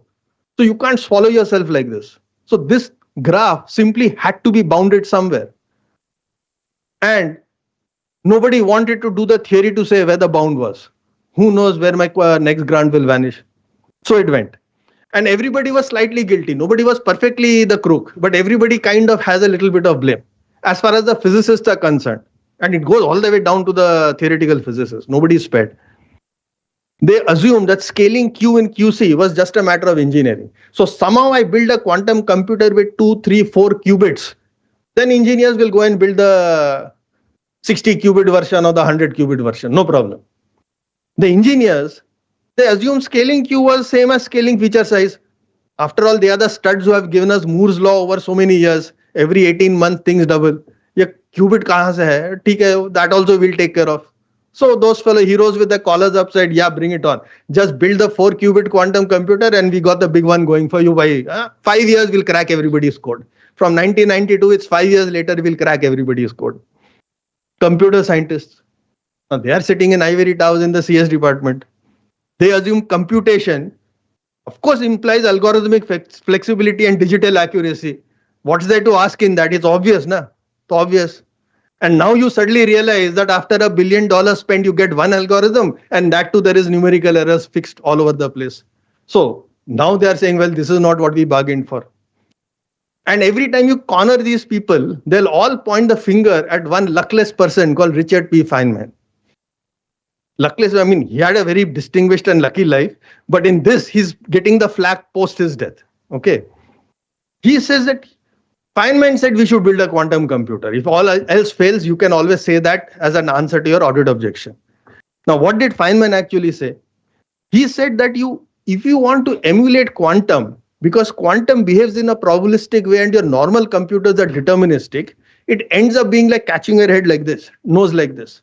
Feynman was the youngest department head in the Manhattan Project. He was in charge of the computation division. On him fell the thankless task that all these big dadas were doing all kinds of changes in their formula for pressure and temperature and uranium conversion efficiency and all that. He had to bring all those quantum mechanical integrations, do it on a computer and tell them, yes, this will increase the yield, or no, it will decrease the yield. And he was frustrated by the fact that if you want to run billions of Monte Carlo simulations on a deterministic computer, it's a thankless task. So he says, why not build a quantum-based computer to do the quantum mechanical calculation? And that's all he said. The fact that you can crack the bank is our fantasy, not Richard P. Feynman. Okay. So now if we look at the pitfalls, we should be able to fix the model. So what happens? Maintaining Q qubits in a coherent state was the primary problem we faced. And it turns out, one by one, we discovered 3 different ways in which this can go wrong. First was spontaneous decoherence. That if you try to put things in a very pumped up energy state on their own, they will come down. And that spoils the party. Fine, so we figured out how not to do that or to build stable qubits. Then it turns out that if you have multiple qubits phase locked with each other, then environmental interference will spoil that phase lock. So in other words, even small amounts of couplings will actually quote unquote collapse your wave functions. The decoherence will happen. And then people started coming up with shielding and this and that. Then it turns out that if you build a complex enough quantum computer or try to do so, internal to that quantum computer itself, there are interactions which will spoil the computer. And that is where we are right now dealing with these huge systems because of error correction. And now we are facing this third problem, and I'll get into the details of that. Now, the computation power depends on the largest set of fully coupled qubits. So if you have q qubits, and because you can't maintain them in the coherent state long enough, you partition them, say, into 4 sets, q by 4, q by 4, q by 4, q by 4. Then 2 to the power of q is no longer the right formula anyway. It should be 2 to the power of q by 4. So in general, if you are starting to do this set reduction and multiple sets business just to improve your decoherence time, you are actually compromising the compute power. Now, it turns out that the decoherence time scales very badly with the number of qubits. Now, this is known. The graphs are published. The theory doesn't exist, but the numerical graphs are published. And in terms of classical resonators interacting with the environment, it is known that as the number of resonators increase, the scattering cross-section goes as a square. So if you went from 1 to 10, you don't become 10 times more sensitive. If the phase property has to be preserved, you become 100 times more sensitive. Okay, and that is what has been the problem. So you do an engineering to do the isolation. So you have vibration isolation, thermal isolation, electromagnetic isolation. But here is the thing, the theory does not give you the specific formula for the decoherence. The reduction operator R is not even there in our quantum mechanical theory. So what do? Best effort. So as much of this as possible, as much of that as possible. And that is what we are. Okay. And no one dares ask the question that how should this isolation matrix increase as you increase Q? So depending how much funding you get, you build that isolation. So somebody's got millikelvin, somebody's got Kelvin, somebody's got micro Kelvin, funding based. Okay. And based on that, you then see how many Qs you can go ahead and put under the bonnet. So at the end of it, the field came to the thing that we should be talking not about the quantum size, but the quantum volume, not just the Q, but we will say that we have got a Q and we can sustain so much depth of operation with that quantum computer. And Google and Microsoft very quickly put a good name to the whole thing to cover up the embarrassment that their so-called 64-bit quantum computer was actually 4 into 16 qubit system. So it was actually 4 16-qubit systems sellotaped together by saying there's a weak interaction between the subsets. Okay, but if you do the math, you realize that n into 2 to the power of q by n is much less than 2 to the power of q. So the updated model should really now be n into 2 to the power of q by n into the decoherence time T2. But that T2 should be measured for at least q by n coherent qubits. It cannot be a single qubit measurement. And yet there are many people still going ahead and making press releases where if you really read between the lines, that T2 is the single qubit T2, which is misleading. But if your board buys it and gives you another lease of life for 2 years, you might still do it. Anyway, now the issue is not even just T2, but you actually want to operate on the system. So there is actually a time constant involved for making those operations, because you are going to be hitting it with laser tweezers or some microwave pulses or something. Now, depending on the size of the pulse and the duration of it, a certain fraction will behave the way you want. But ultimately, it's a non-deterministic system. So there'll be a few Khadus qubits who refuse to budge. So that will introduce errors. To bring down the error, you'll have to pulse it even more.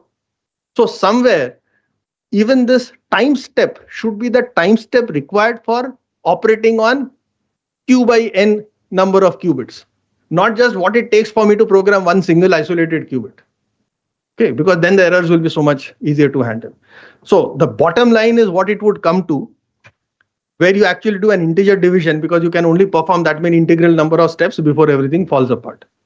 So noise-free ideal case, this is the formula you would get for where you are with respect to a quantum computer. Now we come to this interesting business of noise. And again, as a physics person, I will ask the question, noise was quantum artifacts intruding into the classical domain. So you build a very high gain amplifier you're amplifying the jitters in the electrons, and so you're getting noise. So you suddenly try to do a feedback resistor based gain of 200 on your amplifier, you will be getting pink noise or white noise is the only question. You will not get the signal back. Okay, but that is because there was quantum jitters coming into the classical domain. If that is what it is, how come the quantum system has noise? Are you saying there's something else below the quantum system? That was supposed to be the ground floor. So what happened? Noise and errors, people say, and we just believe it. So the reasons for noise and error in QC is not the same as what it is in a classical system. What is happening is that the quantum mechanical is the way nature chooses to behave in all its various manifestations. You and I may have broken it down into 4 or 5 or 3, whatever it is. But nature is nature. Nature is not going to conform to our equations. Our equations must conform to nature. And if our model is wrong, nature will not match our model predicted outputs. It's really weird to now call that an error in the system rather than admitting it's an error in a theory. So that's where we are with this business of error and noise in quantum computers. By definition, a quantum system is too pure, too divine to actually have noise in the sense of noise in an amplifier. What has happened is that we have started building systems where our expectations are deviating from what nature is actually doing. Therefore, we are having this problem called noise and error. So I will later get into what has happened with respect to quantum error correction. But for the time being, given that this exists, the modeling step we should take is to say that fine, there is error. Error means that instead of getting the answer I want, I'll get some other answer nearby. So I should define a volume, a voxel, saying that 2 to the power of q noise gives me the amount of jitter I need to cover the actual jitter I'm seeing in my quantum computer. Now, previously, we already had the quantum volume. So if you had a certain range and you had a certain least count, what would you do as an engineer? Divide the range by the least count and say, this is the resolution that I can have in my measurement. Be done with it. I mean, this is what we do even with all those, I even forget, vernier calipers and micrometer, screw gauge and all that. We all have this only. So we are back to doing the same basic schoolboy physics out here. That we have built a system. It can actually make 2 to the power of q measurements. Fine. Engineering wise, the q became q by n to keep the stability of the system. But that much also is now attenuated by the fact that you're not getting precise each state addressable situation. You're getting a buzz. So divide by the amount of that buzz to say how many statistically significant outputs you can get. And that's the true resolution of a quantum computer. Now, the rest of the question then becomes, what can I do to reduce the q noise? But if I have that q noise, then the formula will be as it is at the bottom, that I'll have to subtract the q noise from the q by n. Another thing looking ahead is because in trying to reduce q noise, we'll end up with error correcting codes. We will then end up with this situation where we have physical qubits and logical qubits. The logical qubit is like the decoded version of your code word. So the q in this formula should really be the logical qubits. And again, the warning exists. You can count it only if all of them are in a combined entangled state. So if you took all of this into account, you would get the formula below, and the formula below would be immune to anybody cheating and pulling a fast one. It doesn't solve the problem, but it at least says that this is how you compare apples with apples. Not that I am the cold atom cesium-133 specialist, so I'll talk in terms of 6,100 super cooled, error corrected physical qubits. But who knows what was your code? Who knows how many you got? Did you even manage to entangle them actually all?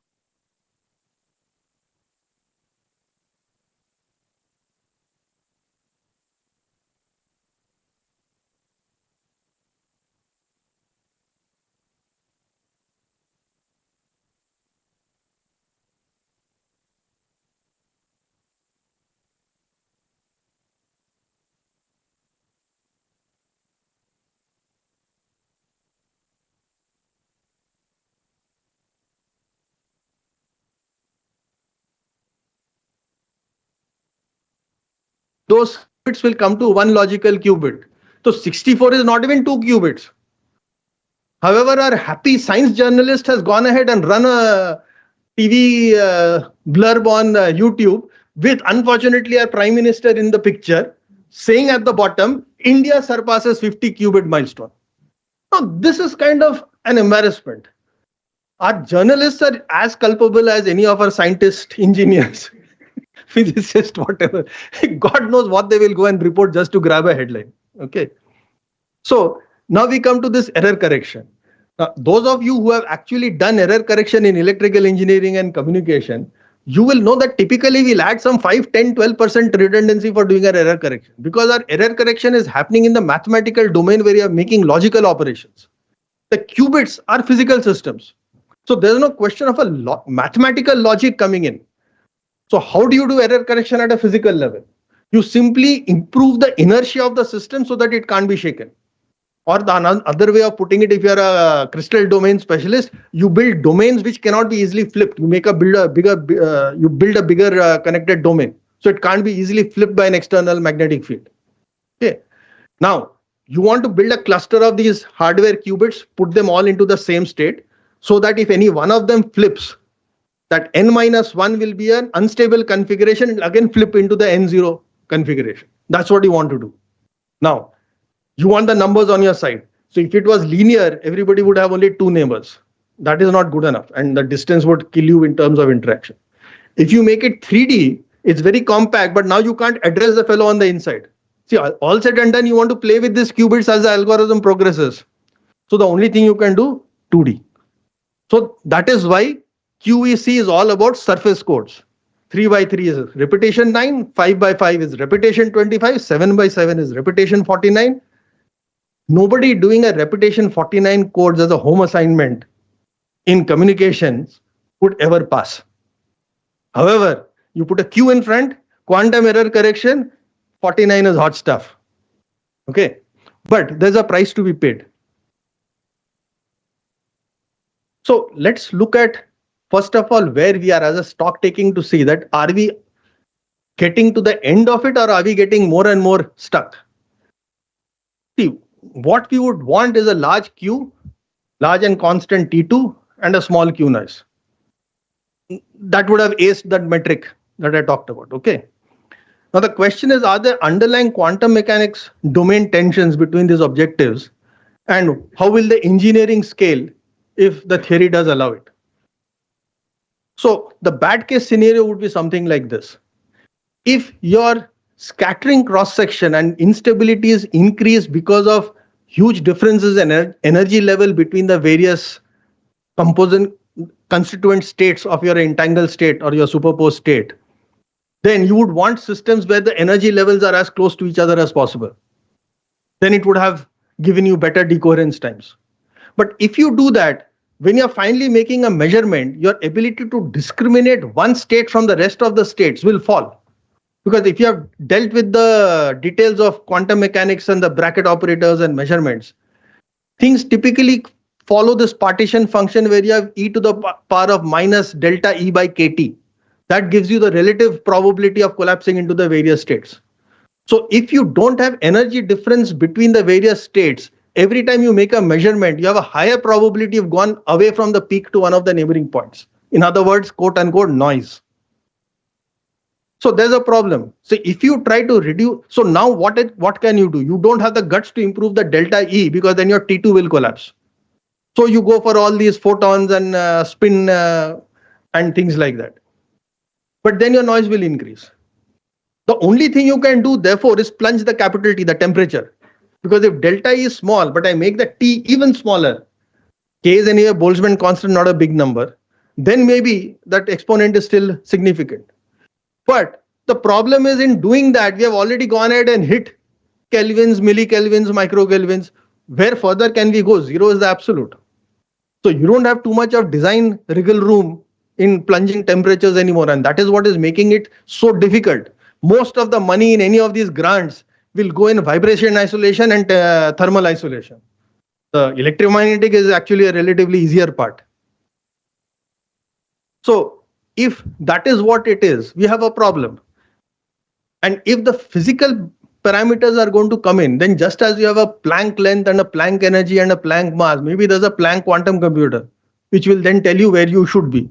But even if that is the case, it is not clear. We are so far away from it, we don't even have clarity where that will fall. Maybe it will give us quantum advantage, but not supremacy. Maybe it will give us quantum supremacy. Yes, there is a dragon down the road, but my treasure is coming much before the dragon. So what do I care? I'll take the treasure and run with it. Let the dragon sit there. So anything can happen. It's not known today. And the algorithm design challenge is another thing that is affecting this field. That how it actually works is you have all these qubits. You bring them to the ground state. You excite them up. You get them all entangled. That's 3 steps gone. That's not so much the problem. Now, you want to subject it to a set of transformations in its potential energy such that only the correct input would have quote unquote stationary phase and survive those transformations and have a high probability of existence at the end of it. The rest of them, because the phase is fluctuating wildly, will disappear in the integration, so to speak. So they'll cancel each other out. So that particle interference thing, that is why I pointed it out there, because ultimately that's the lifeblood of your quantum algorithm.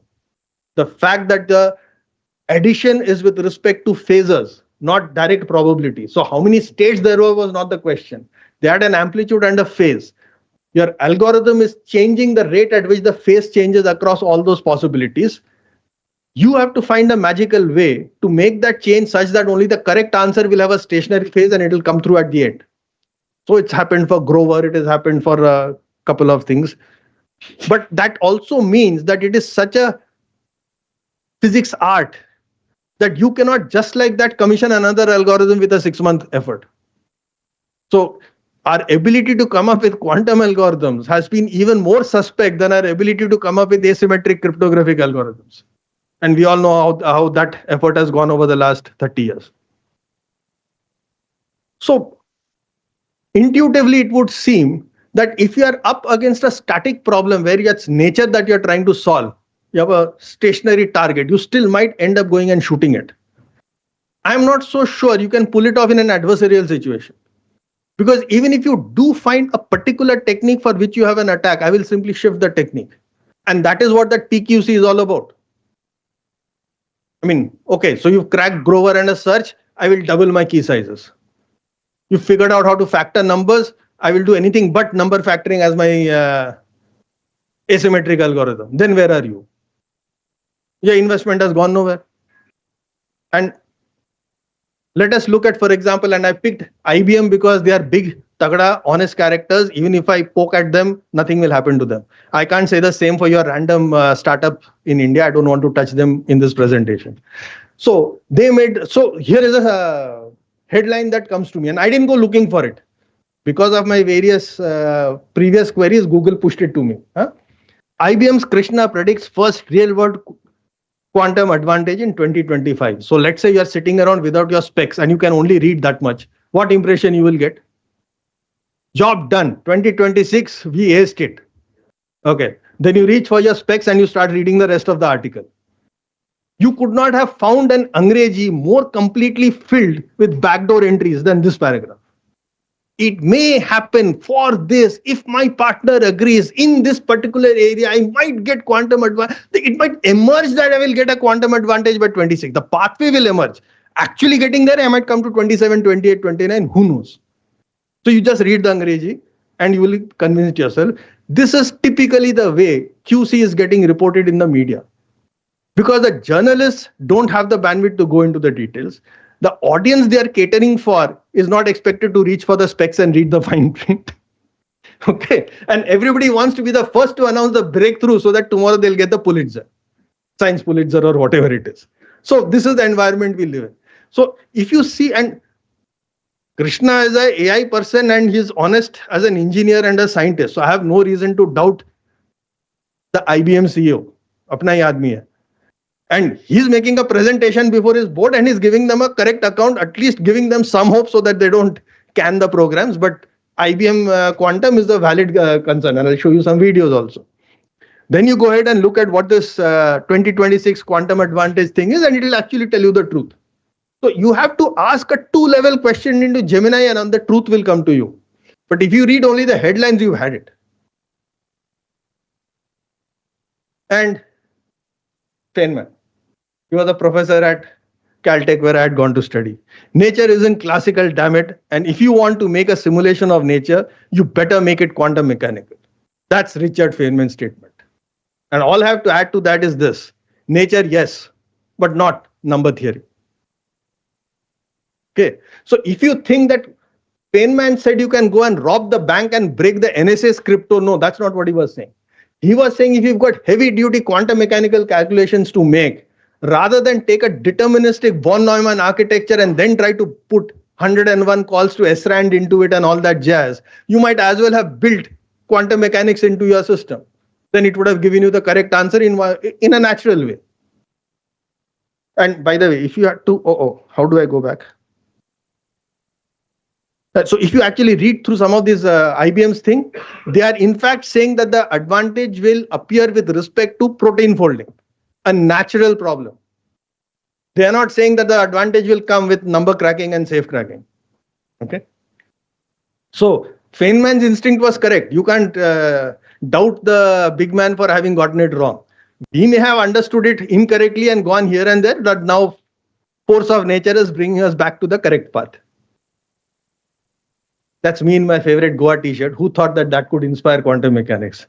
So however, here it is. You cannot stop the waves, but you can learn to surf.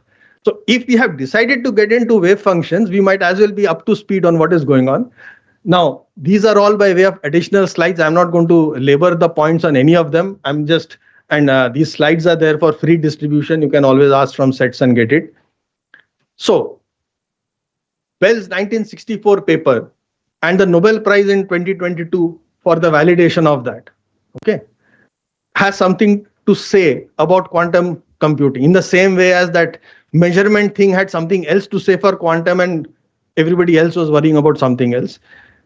So similarly, this analytics of decoherence, is it that people have not tried to put an analytic expression to the decoherence? They have. Time reversal and loose ends. How many of you have read Penrose's The Emperor's New Mind? Okay, so this was some 1990s book by Penrose. And he was saying why there is necessary for the deduction operator R in quantum mechanics for reasons other than just quantum mechanics. And wave function and gravity, Penrose conjecture, what it does for the qubits, and even Tang's work on system issues for QCs. Okay, so I'll go a bit fast here. So this is Dr. Olivia Lan of IBM Quantum. And she had a beautiful video on this Bell's theorem and the Nobel Prize and everything. So the fundamental tension is this. You cannot have locality and realism if you want to reconcile with quantum mechanical observations. So locality means that no signal can pass faster than the speed of light. So you cannot instantaneously do something here and instantaneously cause a change there. Realism means that everything actually has a well-defined value. Whether you know it or not is a different matter, but the system has a definite truth. It turns out that at the end of all this Bell's paper and their experimental validation, realism died. So this business that there is hidden variables which are actually defining the thing, but we don't know about it, which was Einstein's hope, gone. So it actually is the case that the system had not made up its mind and made up its mind post the first measurement. That is true. The localism survived technically. Technically means that when you actually do the measurement, it is having an effect somewhere else. But both this measurement and that measurement have an element of randomness to it. So you cannot use it to send a message. You cannot Morse code an answer from this to this. That you cannot do. It's a random code that will end up going through. So is information passing faster than the speed of light? No. But is this measurement here affecting the system? Yes. And again, if you go through the fine print on this slide, it will give you the reference to a full 3-hour video. And there are literally dozens of these things. I spent being retired, I had the time. So I went through a huge number of them and I collated just the 2 or 3 best ones for you all to actually look at. So these are both understandable and, as far as I can make out, correct. And I say that in my capacity of being a silver medalist in engineering physics from IIT Bombay and having done quantum electrodynamics in Caltech as a graduate student. So to that level of thing, yes, it is correct, but I'm not a practicing quantum mechanics person. As he was saying, I've been in DRDO all my professional career. So anyway, this Bell effect. Now, while you are wondering about the localism and realism and locality, what this Bell thing is saying is if you entangle two things and later on go and make a measurement, you're not guaranteed what the result of that measurement is. There is a entropy getting injected into the system by your act of making a measurement. It not only affects what you measured first, it actually already goes and affects before you measure the next thing. So that's bad news, right? See, you're entangling Q qubits. You're making the system evolve. Then you're going making a measurement. Now it turns out whether you read this qubit first and that qubit last, or that qubit first, this qubit last, something is percolating as an effect down the register. And what's more, some of your result is going to have an inherent amount of randomness to it. Otherwise, you would have beaten locality, which doesn't happen.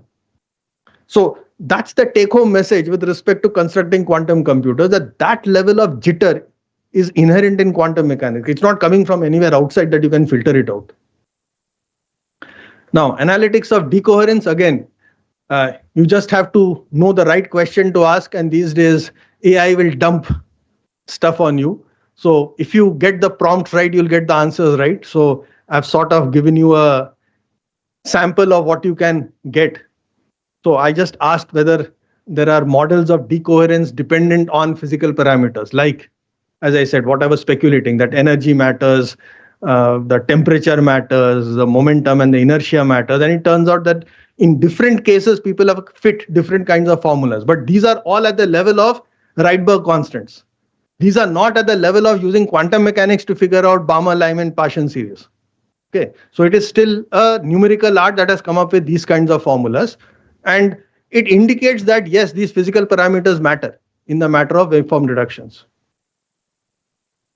Then there is another set of talks that you can find which talks about quantum mechanics in general and says where the lacuna are, that either we are missing something or we have probably not understood something correctly because it is contradicting other parts of science.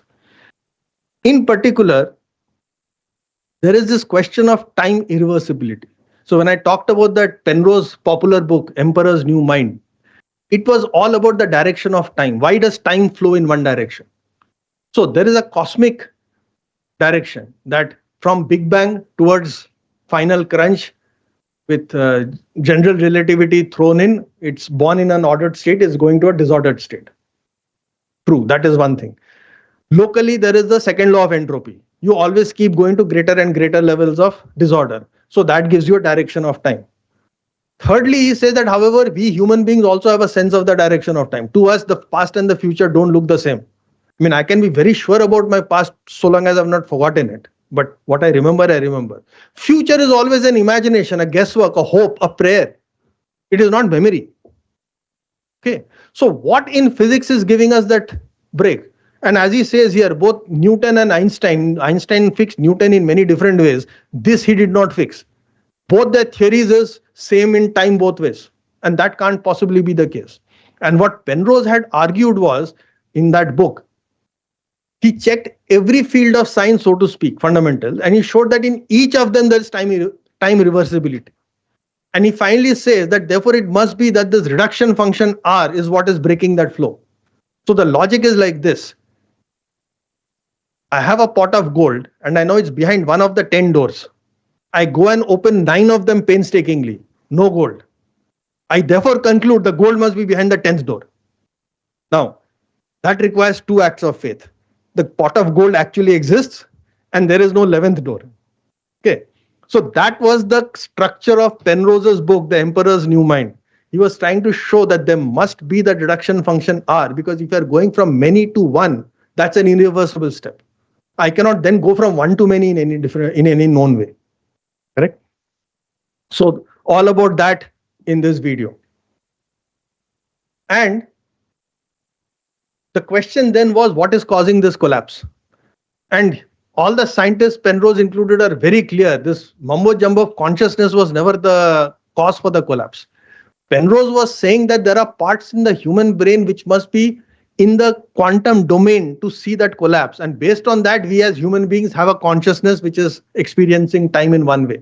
He never meant to say that the consciousness is what is causing the collapse.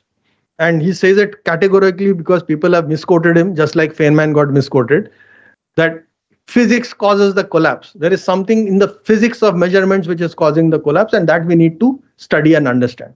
Now, further, since then, he has done a lot of work on saying in what way does trying to reconcile quantum mechanics with gravity actually introduce that wave function collapse.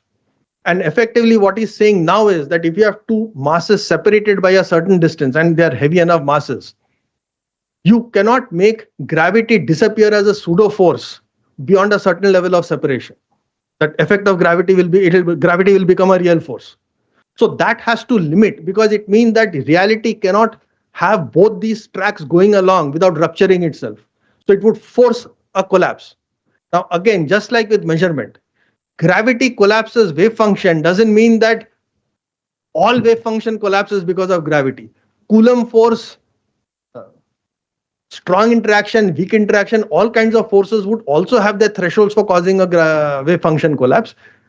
He was doing the study for some Halson T cube phase parameter is there. So Yvette and Penrose have come up with some experiments. Yvette is the experimentalist, so that is still in the works as we speak. And again, these videos are there. The fine print is there on the slide. You can check it out. Would that have an implication for quantum computing? You bet. Because if heavy mass becomes a no-no, we are in trouble. Some of the best results with respect to error correction have come from what? Super cold atoms. Neutral super cold atoms. And we are not talking lithium and sodium as atoms. We are talking cesium-133. Heavy. So now if mass itself is the cause for a wave function collapse over an extended period of extended space, then these 2D arrays that you are building for doing this error correction with supercooled cesium-133s, when they become big enough and you try to put all of them into an entanglement with each other, then the system will get into trouble. Now, currently, Caltech, again, my own college, I have to take onus for it. It has got the world record with respect to having 6,100 of them in entanglement. Sorry, in a coherent stable state. So the T1, T2 got taken care of. But you're not running an algorithm on it, which means that they are just sitting there. Now, the minute you try to run an algorithm, you will have to make them talk to each other and get entangled with each other. Now you see the problem. You have made them neutral to take Coulomb out of the picture. You made them super cold to make thermals out of the picture. Okay. You have reduced the scattering cross section. They have become practically invisible. Now you suddenly want to take this one here, that one there, do something to them, keeping the remaining 50, 60 of them in the middle untouched. That's keeping the Caltech team awake. And they frankly admitted in the fine print that yes, we managed to get this far, but for us, the dragon on the road is really not this, it is dealing with this. And subsequently, there are also things like Ultra Q or Qvera Ultra, some companies are there. They are the commercial arm of this particular experiment. They have also published results, but they have now come up with a vocabulary called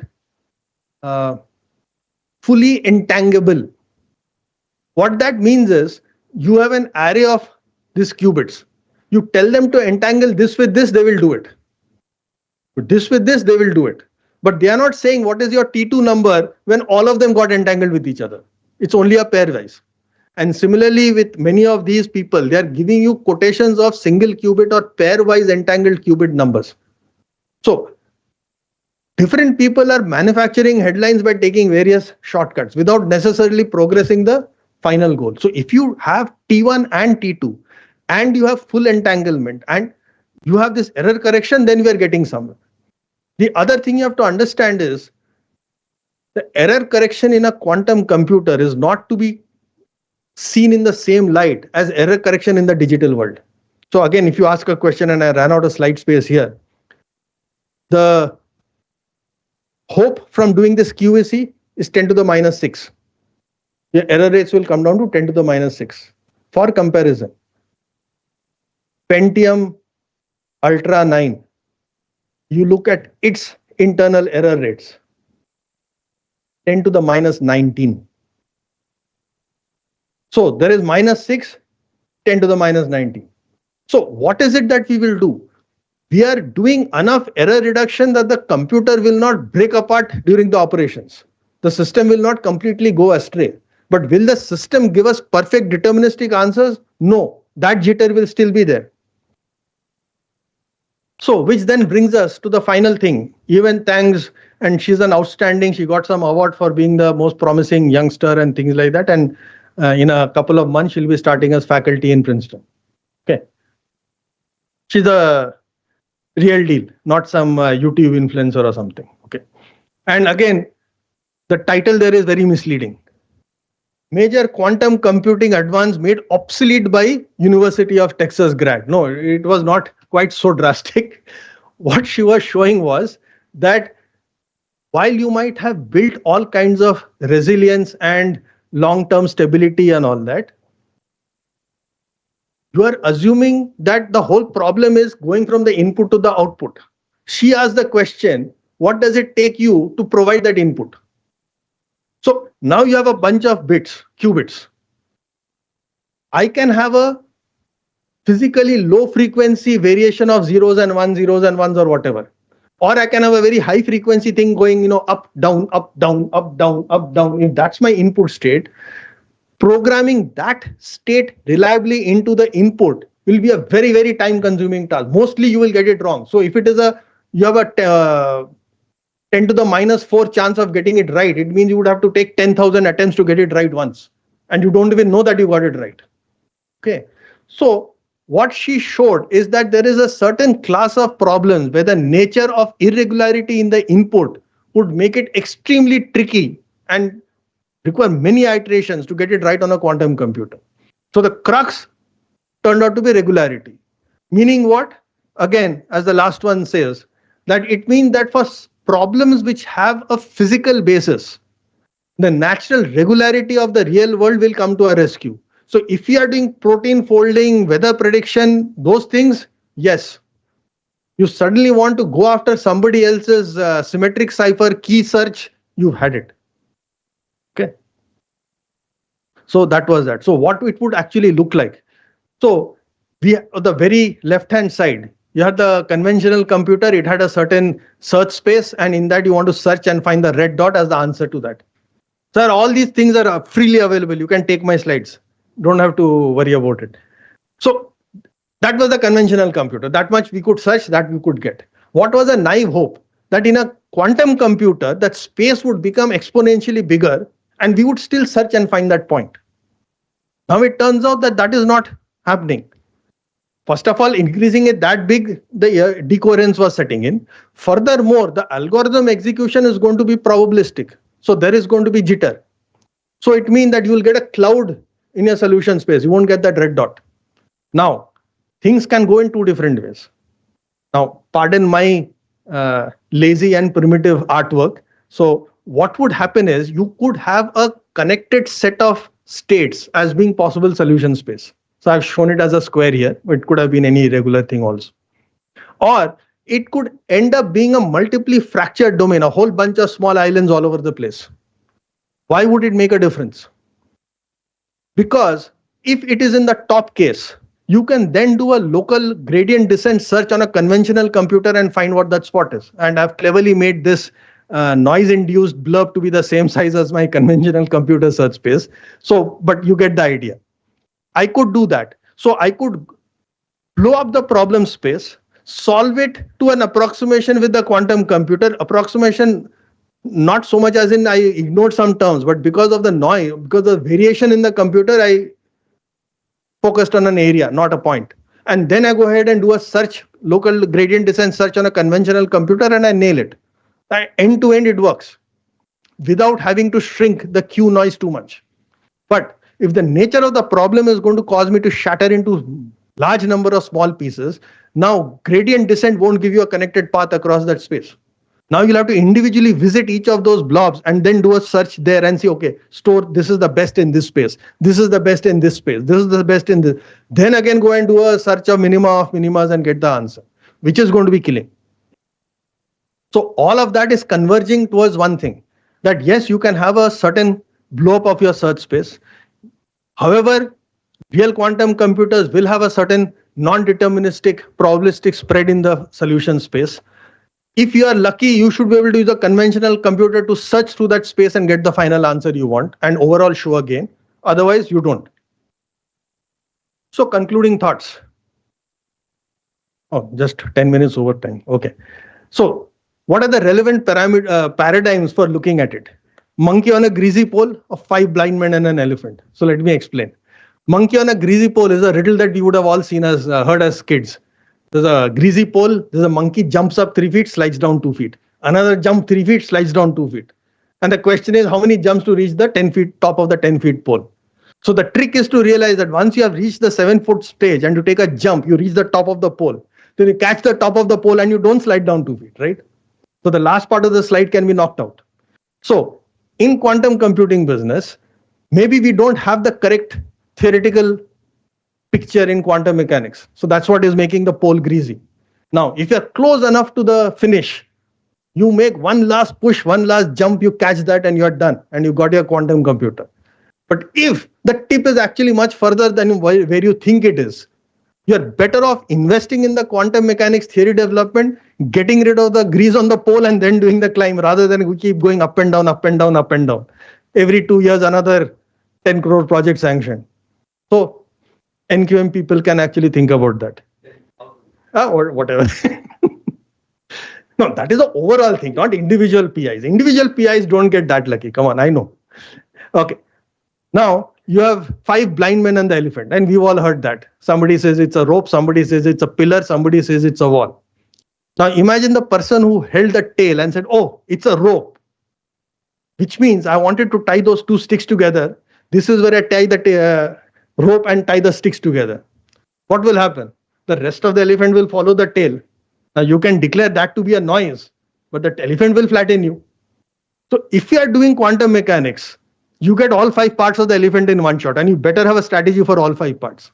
You can't say that I simplistically thought the elephant was a rope, and now if the whole elephant has broken my sticks, then that is just noise.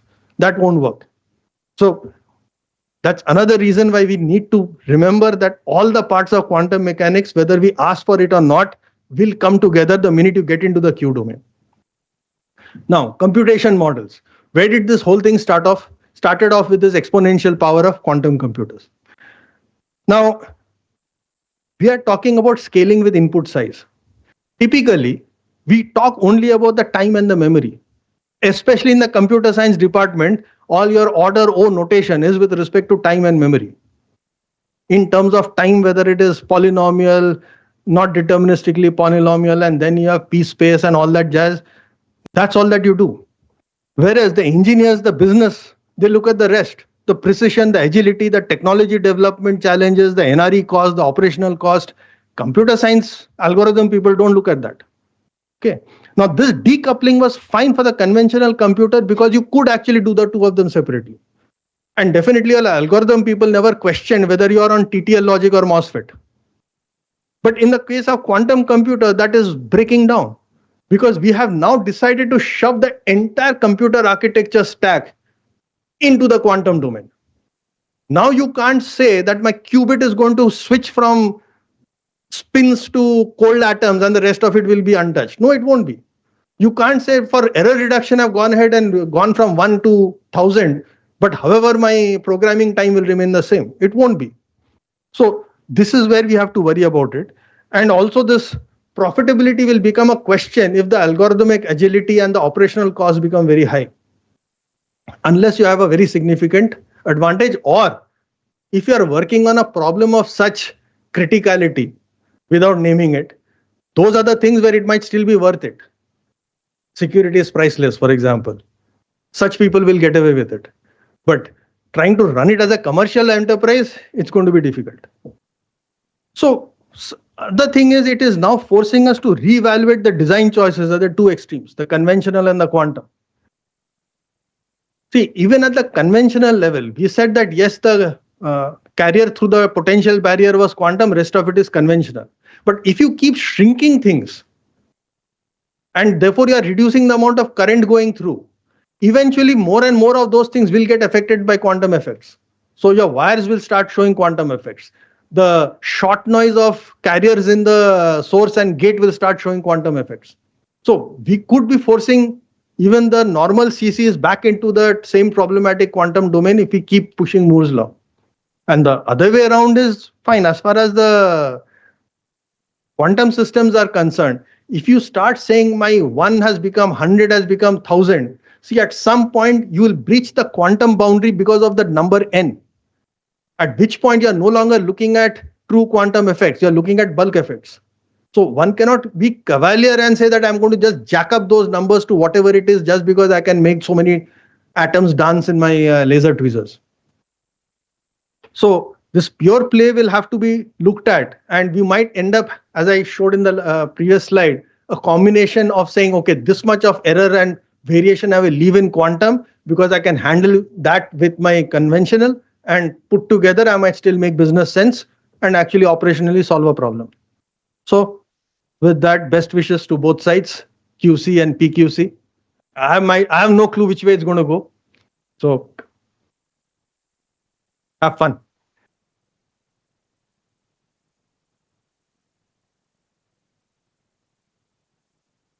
I think we should be going for lunch. However, at lunch you can catch me with questions. Unless the organizers. Okay.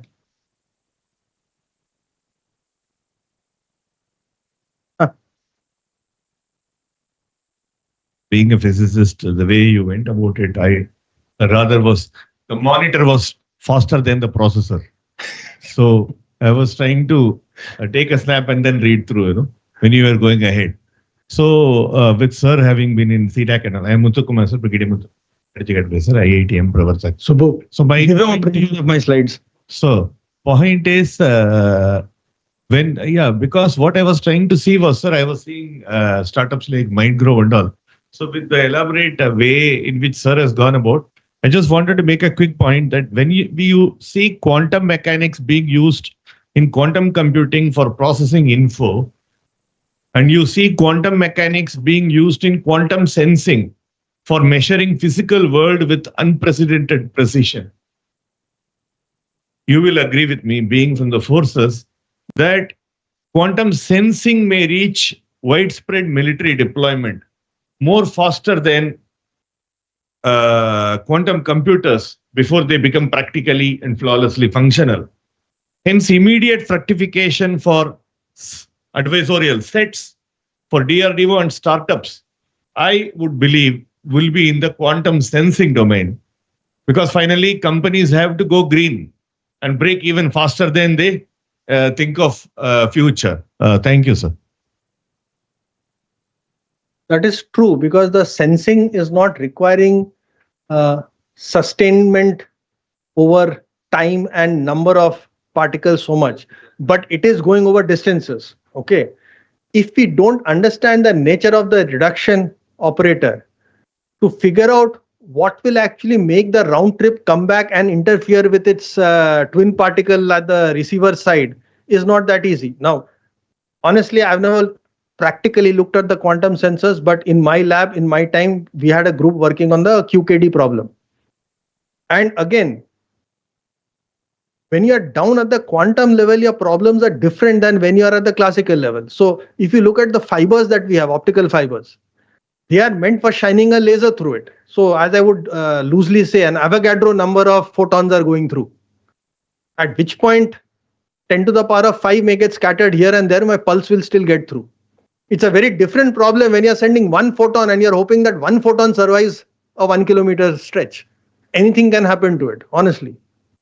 So the fragility becomes the problem. So even in QKD, yes, the confidentiality has been absolutely guaranteed, or at least I can detect a breach and redo it. The problem is that security is not just C, it is C, I, and A. That availability is going to be vulnerable. So the other side may not be able to eavesdrop on me, but he can make that mechanism unusable to me.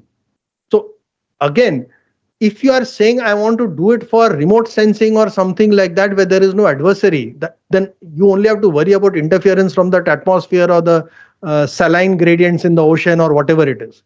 But if you want to use it in the military context, and the other side is also going to be knowing about it, unless you are going up against a absolute asymmetric adversary. Now, there is, of course, one country who absolutely believes in proving its technology in the most asymmetric warfares. But as our military people know, that is not our luck. We have got symmetry against us in one case and a very marginal symmetry in the other case, because other people will make sure it's a marginal symmetry, never an asymmetry.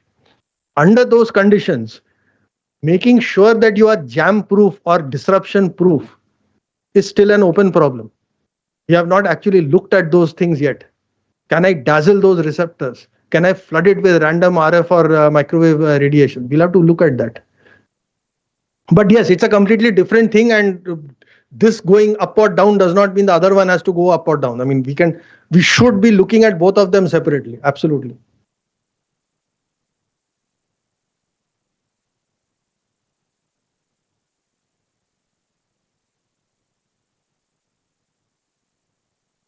Thank you, Dr. Rakshit, for delivering such an exceptional keynote.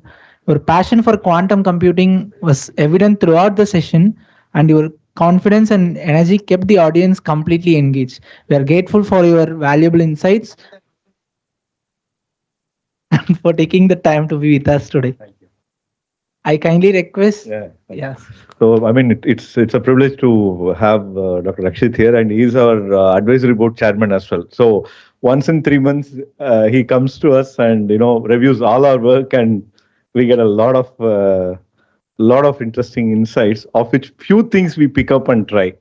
Thank you so much.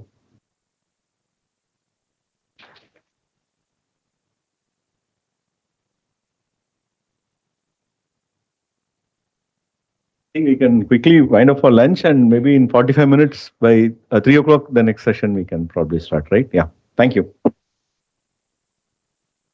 Small announcement.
Institute. Joining him on the panel are Professor Salabh Jain, Head Security and Privacy, Center of Data for Public Good, Indian Institute of Science, Bangalore. Dr. M. Prem Lakshman Das, Scientist F, SETS, Chennai.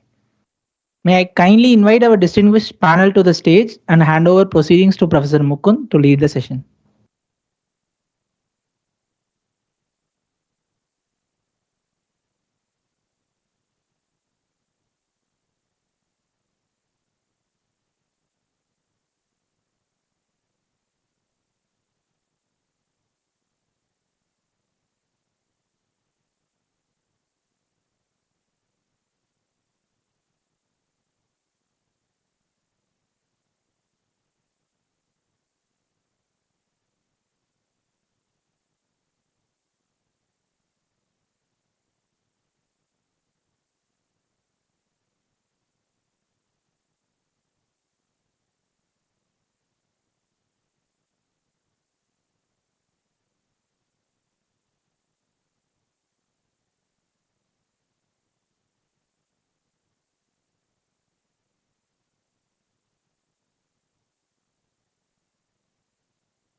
So, welcome to the session on trends in privacy enhancing techniques and post-quantum cryptography. So, just about the theme of the session before I introduce our two experts here. So, privacy and cryptographic resilience are no longer separate conversations. They're the same problem viewed from two angles. So, privacy enhancing techniques like differential privacy or homomorphic encryption or secure multi-party computation and zero-knowledge proofs are reshaping how organizations extract value from data without exposing it, driven by regulatory pressure from GDPR, India, GPDP Act, and similar frameworks worldwide. Meanwhile, post-quantum cryptography has moved from theoretical concern to operational mandate. NIST has finalized standards like MLKAM and MLDSA, and Harvest now decrypt later attacks mean adversaries are already retaining encrypted data today, betting on tomorrow's quantum computers to crack it. The privacy and quantum readiness can't be solved in isolation. Organizations need a unified strategy for cryptographic agility that addresses both fronts simultaneously. So this is the broad theme. So we have two distinguished speakers today, Professor Salabh Jain from IISc Bangalore and Dr. Prem Lakshman Das from SETS. So let me just introduce the two speakers and then we can proceed. So Professor Salabh Jain heads security and privacy topics at the Center of Data for Public Good at IISc. Prior to joining the center, he was a researcher at the Bosch Research and Technology Center in Pittsburgh. He has been actively working in the domain of security and privacy for automotive systems, cloud systems, Industry 4.0, and IoT networks. He is an area expert at the Carnegie Bosch Institute in domain security and privacy. He is a privacy evangelist, co-founding the Privacy Engineering Guild and organizing the annual Bosch Privacy Engineering Summit. He established the Pittsburgh chapter of Automotive Security Research Group, a non-profit organization for building the next generation of security experts in the automotive domain. He received his PhD and Masters from the University of Maryland at College Park and his bachelor's degree from IIT Roorkee. And Dr. Prem Lakshman Das, of course, is from SETS. So he is a scientist there and he heads the Cryptology and Computing Research Center at SETS. He has completed his PhD in mathematics from the Indian Statistical Institute. His interests include cryptanalysis of public key crypto systems, cloud computing security, and aspects of post-quantum cryptography. He is also interested in addressing security and privacy issues in machine learning systems. So I think each of our speakers will first talk briefly about it. So I would request Prem Lakshman Das to. Thank you, Professor Madhavan and Salabh. Hello, everyone. Am I audible now? Yeah. So this is often repeated talk that I give, but I just repacked it and added something which I'm currently interested in these days. This talk, I'm just going to focus mainly about this topics that that is mainly about this public key cryptography and the crypto systems that we need to think about, study, do R&D on, implement, build standards, and adopt. I just want to say that I have picked and chosen topics that I'm currently working on. So this is not the entire canvas. So I leave it for you to think about how to go about doing R&D or contribute this topic on your individual capacity. So to set the context, we all know that this authentication and confidentiality. So these are the two cornerstones in any internet kind of a communication scenario. So we use respectively signatures and encryption for achieving these. So traditional crypto systems like the RSA crypto system or the ECDSAs and all that will become obsolete once you have a quantum computer because the factoring and the discrete log are weak for easily broken by a quantum computer, right? So this talk, it's going to just focus on what is called this post-quantum cryptography, which is mainly using classical devices, classical network, and FPGA boards and your ARM Cortex boards, etc., for doing your cryptography. But with the assumption that the adversary has a quantum computer to analyze and break your crypto system. So adversary could be active as well as passive. He could be just listening to your wire, or he could introduce some malicious code into your system to make it behave in a haywire fashion. So what is the challenge from a cryptographic perspective? It is using different math. Like those of you who know, the factoring and the discrete log get replaced with problems in lattices, code-based cryptography, and then multivariate quadratic. So this is different math, right? And the challenge is you had to also model the adversary. The adversary could be a quantum-enabled person who can have access to a quantum computer. So we need to model that adversary. By we mean the crypto people. We need to model that adversary by empowering him with powers like querying in superposition or being able to do something in entanglement, and right. So that is another different aspect of this analysis. And the third one is when we have to formally prove that the crypto system is secure, we have to make more serious security arguments and reductions when we have to give a formal security proof of your systems, right? So where are they going to be adopted? They're going to be adopted everywhere in your protocols, databases, in your devices, etc., I mean, everywhere, right? So there are various layers to which these will get adopted in, right?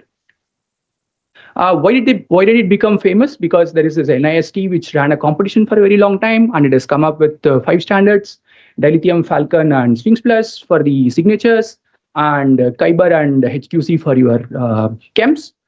These are now becomes FIB standards. Now there is another call which is being run by the NIST, which is trying to standardize signatures, which are say other than lattice-based ones. Now there are 9 of them in the 3rd round, right? So what is it that the community is looking at given this background? So particularly I'm interested in some of these problems, like so for those of you who know chem, key encapsulation mechanisms, how do you get a chem combiner? Like how do you increase the resilience of your encapsulation mechanism by combining more than one chem, right? So this is one of the questions that kind of interest me now. It's also of interest to the entire community now because there is a huge plan to migrate to post-quantum cryptography. How do you adopt it? What are the various standards to be used? What schemes to be used? How are they to be used and so on, right?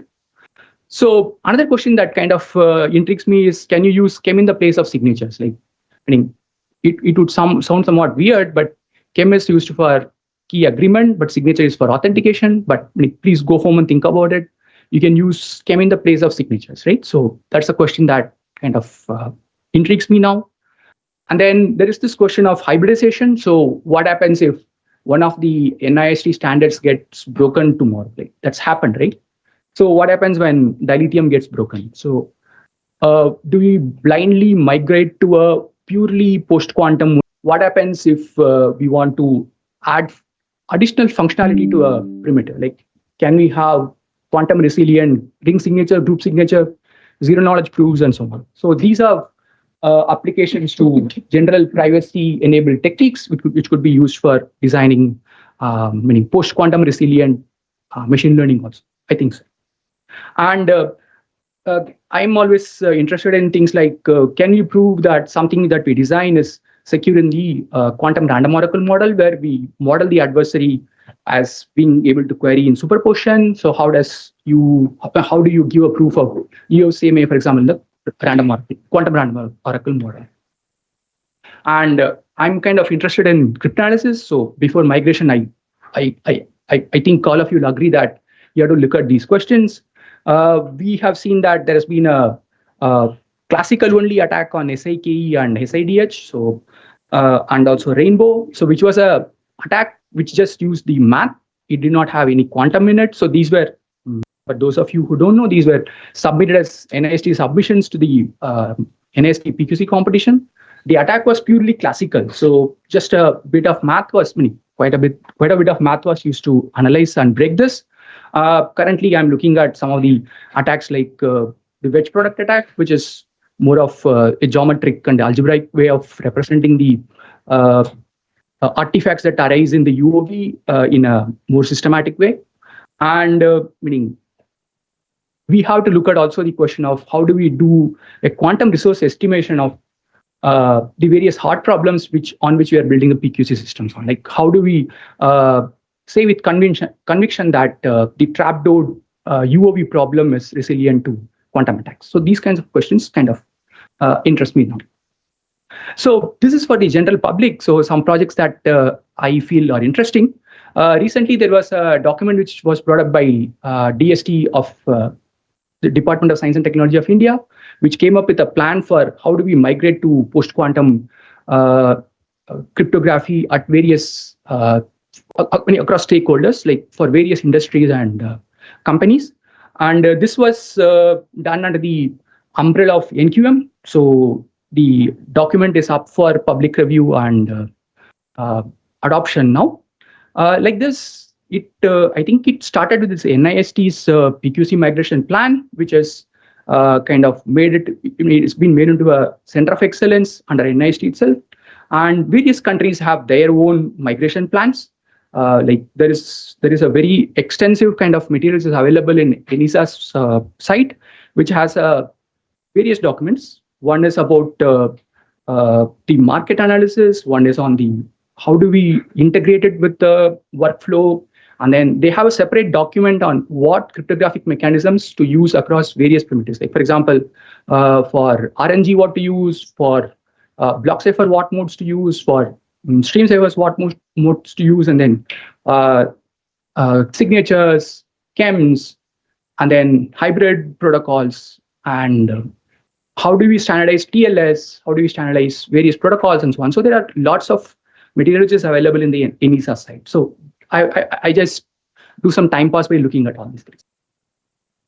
And some of the projects that kind of interest me these days is I follow this quantum risk project, which is how do we build SOCs, crypto-centric SOCs using RISC. So it's a European Union consortium project, which has been running for almost 6-7 years now. And we dabble a bit into meaning secure process. So this project kind of interests me a lot. And then this I just kind of stumbled upon these days. Recently, there's something called the DICE, which is Device Identity Composition Engine, which talks about how do we build trust right from the silicon level up to the protocol level. How do we build a trust? So this was kind of a mechanism which was suggested by the TCG. So I'm looking at how do we kind of implement it and kind of use it at the device level. And I think that we should continue to do R&D, and we should build upon our own nation-specific roadmap for migration. We should do post-quantum proof of concept experiments. And then the one phrase that I keep hearing these days is what is called crypto agility. I'm trying to find out what that means. We should establish testing facilities, should do sector-specific teaching and training. And the last bullet is not per se PQC. So kind of things that I'm currently interested in is what is called broadly quantum cryptography, where the Alice and the Bob, they are themselves quantum enabled. So can we do cryptography which is hitherto difficult to do in a classical setting? Like what I'm saying is the legal parties, like PQC, the legal parties are purely classical. So what happens when the legal parties, Alice and Bob, they themselves have an access to a quantum machine with some probably limited quantum capabilities?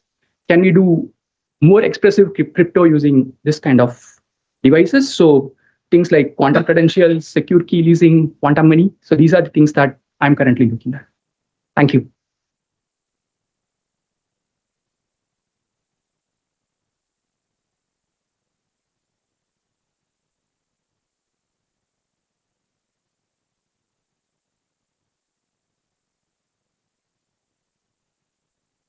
Okay. Thank you for the invitation to by Seth. I mean, it's a privilege to actually talk about privacy enhancing technology, something that we've been working on for a very long time. Now, before we get started, I wanted to take 30 seconds. I've been talking to a lot of you, and just to mention what CDPG does. So CDPG is not typically a name you hear of in context of security and privacy. So this is a translational research center on IISc campus, which was responsible for building data DPIs, right? So basically things like data exchanges. And this was set up sort of when the smart city mission was started. They needed a place where all the sensor data could go. And that was sort of the genesis. And now we're building data exchanges for almost every state. Okay, so there's a huge list of projects which keeps growing. But as the nature of data has changed, so has the need for security and privacy. And that's how the center has actually changed its trajectory to go and build sort of confidential AI or use privacy enhancing technologies within these data exchanges for the purpose of protecting data that we're getting from health systems, for PII data that we're getting, so personally identifiable information that we're getting within our exchange. All of that has to be protected. And these technologies that we're building are sort of a way of doing that. Now, when people talk about privacy enhancing technologies, everybody has their own interpretation of it, right? So I just want to sort of set the context right for the rest of the talk. So security at rest and security in transit is something that people have known forever, okay? What you essentially get when you should think about privacy enhancing technology is this third pillar, which is protection during use. So protecting data while it's being used. So not while it's stored, not while it's in transit, but while you're actually computing AI models on it, while actually computing analytics on it, right? And at a very high level, what you can imagine at a very abstract level, right?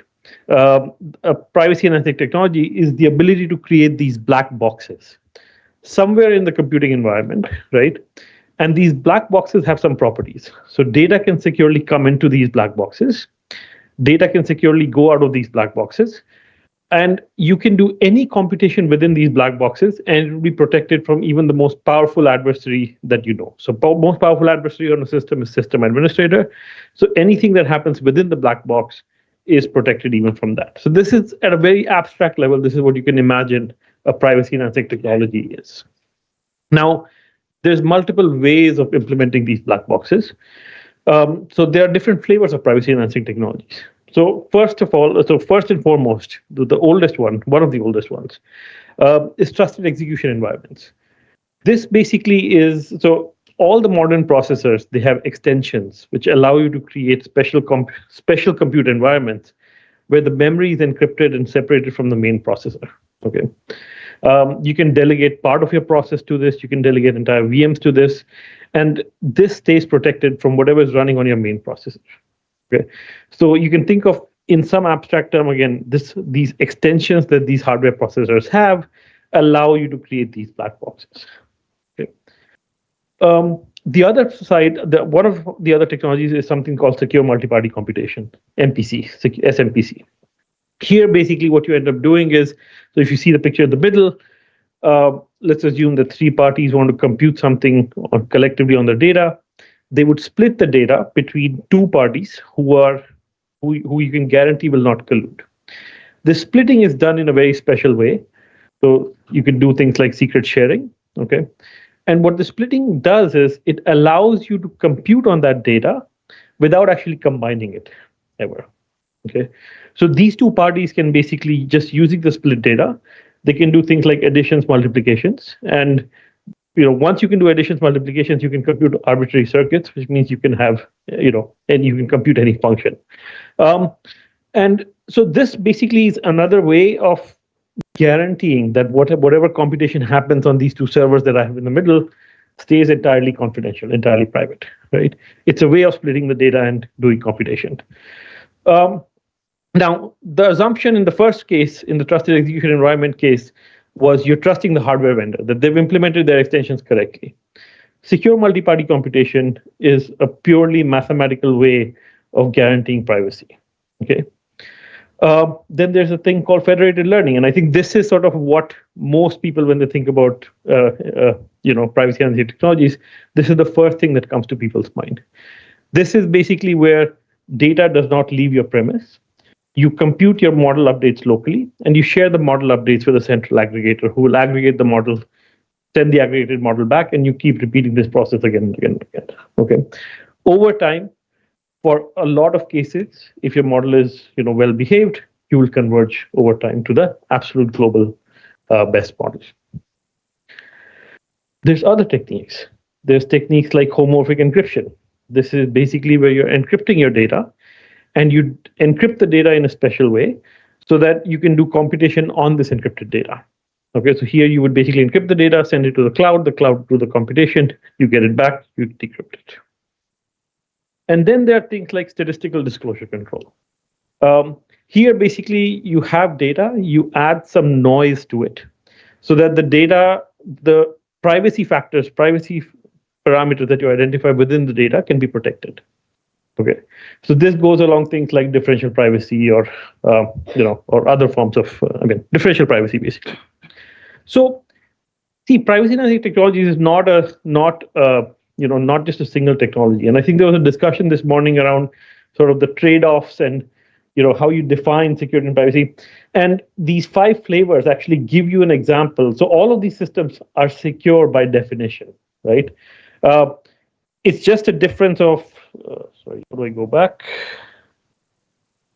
So it's just a matter of what your assumptions are, how usable they are, how is the performance, what performance parameters you choose. So none of the systems are insecure, but it allows you to do a design trace-off between sort of your assumptions on security and the usability that you have. So the first one assumes that you have secure hardware. The hardware extensions are good. Second one is mathematically secure. Third one is applicable to AI models. Homomorphic encryption, again, provides you mathematical security, but it's sort of inefficient.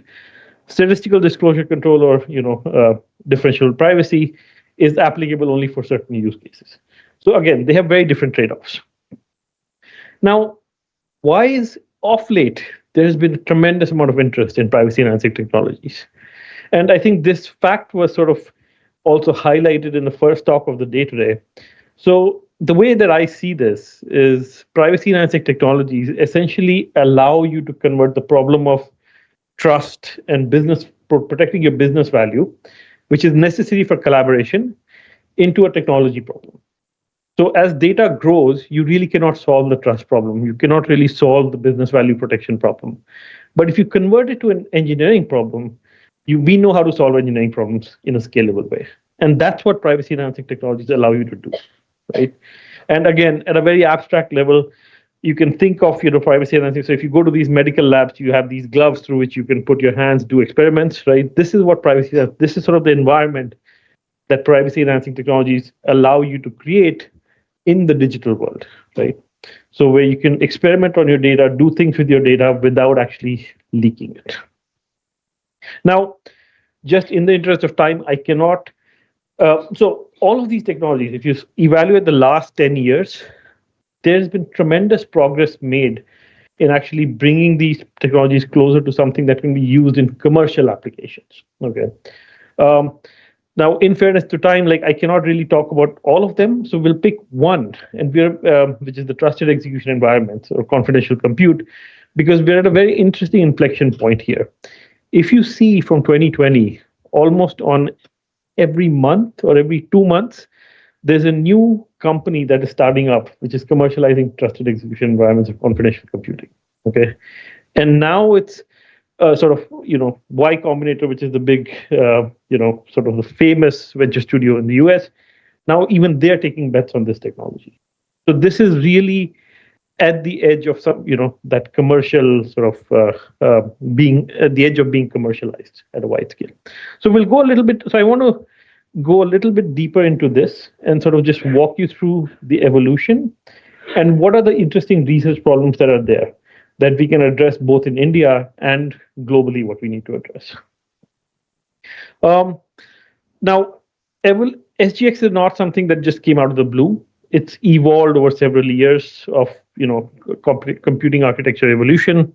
But in 2014 is basically when this notion came out that we can have the same processor, we can share it to run a secure world and an insecure world by adding some new instructions to it. Okay. So what this allows you to do is on the same processor, create a logically separate environment where you can delegate a part of your code to run on that. And that code would be guaranteed to be secure from the system administrator.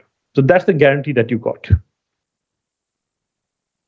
So if you look at this sort of end-to-end stack, all the way from CPU to the host operating system to the process, right? Essentially, you can have, so what SGX gave you is the ability to say that, okay, anything that runs within this green enclave here is protected, even if my host operating system is unprotected. The process that's running it is unprotected because all the protection guarantees come from the CPU, from the hardware. Okay, and the hardware basically supported two things. It supported confidentiality, it supported integrity, and you could remotely validate that the environment that you're speaking to or that you're sending your data to is a trusted execution environment and it's running on some good hardware. So this is a process called remote attestation, and you could actually do this, right? The only big challenge was that, that when Intel launched this was just on local PC environments. It had very limited memory, but it was, from a security point of view, it was very strong. And this again sort of goes back to this usability versus security thing. So this was a very secure device or a very secure feature that nobody was using. Intel had this around till almost 2017, 2018, and there were no users for it. There was like one company in the world which was making commercial products out of this. So what did they do? They relaxed some of the security requirements. So they took away the need for protecting against replay attacks. This allowed them to scale the memory requirements to be sufficiently large that it could support cloud workloads. And then they moved this entire security architecture to be only available on cloud PCs. So this was sort of the trade-off that Intel made. It pushed SGX into a little more commercially viable product. But what has happened since then, but this still has a big problem, because you're delegating a part of your process to the secure world. People don't work like that, right? So every app that has been created, nobody wants to rewrite those apps or sort of separate that out into a secure and non-secure version of the app. So this change in trust boundary, so to speak, was really not acceptable. Again, secure because it's good from a security point of view that you put the minimal amount of stuff within your enclave, but not usable. So high security, low usability, no acceptance in the real world. So what happened is then, sort of AMD actually took the reins, and they created this technology called AMD SCB-SNP, which instead of putting a small process in the, in an enclave, it allows you to put entire virtual machines in the enclave. Now, virtual machines is something that the world can deal with. They know how to think about that. That's an acceptable trust boundary for the world. Okay. Again, this created problems because now, because you're putting an entire operating system image inside your trust boundary, you've increased the size of your trusted computing base. And as part of sort of this architecture that they did, they also got rid of sort of freshness and replay guarantees, because in cloud, they assume that physical probing becomes very difficult. Following this, Intel did the same thing. So Intel created something called Intel TDX, which allows you to create these isolated virtual environments in the cloud, which are completely secure, right? Essentially, if you run a workload inside the Intel Trust domain or inside the Intel environment, which is protected by these special hardware guarantees, even the cloud administrator, so even the Azure administrator, cannot actually change your workload. They cannot actually see what's happening inside your workload. And only authorized parties that you authorize with the policy, can actually get the outputs of your workload. So these provide the strongest level of guarantees that you have available today in cloud environments. And following this, again, ARM also did something similar. So ARM created the notion of realms, which sort of was an extension to something that they call Trust Zone. So now all three major manufacturers, so Intel, AMD, and ARM, have this notion of putting VMs within a trusted enclave. But this is just for pure computation, right? So you can do these computations. So any workload that you put within these, you can run it with very low overhead. But that's really not sufficient. Because what is the workload of today? It's AI models, right? So just CPU-based workloads or protecting CPU-based workloads is insufficient, okay, for the workloads of the future. So this needs GPU support. So NVIDIA has actually been working on this to create confidential computing enabled GPUs. So all the Hopper and the Blackwell GPUs that NVIDIA makes are actually confidential compute enabled, which means they can be put in a special confidential compute mode, which allows them to talk directly to this enclave and securely run models on them. And this comes with just a single digit overhead, so a less than 10% overhead of your normal workload. Now, there's still a bit of overhead that you have in data transfer, because the memory between the CPU and the GPU is, in the first generation of Hoppers, is not encrypted at speed. So there are several open, and this actually leads to several open problems, right? Now, you have the GPUs coming and getting attached to these enclaves, but in theory, you want to be able to do this with every device. So you want to be able to do this with network cards, you want to be able to do this with storage devices, you want to be able to do this with everything. There is a protocol called TDISP, which is being standardized, but you still don't have devices which support TDISP. Blackwell GPUs are probably the only ones that have TDISP support right now, but you need storage devices, you need NICs, you need HSMs, which will support TDISP. If you're training very large models or doing inference, which is multi-GPU inference, so inferring large models, you need to be able to use multi-GPU training or multi-GPU support. If you're serving a model to multiple users, you still need to be able to do GPU slicing. And none of these problems are solved in the confidential compute world, right? So these are interesting research problems that still need to be addressed. So we made a lot of progress over the last few years, but there's still a lot of problems that need to be addressed. Sovereign capabilities. So if the Indian Army or if the Indian defense system was to use this technology, we would still have to trust AMD, Intel, or ARM. We don't have a homegrown version of this technology. We had a talk this morning, and there are homegrown RISC-V processors that are being made, and I would argue that there should be strategic investments that are made to actually enable these enclaves and the entire software ecosystem in these processors. So the Shakti processor, for example, could easily support this if we add it to their charter. Right? Other devices, homegrown HSMs, right? Again, which are confidential compute enabled. So there's a lab at IISc called Spark Lab, which is actually dealing with this, but this capability needs to be developed. There's a lot of interesting research problems that need to be addressed. This was just the first layer. Just in the interest of time, I'll sort of skip through the other things quickly. But on top of this, there's an entire software stack which is built, okay, which itself is very complex. So there's VMs, there's containers, and each cloud provider has their own variant of it, their own version of it. The confidential computing software stack typically, basically, if we go back to our picture, in putting the VM in the secure world, only the VM needs to be trusted. Everything else, so the guest VM, the hypervisor, the host operating system, can all be untrusted. So this is ideal for the cloud setting. But here, this is sort of not how cloud jobs are orchestrated. Cloud jobs are orchestrated as Kubernetes containers, right? Containers is the sort of language and the orchestration vehicle for cloud. So just having CVM support is not sufficient. And in fact, this has been a problem that the community has realized overall. And there is actually now work that has been done to create a framework. I mean, so this has been happening for a little bit of time, but a framework called Kata containers, which allows you to sort of just protect these containers by hardware guarantees and run them arbitrarily in cloud environments. So essentially, if you use Kata containers with this right hardware, the sort of guarantee that you get is your entire cloud plane. So this includes your host operating system, your hypervisor, your Azure administrator, the Kubernetes control plane, the guest virtual machine. Nothing needs to be trusted. The only thing that you need to trust is whether the workload that you're running on your container is up to your liking or not. So you can run it securely. None of these compromised components can actually tamper with it. And you can, again, do any sort of computation on it.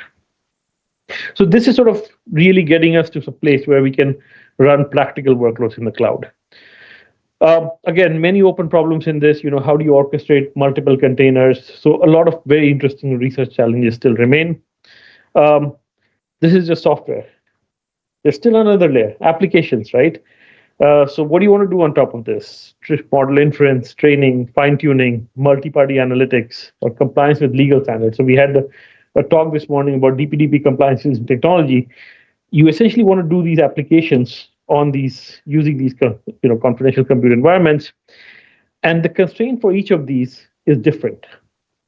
So right now, the world is looking at model inference, but model training, model fine-tuning using confidential computing is still a bit far out.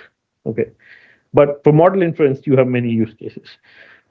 If you have multi-party collaborative analytics, then you need different constraints. So, for example, you need governance. You need, this sort of whole debate of confidentiality versus auditability comes actually in place when you have multi-party analytics that you want to do. Compliance with legal standards. So this is good technology, but how do you actually comply with law using this technology, right? So can you codify your policy and your legal documents as code and have that code, the restriction of that code enforced by these confidential compute technologies?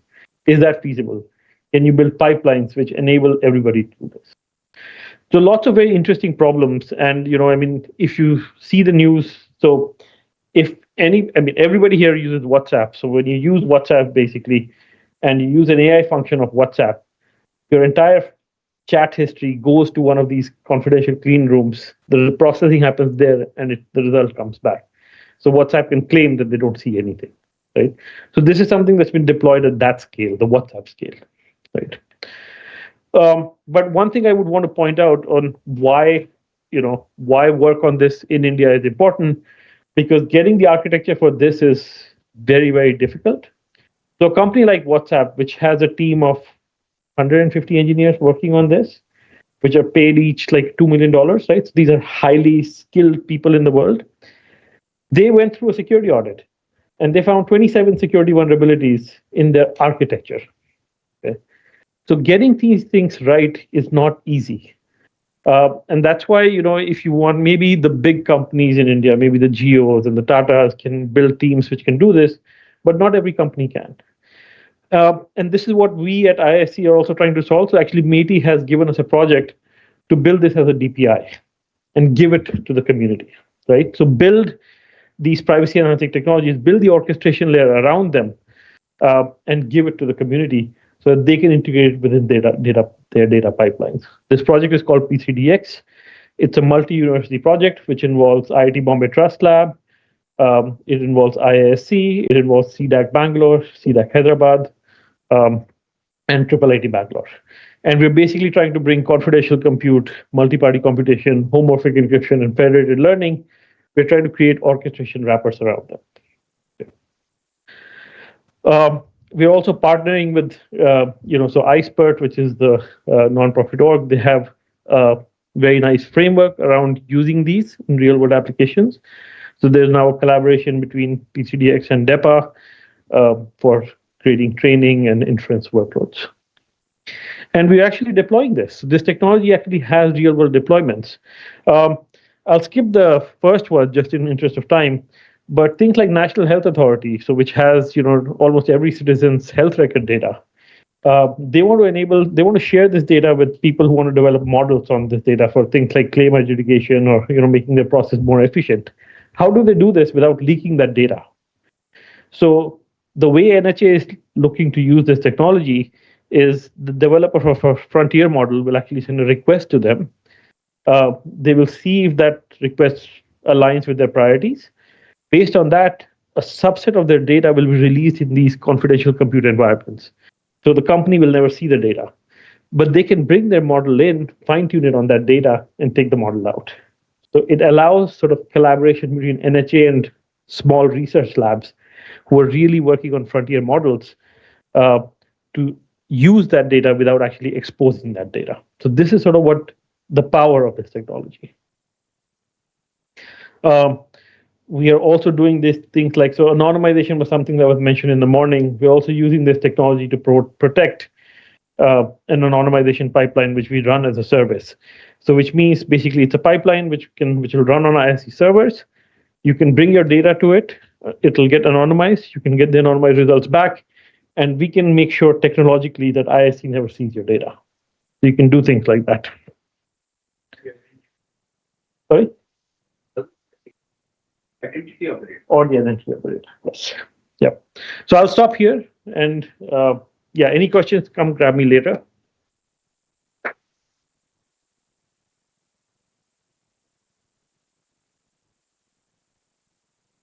One question. Yeah, so I welcome questions. Yeah. Dr. Shalabh, yeah, it's a good presentation. I could not be there for yours completely. Two things. First of all, hardware guarantees you talked about using Intel SGX enclaves. I think that is already kind of attacked. Multiple attacks are reported in research studies. Vis-a-vis the kind of FHE and all, they are not yet broken. I mean, nothing is right. So are you talking about a conjunction of both hardware security and software security? What is the kind of final message you are trying to give? I would say FHE is not broken because there aren't practical systems which are using it. Once actually it becomes usable, see, architecturally there isn't so much of a problem. I mean, problems happen when FHE does become a reality. There will be software bugs that are bound to come. Yeah. Right? They will get exploited, the system will get broken. Right? So that will happen. It's not the concept, mathematically speaking, so that is not broken, but our software bugs are there everywhere. That makes the system, right? So yes. For example, in the same regard, so MPC systems, right? They give you software guarantees, and then they give you mathematical guarantees. So it's mathematically secure, but if you look at implementations, they can be broken. So whether it's a software bug or architectural bug, a break in a system is a break in it. Yes. Right. If FHE becomes so, right now the overhead in FHE expensive, significant right? expense. Yeah. You can use it for very small applications, but if you're really trying to running an AI model in hardware where the overhead is 5 to 10%, even that's not acceptable for a company. Yes. So FHE where the overhead is like 10,000 times, right? That's not going to be viable. Yes.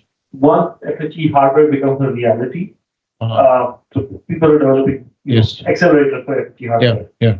Then yes, we can talk about whether that's better than enclaves. But I would say at least for the next 4 to 5 years, these are still the way that people are going to protect their data. Second thing is about the discontinuation of SGX by Intel. I think after version 11.12, they stopped working on it, right? Yeah. So that was a very strategic decision, right? So because, like I said, so that was a trade-off that they made. Because SGX meant you have an application, you put a part of that application on the SGX enclave. People who've written code don't want to rewrite their code for security. Nobody wants to do that in the world. So nobody was using SDX. It's a better technology than VMs, but nobody was using it. So that's why they decided to go towards TBX, which put the entire VM in. And now there's sort of a sweet spot where they're coming back. Instead of a whole VM, we can put a container inside. So it's sort of a sweet spot between the two places. So you still have usability and better security than running it in. Thank you.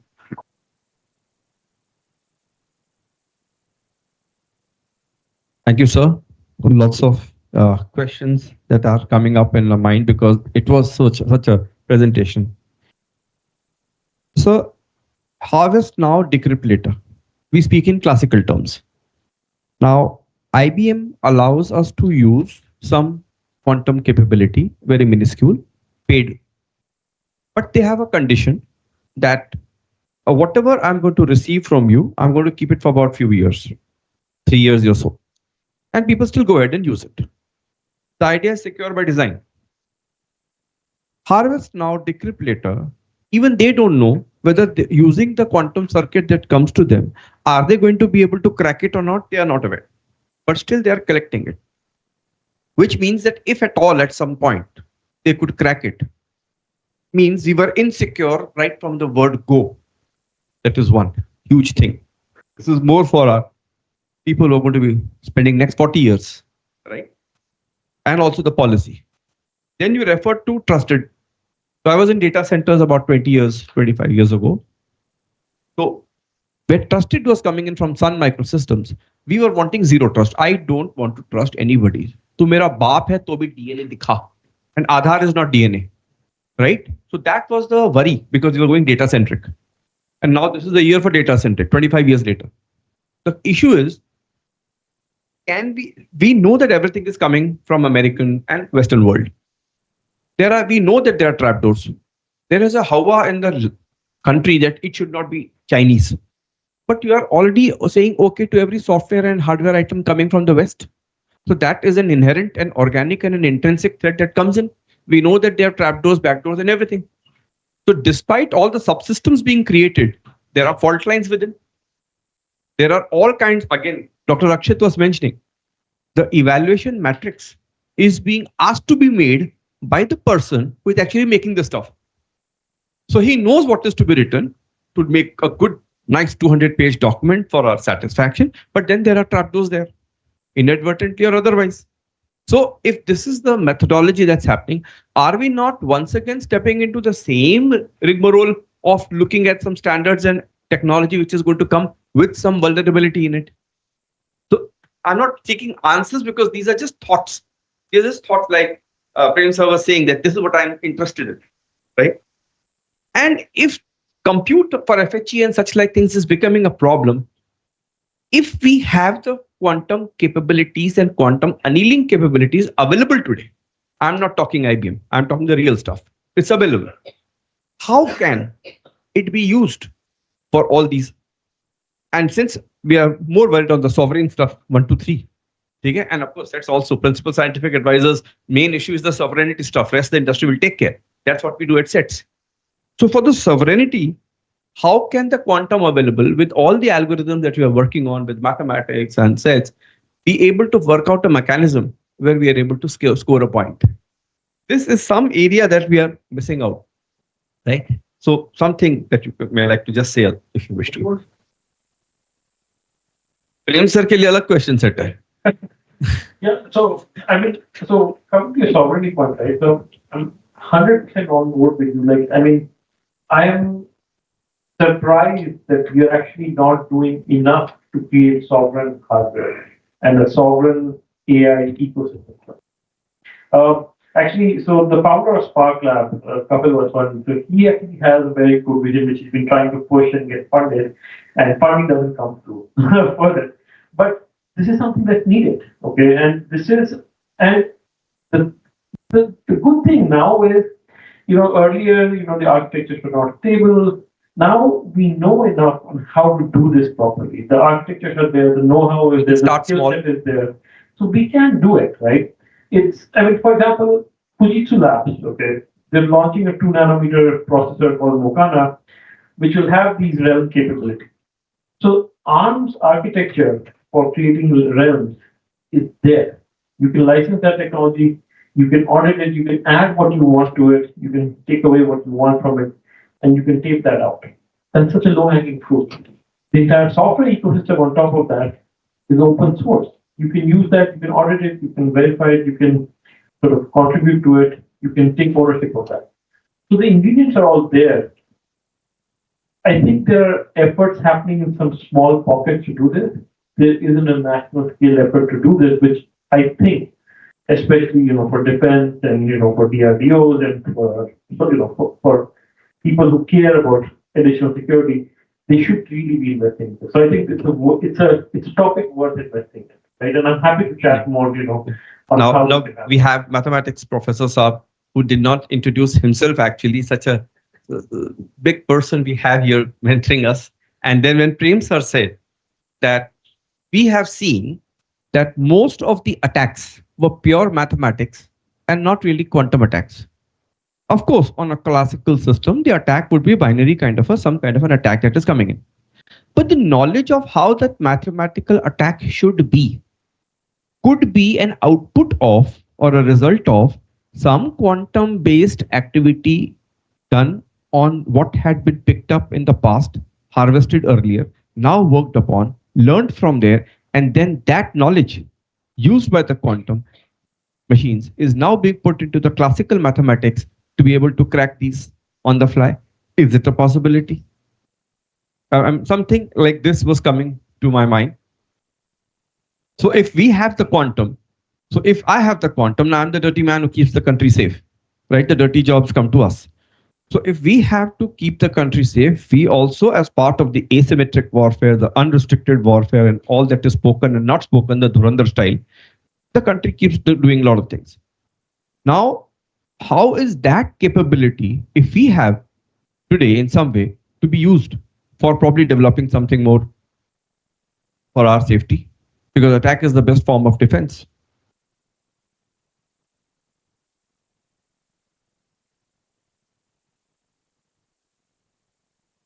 Mathematics.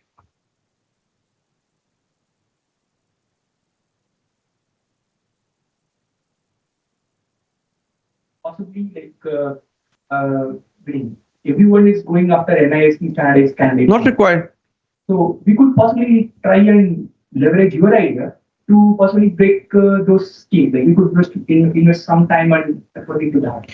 Now, when you were speaking about, it was an analogy being given that there are distributed databases. So now let's not all work here. Some data is there, some data is here. So either I'll get whatever I require to solve the problem here, or I'll solve the problem there, get part solutions from here and there. The manner in which the solution question goes and the answer comes is still classical. And therefore it is open to pilferage and interpretation. If I'm able to send my problem in the form of a quantum circuit, and I can receive the answer from there in the form of a quantum circuit, and then collect them, and then solve the partial quantum problems in a scheduled manner, like a port chart at my main quantum center, then the solution that comes out again gets back into the quantum circuit. So the transaction is happening using the quantum circuit. And quantum circuits are very small files in KBs. Very small files in KBs. To make the quantum circuit, you will require a massive machinery, AI, GPU, HPC, and something like that. But the transit will be easy, the processing will be easy, and only a few seconds, a maximum minutes. So this is again like an IP kind of a point given. If anybody does it, I'll be happy for India. So something like that. Is it a possibility to think like this?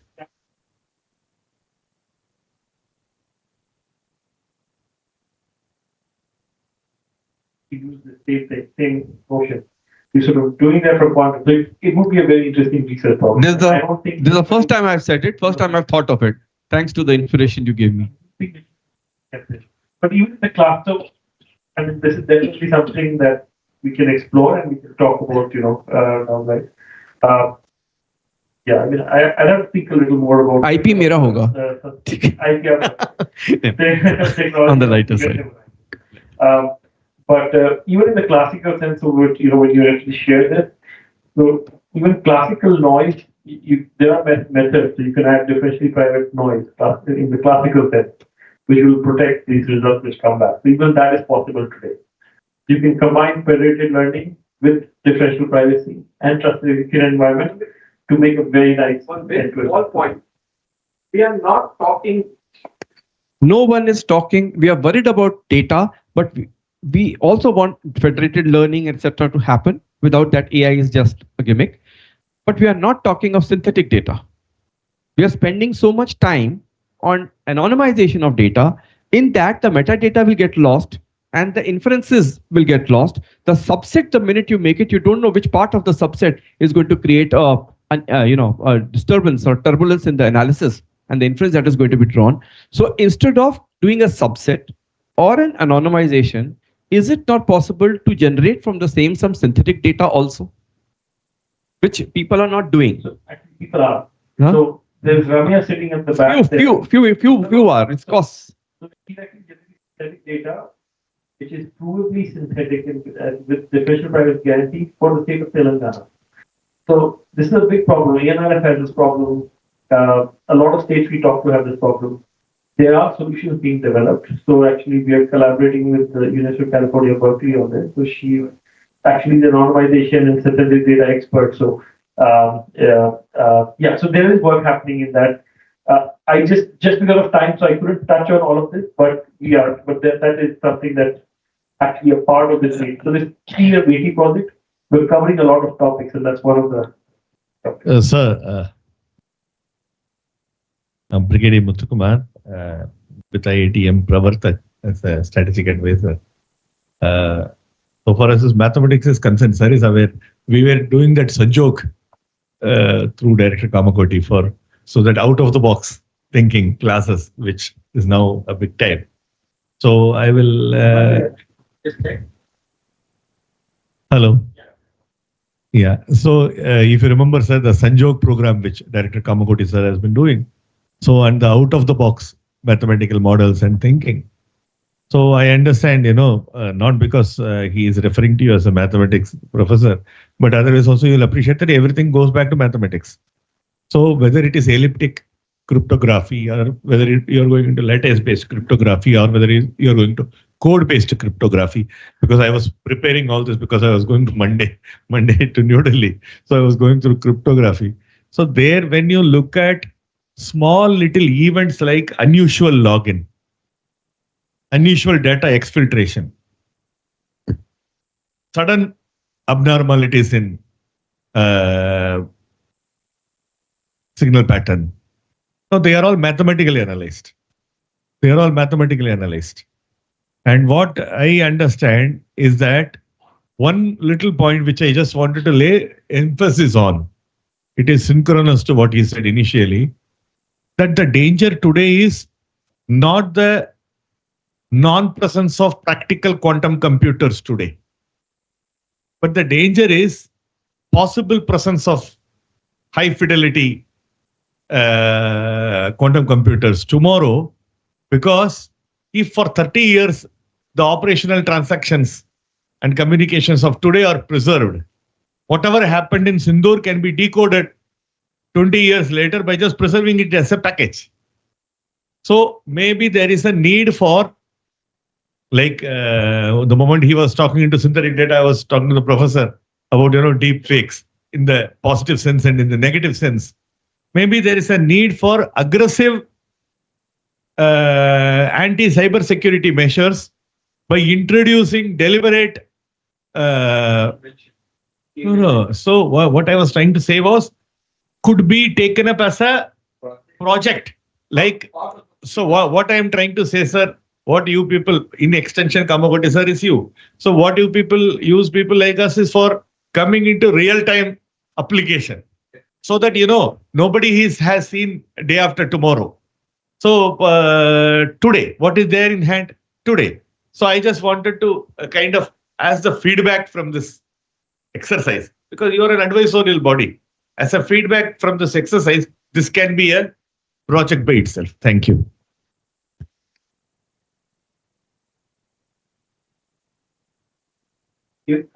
Any other questions or comments? They are active already there for Europe. They are mandating.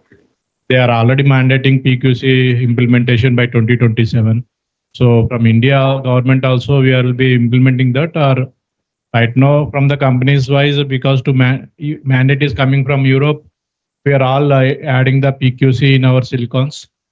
But maybe I'm not sure about from India government, is there any mandate coming or not? There is one document already available with the DSC site. I think VTS come up with some documents and the CCR officers come up with some one document. Texas played a role in it. Yes, India is currently thinking about migrating to PQC and there is a roadmap being worked upon. And yes, there will be some kind of a directive from the top management regarding this.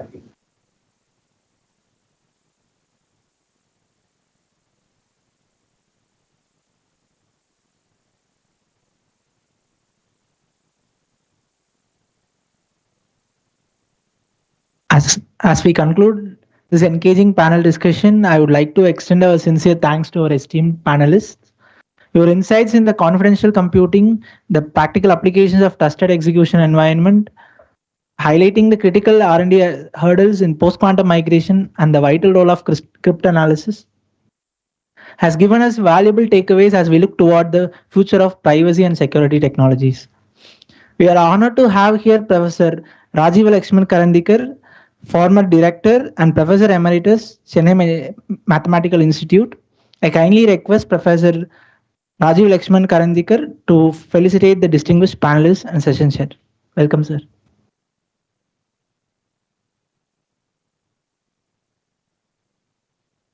Professor Madhavan Mukund.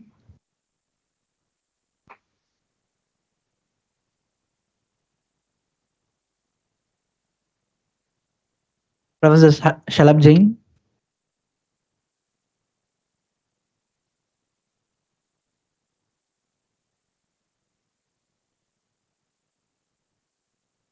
Dr. Prem Lakshman Das.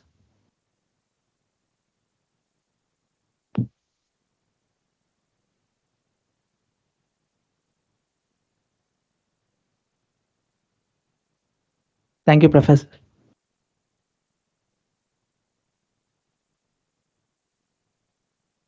That brings us to the end of the full and engaged day at Wortics 2026.